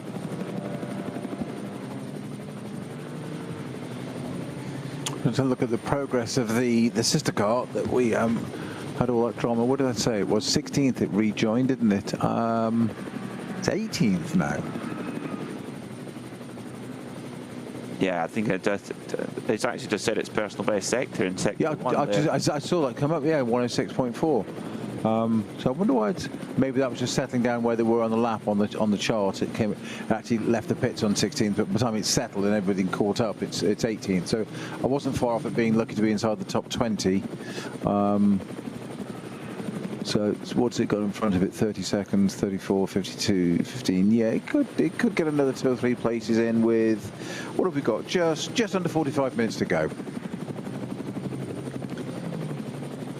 So yeah, with 45 minutes to go, it's once we get the number 15 and Nico Bastian over the line, we'll get an idea of what that gap is and where they're gonna kind of filter out. But we've got a good marker now to get an eye on the number 3 Falcon Porsche, because of the kind of light minty bluey green on the front of the car, and then the dark blue on the back. There's some dark blue gaffer tape on the front right of it, so we can easily identify the number 3 now with having the dark blue gaffer tape on the front right of the car. So and even the different on a colour race, mirrors. and that also is Snowy, yes. If you're a SWAT like you doing all your homework, yes, of course. But the mirrors are quite difficult to spot from a helicopter, unless not if you're low enough. Well, the helicopter shouldn't be going that low. Yeah, getting chirpy now with 43 minutes to go. Have you been on the lemon drizzle cake? I wish. So I'm just a sponsor. I just supply it. You just benefactor. Indeed. So, yeah, looking at it's around, yeah, still 4 or 5 minutes or so between Nico Bastian and the race leader, number 3 Falcon Porsche of Alessio Picciarello. There will be we believe, about a minute and a half come back to the Scherer Sport Audi team of Nico Bastian, because they will pit much later in the race. They will have a much shorter minimum pit time. So that's and you wonder actually, Snowy, if Scherer Sport Audi, if they hadn't had to make that very, very early pit stop, things might have been slightly different. Well, most definitely so. And I was, as I said at the time, I didn't quite buy into it, was the phrase I had of it. It just seemed a slightly odd thing to do, and the fact that they were so casual about it all. I just wondered if it was a little bit of gamesmanship, which happens up and down the pit lane, no matter what category or class or position you are. But I just wondered if they were pulling something a bit blind, and I was waiting for that car to suddenly reappear, re-emerge, if you like, and there's a front runner. It hasn't, so maybe it was genuine. Could have been, yeah, could have been. You never know. So car 150 Jimmy Broadbent coming through. Adenauer forced at the moment in heavy traffic at the wheel of the BMW M4 GT4. We've had a full season in this Bilstein liveried machine, including a tilt at the 24-hour race earlier on in the year. Just coming up behind the TCR machine, and a Porsche Cup car comes through. There's all sorts of mixing up to do as they come through Metzgersfeld 2 and down into the right-hander of Kallenhardt at number 150 car. Where is it sitting at the moment? Still sitting first in class at the moment, so looking good at the moment for that that number 150 Bilstein car. Always a fan favourite. When you see all the comments in our stream on YouTube, it's always a lot of support, a lot of love for Jimmy Broadbent, for Steve Brown, and indeed Manuel Metzger.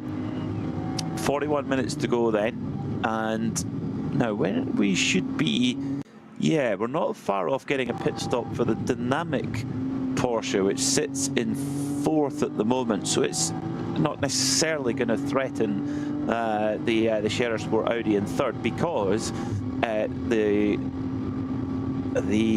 dynamic Porsche will have to pit quite soon, and therefore will have a longer minimum pit time than the Scherer Sport Audi will have. So Scherer Sport Audi looking on for a podium at the moment, all being well, but is there going to be a Porsche car on the podium yet again for the 2nd time running?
Motorsporterlebnis nach Hause. Dein Online-Shop für Simracing-Hardware und Zubehör. www.simraceshop.de.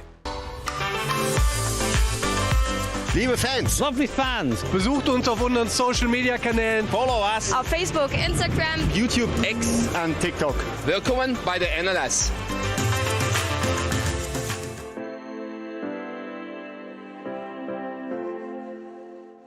Was ist ein X?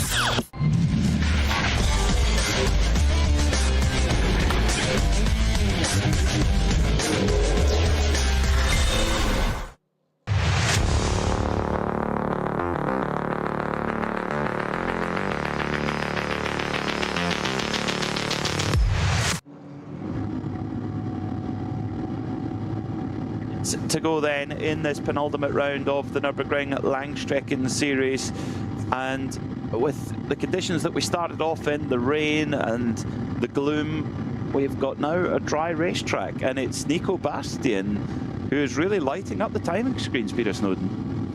Yeah, exactly. I said they try and do something, didn't I, with it? It's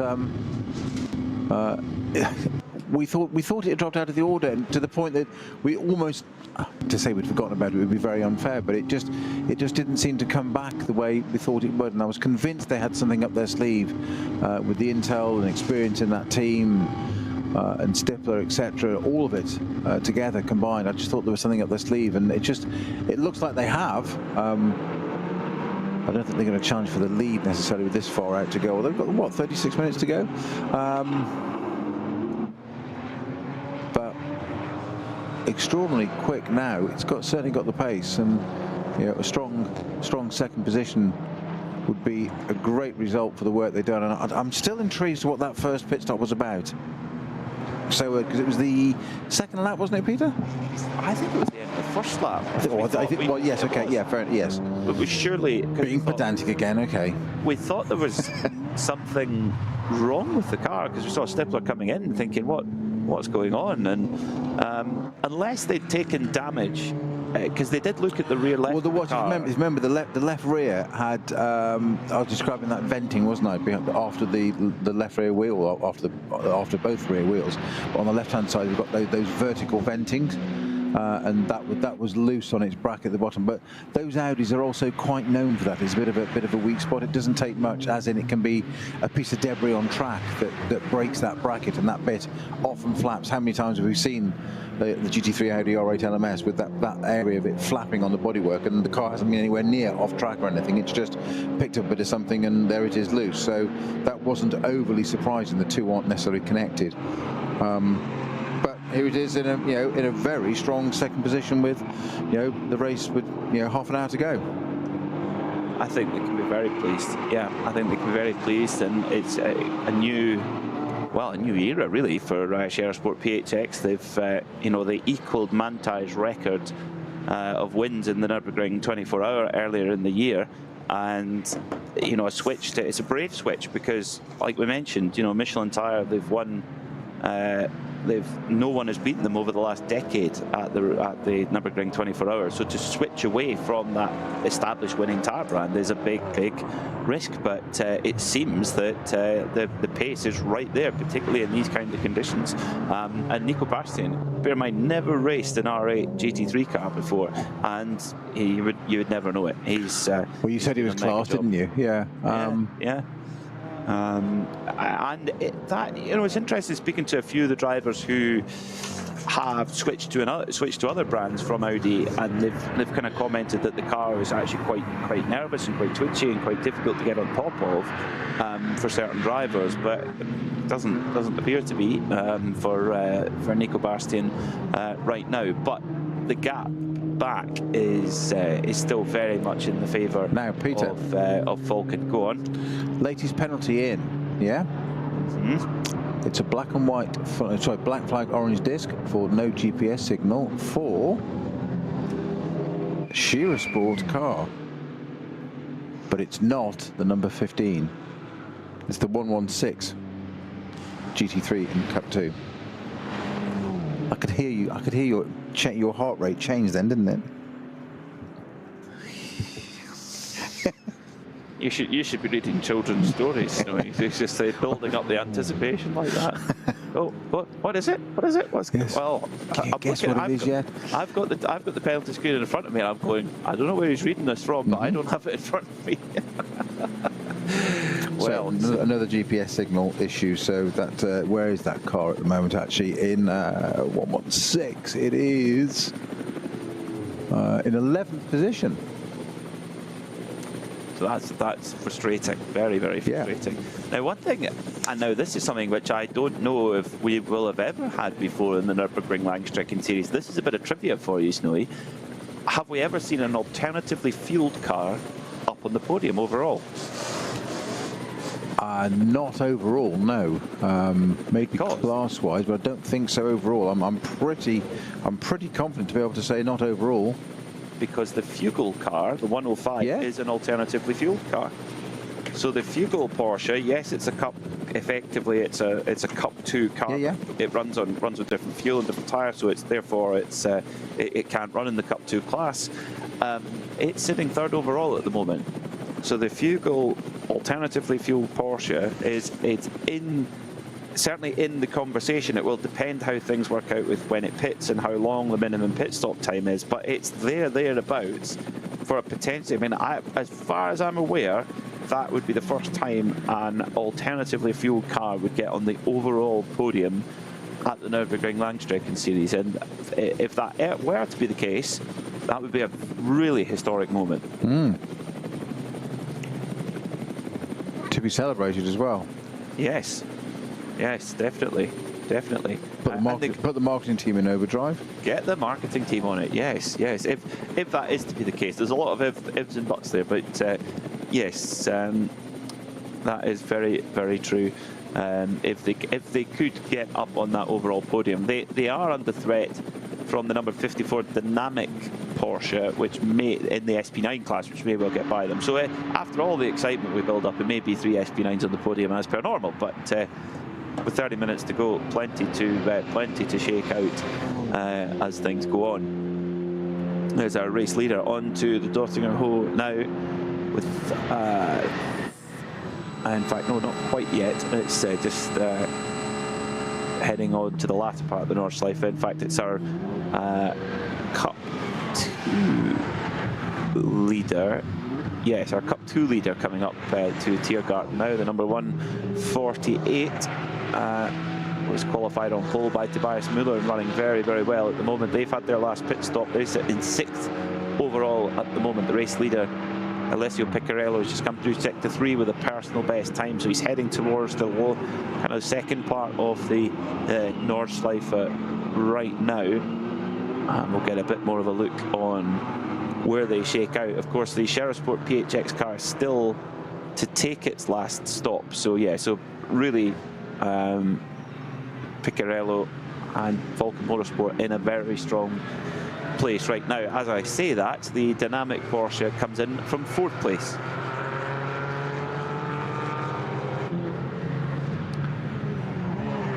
So 29.5 minutes to go then here in this 55th edition of the Adenauer ADAC Rundstrecken-Trophy, the penultimate round of the Nürburgring Langstrecken series for 2024.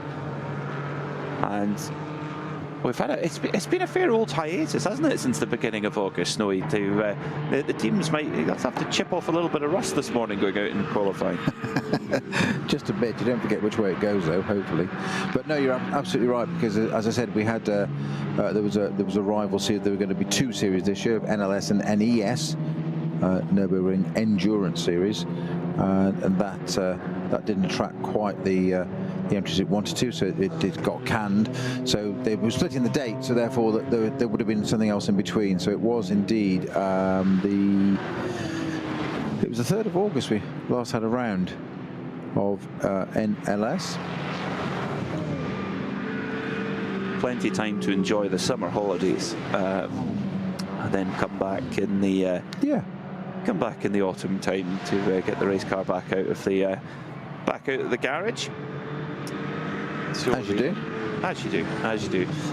So with what have we got? 30. So with around 30 minutes left on the clock, the dynamic Porsche came in, so it has 111 seconds of minimum pit time to serve. And the question is as well is, can the Fugal Porsche get home without another stop? It's done 7 laps on its stint. I think it will need a quick splash and go, which may determine whether it ends up on the podium or not. We're also expecting a pit stop from the number 6 Advan Mercedes AMG, which sits in 4th at the moment, which it will be coming in shortly too. So plenty to shake out there. Yeah, just on that little note, you've mentioned quite a big gap or hiatus, as you've just said, for this series. Then, of course, we have this is the penultimate round. We do have NLS 6, the final round of the year, in effectively a month's time, on Saturday the 16th of November will be our final 4 hours of fun around the Nürburgring for NLS in 2024. And they, well, you really want to be that last round. You want to be invited to the Frickadelli party. I've heard it's absolutely legendary. The Frickadelli end of season party. It's the stuff of legend. I'm reliably informed. You've got until March to recover then, because it's 22nd of March that all the dates were confirmed a few weeks ago actually for the 2025 season. So it kicks off again on March 22nd, and then 26th of April, 10th of May, 5th of July, and of course we've got the 24-hour in between, 16th of August. That one that we said we had that big hiatus. Then there's actually 2 rounds in September next year on the sort of 13th and 14th, 2 back-to-back, and one on the 27th. Our last one next year, NLS 8, is effectively this weekend, the 11th of October sorry, not this weekend, this time next year, the 11th of October next year. So 8 rounds of NLS for 2025, all in the diary, all booked in already. Can't wait. Wonderful. And also... And a 24-hour. Well, the 24-hour is going to be fascinating this year, because... Mars Bar City. Mars Bar City. 5 years ago, we had a back-to-back with Le Mans into the Nürburgring 24-hour, 1 week after the other. That's going to happen again next year. So it's a triple, isn't it? Haven't we got 3 24 hours in 3 weekends? Spa the week after. Yes, I think it is. I'm sure it's a triple. I think it's the first time in history. I'm sure it's a triple next year.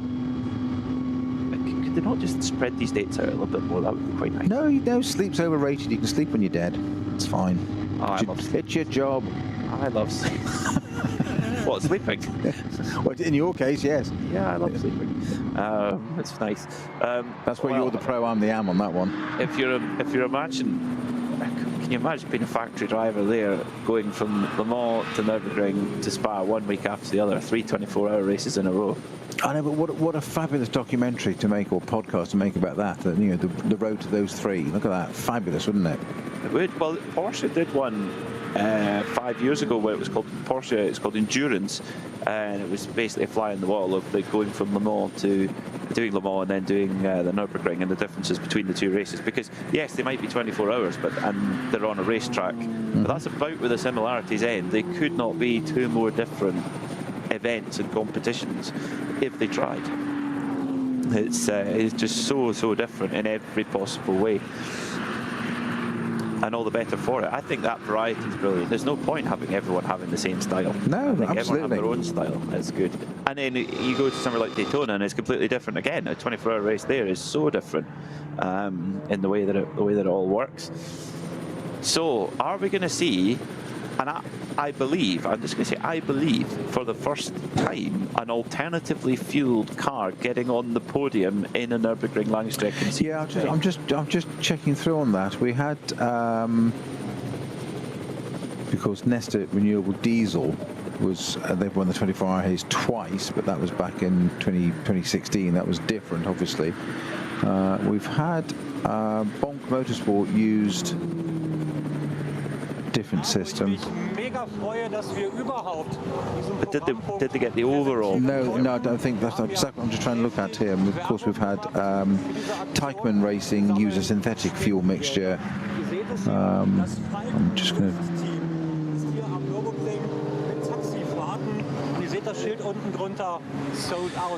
Well, while the cogs turn in Peter Snowden's brain, we could be here a while. I'll carry on. Yes, yeah, Falcon Motorsport leading the way strongly with their driver Alessio Piccarello at the wheel, who's been a part of the Falcon team for several years. As a Porsche affiliated driver, he's around in lots of different teams, but he's definitely a big part of the Falcon family here at the Nürburgring. They're hugely involved here with Tyre Development Centre, testing here on the Nürburgring, racing at the Nürburgring, but also the drift show as well. The Falcon drift cars put on a show for the fans on track this morning before we got racing, but also they do a big show at the Nürburgring 24-hour. And actually, when the Grand Prix circuit was built here back in the early 1980s, it was opened with a drift show of Opel Mantas. So drifting has always been a part of the Nürburgring Nordschleife, and indeed this wonderful paddock. I do remember watching it from the bar last year, because we'd finished for the day and we were having a well deserved beverage, and we were watching the drift show. It was great fun. Just going back to the cogs have been turning whilst you were doing that, Peter, and I think you're right. It's there've been class podiums and class positions, and first and second, the Bonk and Teichmann and whatever, use different alternative fuels, etc., and synthetics. But I think this could be. I'm not going to jinx it, but if things would stay the same for the next 21 minutes, then yes, I think this could be the first time one's on the podium overall. Is the key word. Well, at the moment it's just now the Fugle car has just taken a pit stop and has gone back to 6th place. So it might be mute after all. So great work, Snowy, and everything, but it might not be necessary after all. Mind you, there's still plenty that could shake out in 20 minutes time. The number 6 Team Advan Mercedes has just come into the pits, taken in by Dennis Fetzer, the young 23-year-old who's already had 5 Nürburgring 24-hour starts in that short time. They just pitted from 3rd place. Can they hang on to that 3rd place? They might well be able to. They're on their outlap at the moment. Could be tight there actually, how that one plays out. But got Piccarello in the Falcon Motorsport car in the lead, 15 Scherer Sport Audi in 2nd, and then Fetzer just brought in from 3rd place the Advan Mercedes. It will depend where they shake out after the pits compared to the leading Porsche Cup car, the number 148 now that's in the Cup 2 category, Black Falcon Team 48 Losch, which is driven right now by Noah Nagelsdijk. That's a mouthful. It certainly is. So 3 minutes and 50 seconds the gap. I can't recall, Snowy, a gap quite as significant as that in a Nürburgring Langstrecken series race. No, it's not easy. I'm looking at the sister Falcon car, which is currently running in 13th. So is it going to get into the top 10? Probably not now. Without reading all the gaps in front, which I can't read because I haven't got the information to make it. It is entirely finger in the air exercise, that one is. Yeah, 3 minutes and 50 seconds the gap at the front at this moment in time, and we still need to actually see the number 15 Scherer Audi, Nico Bastian, come into the pits. So that may well then put the number 6 Advan Mercedes of Dennis Fetzer up into 2nd place after a pretty eventful day, a crash in qualifying, a quick repair, and then a drive-through penalty for bumping under either behind a code 60 or on the race start. And it could be that we could end up with a 1-2 of cars that crashed in qualifying. Well, so there's no points in qualifying, so it doesn't really matter, does it? Well, it does, but... It does. It certainly does here. Certainly does here. I think if you put yourself on the back foot, you just don't get the time back. We see that so often in the 24-hour race. If you're, even for a 24-hour race, if you start 20th, you miss the bus. It's gone. The train's left the station, and you spend the entire 24-hour race chasing and chasing. But we saw one of the Rover BMWs being a bit like that one year, where they qualified outside the top 20. They ended up finishing 2nd, but they had race-winning pace. But because the qualifying didn't go well, it was all for naught. Yeah, you spend your time catching up, don't you? you don't look out. So Noah Nagelsdijk coming through, ex-Müller out, up over the crest towards the Lauda links, and a little bit of confusion there with one of the BMW M240i's, a car that's a class of car that's really served well. It's had various iterations. It went from a 235i to a 240i, and of course the new version of it, due in 2026, is being tested today in competition conditions by Max Hesse and now it's just escaped me, Max Hesse and Jens Klingmann. Yes, yeah, exactly. What surprises me is that it's a four-wheel drive car. It's quite unusual for a one-make racing car, really, for many racing cars of that style to have it four-wheel drive. Yeah, it did say with the option to do it. I'm not sure. I don't know if it's introduced in four-wheel drive in this form. It said the press release is there's further information to come out. It still hasn't clearly. There's no spec available from BMW to what engines in it or stuff at the moment, unless I haven't had a chance during the commentary to dig a little bit deeper on the internet to do that. I'm sure it's out there, and of course that's now going to open the floodgates to everybody to tell me, oh, it's got this, and it's got a 5.7 litre V8 in it, and it's in the wrong class. But I exaggerate for clarity. It's an option. It would be the first time X-Drive is the BMW version of four-wheel drive. It would be the first time that X-Drive has been used. Now, what have we got? Oh, now we've got a Porsche very heavily damaged on the front there, facing the wrong way. Now, where's that? That's not one of the Müller cars, surely, from the colours I'm seeing there, is it? Not sure. Is that her act? Yes, because it's then very fast downhill from. Yeah, no, it's actually. So no, that's that's the Shearer Sport car that had the. What that car is there. Yeah, that's the 116 Shearer Sport Porsche I mentioned. Had the GPS. I mean, that had Jos Menton at the wheel of that was in it a few minutes ago. So I think that's what that's off there. I say last minute's drama is 15 minutes to go. It's pretty last minute. Yeah, having competed all day. Whatever it is, I'm thinking is that just subject to confirmation. I think it's the 116 entry Shearer Sport Porsche GT3 Cup that's in the Cup 2 class. That would have had to say Jos Menton at the wheel. That's a pro car. And it's facing the wrong way with a lot of debris on it. And it looks like it's clattered down the barriers for some considerable distance, had a hard impact off on the right and rotated round and facing back up the track. So that's why there's a code 60 there. They're coming up to Hoa Act, actually. Yeah, if that is at Hoa Act, I think the grip level there has been pretty sketchy all day. Yeah, so you come out to Caracciolo Carousel and then up to Hoa Act. Yes, sorry, Peter.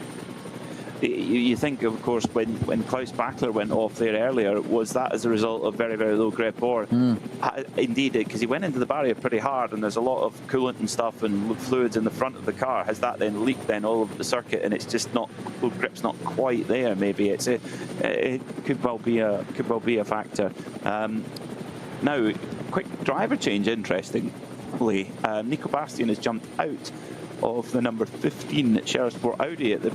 They're just about to come out the pits now. Frank Stippler has jumped in, so that's strange with 2 laps to go, effectively. Yes. To make that last switch. Because quite often people like those teams, Shearer and Falcon, we've seen them do it quite often when it's a 4-hour race. They have such an equal and well-matched pairing. They put one driver in for 2 hours and the second in for 2 hours. Yeah. Just split it equally, half and half. Very odd. Yeah, very, very odd. Perhaps Frank just said, I'm bored sitting here drinking coffee, I want a shot. Are you going to say no to him? Are you going to say no to Frank Stippler? Probably not. So what that means then is that all things being regular, that is 3. Now, at the moment, it is, as we now finally get the cars through over the start-finish line, actually we do have then a Porsche Cup car back up onto the podium. The number 148, the leading car in class, the the Black Falcon machine. It is right now sitting in 3rd overall, and by my reckoning, it can make it to the end of the race without stopping. So it then comes down to the gap back to the number 120 machine running in Cup 2 as well. That's the Avia WNS Motorsport car. Oh, which has just had an incident. Oh my word, the Avia WNS car has spun around, and that is indeed the 2nd place car. That is on the Grand Prix circuit, just coming out of what would be out of the Schumacher S, and oh dear me, it's got into a real disagreement with the number 420 Cayman. And the 94 is off on the other side as well. That can't get that going on the grass. That's a Cayman on the grass there. That's the 940. Excuse me. Yeah, so Nielsen, Baumann, very, very wisely reversing it off to get it onto track, to get some traction. Now gone back forward again and looped it round. So once you've got going, the rear wheels rotating there, no TC working on that. I don't think there was any contact. I think they were just sort of arguing over the same bit of track and couldn't, 2 into 1 wouldn't go, but I don't think there was contact between those two. Not. Yeah, there was a disagreement and a confusion there. So that was, it's all that drama because there was only 7.1 seconds between our race leader in that class, the 148 and the 120. So he's clearly pushing there. Oh, there was contact, a lot of it. Oh, so right, we've seen more of it now, yes. What do you make of that, Snowy? He just got harpooned, didn't he? So this is the 120 got harpooned by the Cayman. Right, okay, so yeah, coming up to the left-hand corner, the Cayman on the inside, the Porsche Cup car on the outside, the faster car, Porsche Cup car, and yeah, it just got driven into there, it seemed. That's really bad luck there. Now, driving that car is Daniel Blickgrill, and he's kept going. He hasn't gone into the pit, so, but that could, I mean, it was only 7.1 seconds from the lead, and that's certainly going to make the life very much easier for car 148, your race leader in Cup, and of course overall podium sitter as things stand. Now, with 10 minutes to go, there's about 30 seconds back to Dennis Fetzer in 5th place overall. So I think it's going to be very tight, you know, Snowy. If we actually see that 148 Porsche Cup car get the overall podium, they could well be caught here by the number 6 Advan car, possibly.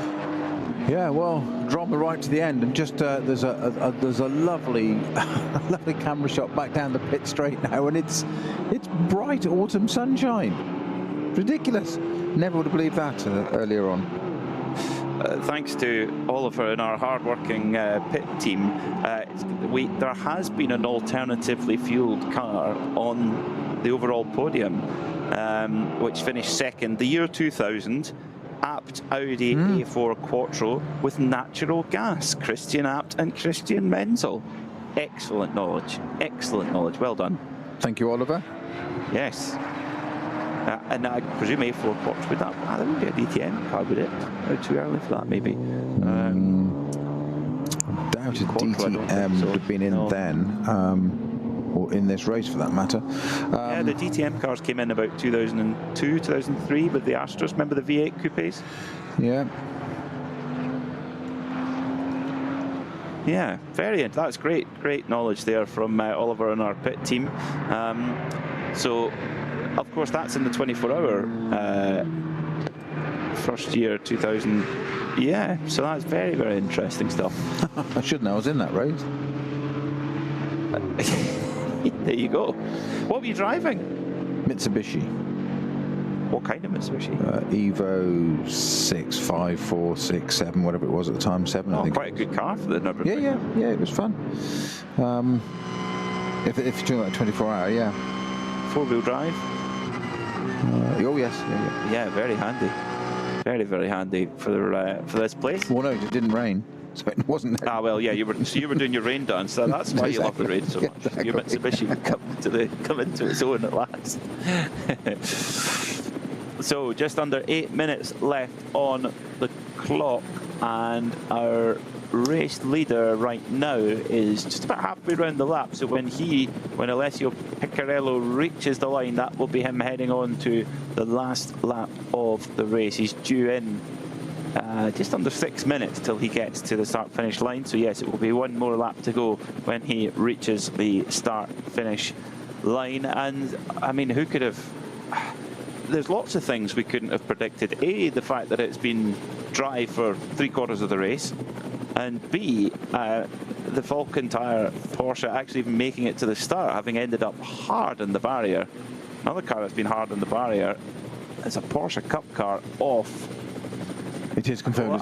It is the 116 car. That's it. Yeah, that's the car we're in. Yeah. So Hoa Act has bitten hard today.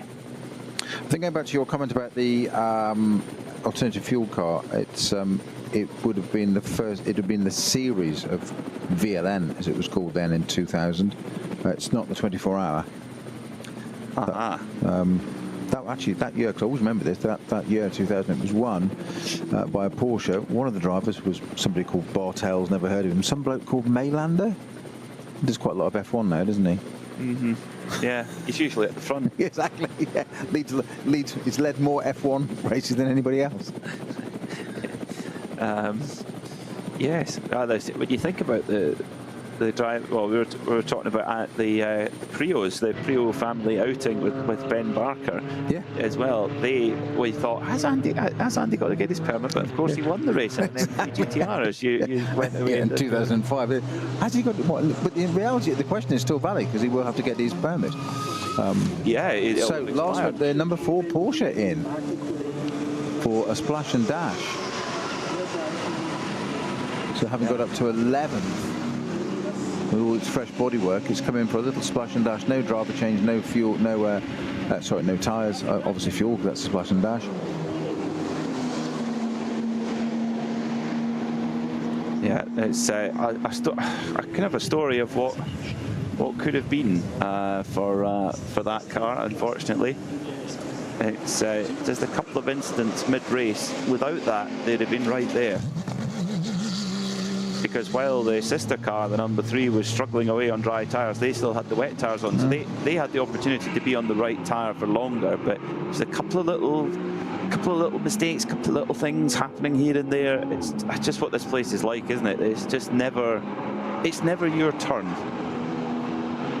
It doesn't work like that here.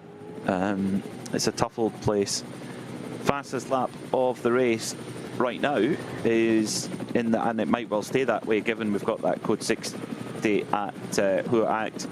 It's, what are we, an 8:01.545. That's only 8 seconds off the very best qualifying time we've seen this year. So it's right on pace now of what we would expect in race conditions. That's in traffic too. Very impressive. Yeah, and set, of course, by Nico Bastian, the Audi debutant. I suspect it might not be his last. I think he's more than proven himself, but a little bit of nerves, and I'm sure in the Falcon garage. And are they close? No, there's a question. Are they close? No, they're not quite close enough to back off completely, and then not have to go an extra lap. That would be something to think about. But no, it's way too late for that. They're coming around Travelling Schwanz at the moment, and then up towards the Kleine Carousel after that flat-out run through Beloff S's. I just can't fathom what it's like going through Beloff S's in a GT3 car. Oh, awesome. I bet it is. I bet it is. Even better in a Group C car. Yes, yeah, quite right. Your feet hanging out the front, in front of the front wheels. Better or just better on every level until it goes wrong. Well,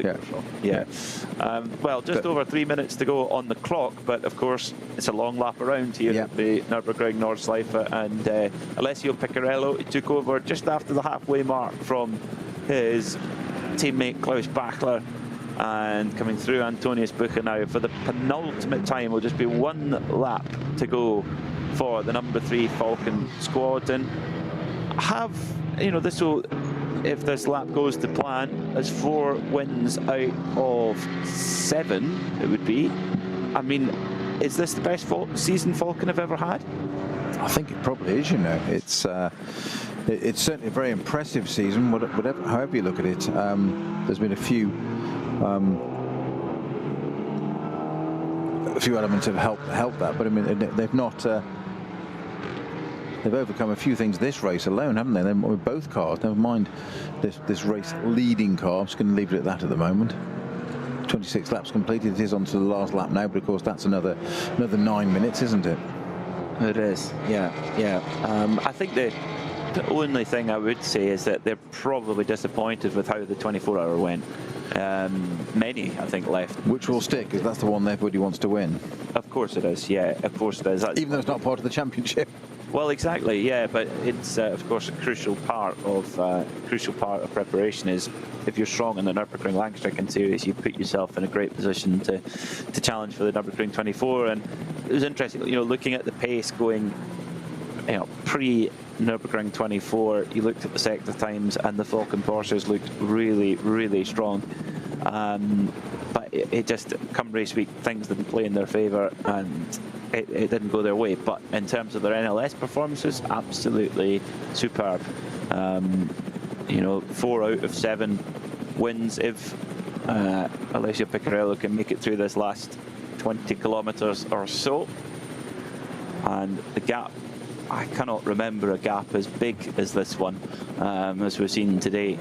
Big gap back to Frank Stippler in second at the moment, and it's going to come down to the wire. Do you know, Snowy, for that podium at the last timing point, it was 24 seconds between a third placed overall, your leader in Cup 2, car 148 Black Falcon, and fourth place overall, car 6 SP9 Team Advan by HRT Mercedes. That's going to be very, very tight to see who, and at last lap by, there was about 20 seconds between them, so it's going to go right down to the wire.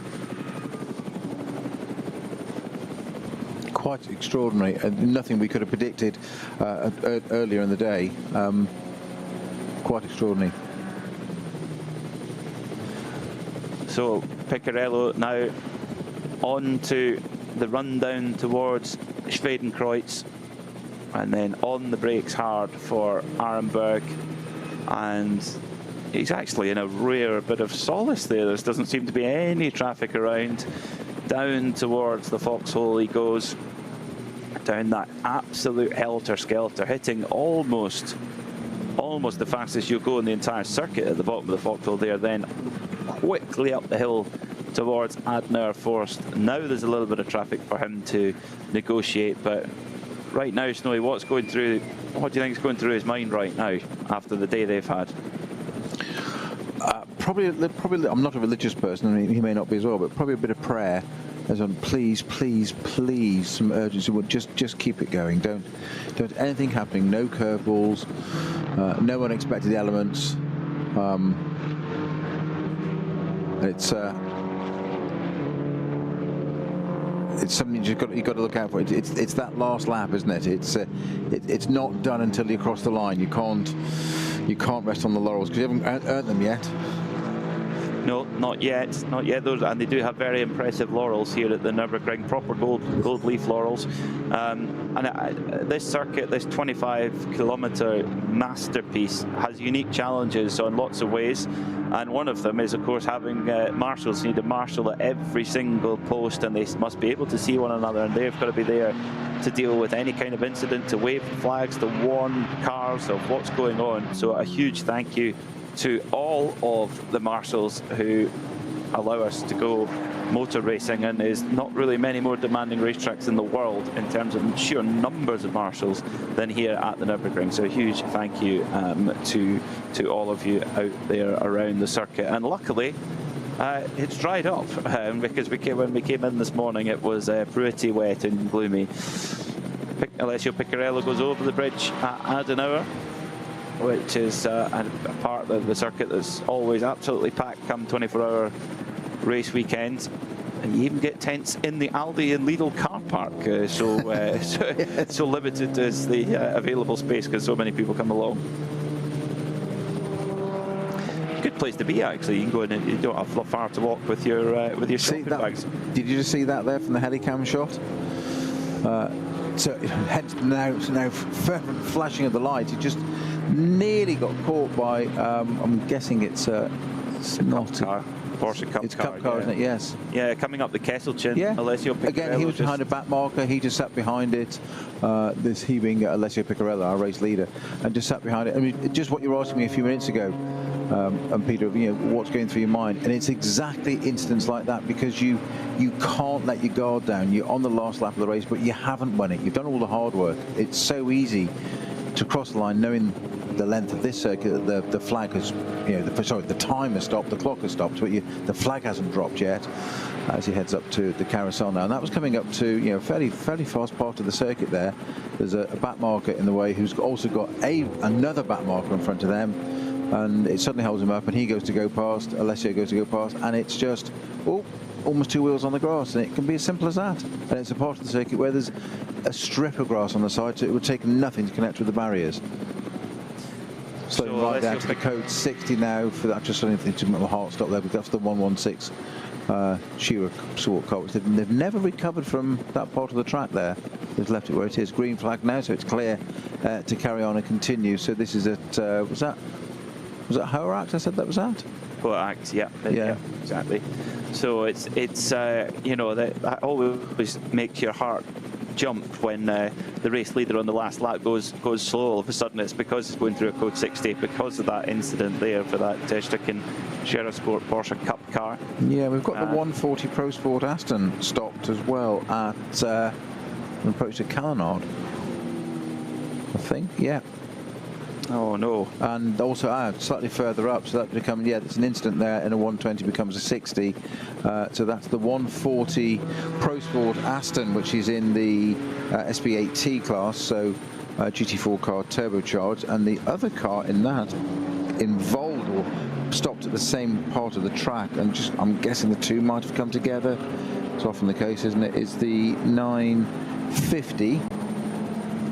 Which is the Schmickler Performance Cayman, and that's a little bit further up, just stopped as well. That's really, really disappointing. At the last lap of the race, it's just absolutely galling as Alessio Piccarello comes through.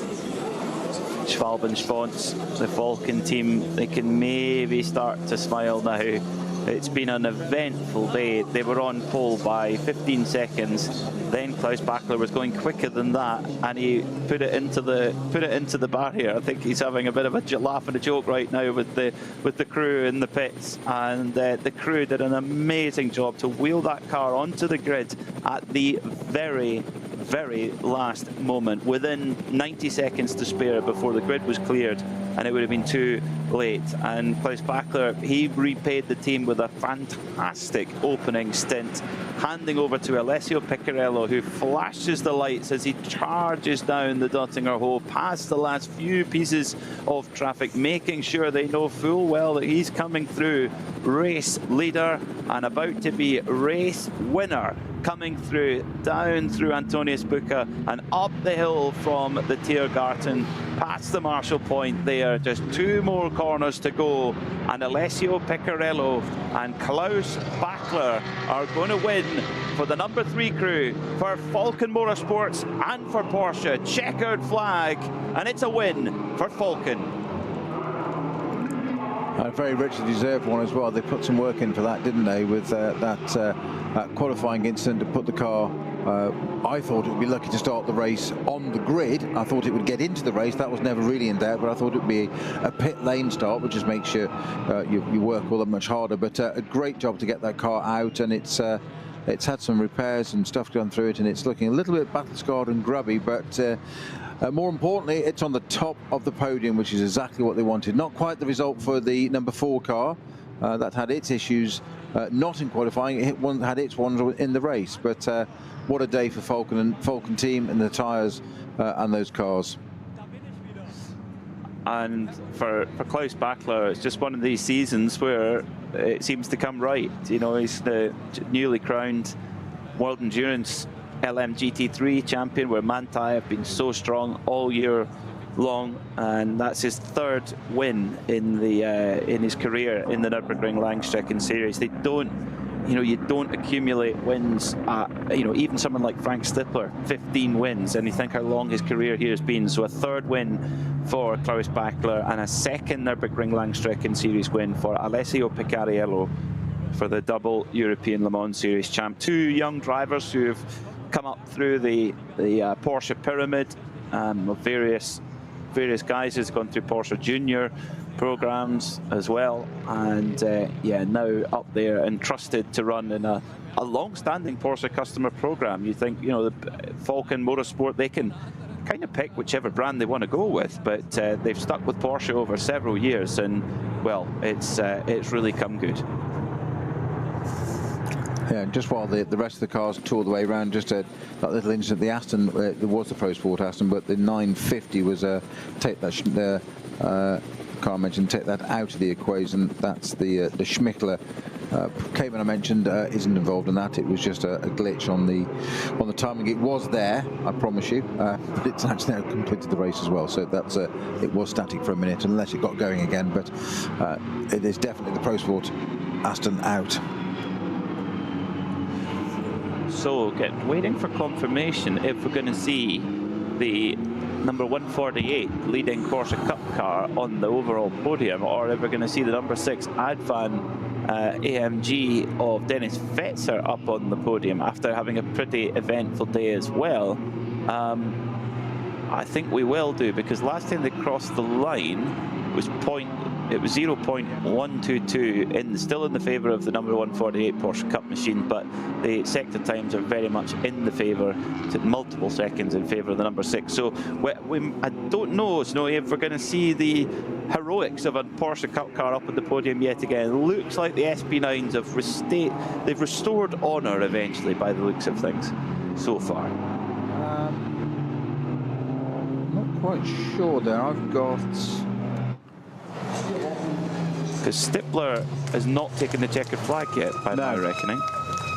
Neither is Nagel in the 148, neither is Fetzer. They're still out there, I think, but I could be wrong. No, they're still going. They're going through sector 3 at the moment. It's just actually so large was the gap between the number 3 Falken Porsche and everybody else. They're going to get time to have a chat, have a cup of tea, maybe a coffee. Alessio Picariello jumps out, big hug for teammate Klaus Bachler. They've done the job, and the job well done for Falken Tyre. Alessio Picariello, when he was a karter, he always used to, if he won, he would get a treat from his parents. They would stop at the Friture in Belgium for chips and things like that. You'd never know. Look at him now. He's a fine specimen athlete. Maybe might not be stopping off one of those tonight. Karting then, did he? Well, clearly he did, because he's look where he is now. As I meant diet-wise, as it is, had no effect on him. You're missing my pun. Go with me. I'm with you now. Sorry, I'm just I can't keep up with the man of your intelligence. So Picariello and Bachler, they're going to be looking back, going, where is everybody? We've parked the car up. The engine's cold by the time anyone else has come to join us. Frank Stippler just now, he'll just be coming onto the Dottinger Ho now. Will the Audi man for Scherer Sport? I mean, it hasn't been the result they maybe. Well, is it? Having been parked up after the opening lap, second place for Scherer Sport Audi. Yeah, exactly. On a new tyre brand. That's a good result. Yeah. Yes, yeah, absolutely. That's an amazing result from where they were. Because I honestly thought, given their breadth of experience, whether they got a trick up their sleeve and they were going to surprise us. So maybe they had second pulled it off. I mean, it is a huge gap, but yeah, second is still second when all said and done. Yeah, and the fastest lap of the race too, proving that that their new tyre package has speed around it. So yeah, over the line then comes Frank Stipper to confirm in second, and it looks like it's going to be Dennis Fetzer for Team Advan by HRT on the podium. As already only at the Nürburgring, the drivers they've already got a refreshing beverage given to them by their team. Their driving's done, and the team already beginning the celebrations. Well, they have earned it, haven't they? They have definitely earned a refreshing beverage. So, and that would mean then, if the Team Advan car comes through, we'll have two Advan or Yokohama cars on the podium alongside Falcon. No Michelin car on the podium, which we don't say that often here at the Nürburgring. Well, I was going to say there's a statement in itself, isn't it? Yeah, you don't see that very often. So it is significant, because when you see a brand dominate for so long, yeah, very, very impressive. And 3 different brands of car, Porsche, AMG and Audi, all on the podium. 2 cars, particularly the AMG and the Audi, that have been around for many, many years. And that, guys, the 992 Porsche came on stream just coming to the end of its 2nd full season now, and really hitting its stride, as well as over the line then comes Dennis Fetzer, and indeed it is 3 SP9s on the podium. So the heroics, they were nearly there. We nearly had the Cinderella story once again, but yeah, the SP9s have just got that big overall pace advantage. So it's number 3 Falcon Porsche from number 15 Scherer Audi, and rounding out the podium, the number 6 Team Advan with HRT AMG Mercedes. But an amazing job, and again confirming then your winner in Cup 2, car number 148. That is the Black Falcon Team 48 Losh car on pole, and they win their class in 4th overall. That is a 4th win of the season from 7 starts. Pretty impressive indeed. It's not a bad average, is it, at all? And they had to work for that one. They did, and despite that heart-stopping incident with a pretty significant clash with a Porsche Cayman GT4, the number 130 Avia WNS Motorsport crew, they still came home 2nd in class and 5th overall. I mean, they were lucky to get away. They were unlucky to be thumped by the Cayman, but they were very lucky to get away without any significant damage there, Snowy, I would say.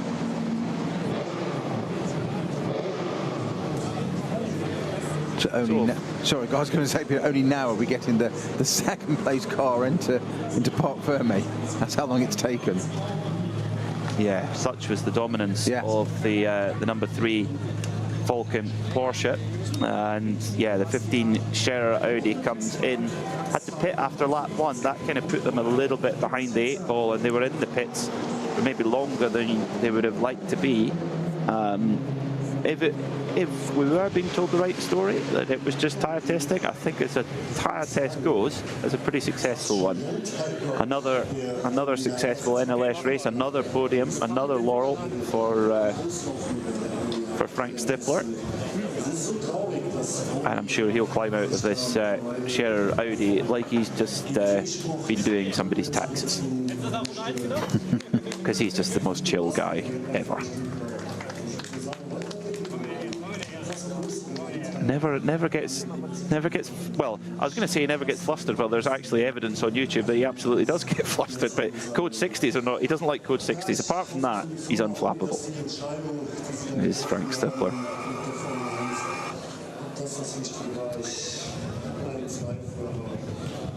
So what's this feeling like, Snowy? I've never experienced it. Getting into Parc Fermé, everyone looking around you. What's it like?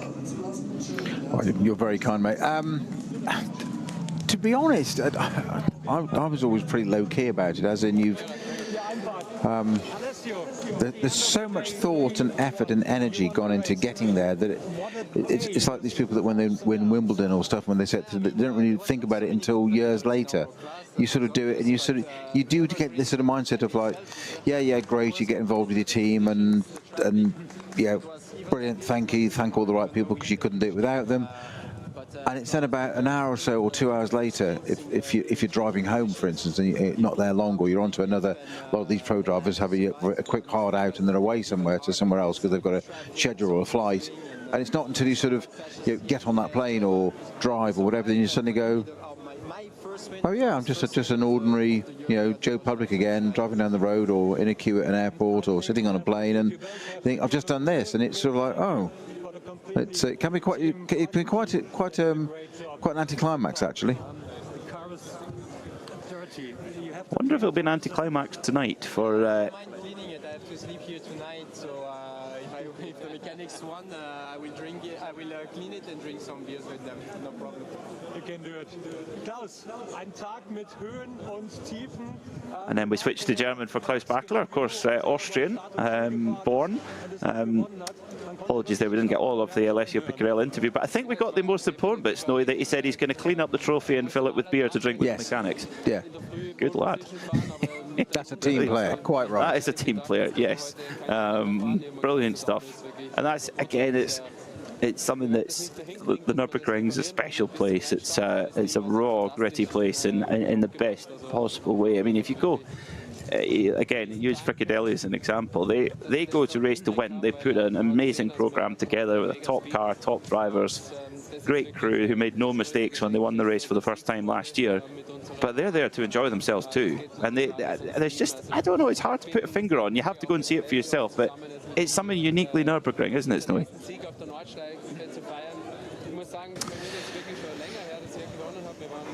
Yeah, it is. It is. Yeah, it is very. I mean, it's easy to say the word unique, but it is, and it's actually quite difficult, which is our job to portray what is so extraordinarily special about this circuit.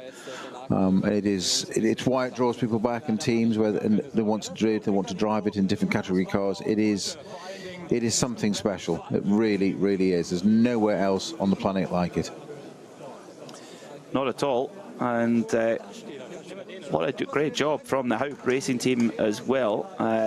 Nico Bastian pointing at his teammates, saying, "No, he did all the work, not me." I wouldn't say that. I wouldn't say that at all. As I'm sure we'll be hearing from Nico in his mother tongue, in German.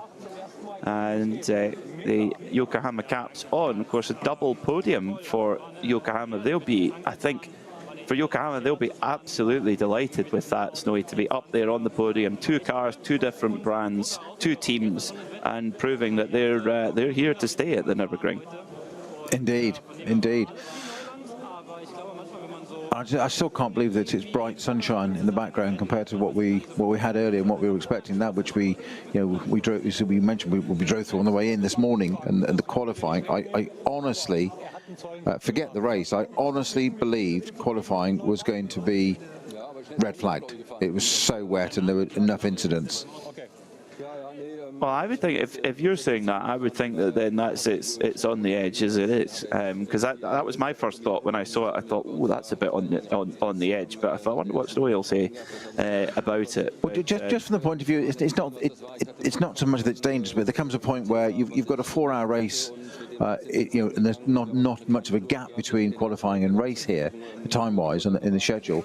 You've got a 4-hour race, and everybody that's put their effort into it, and spectators and everybody else in sport, like, well, if you're starting to have so many risks, and with that far off, not far off the end of it, quite often, stop it and get everybody into the race, call it quits.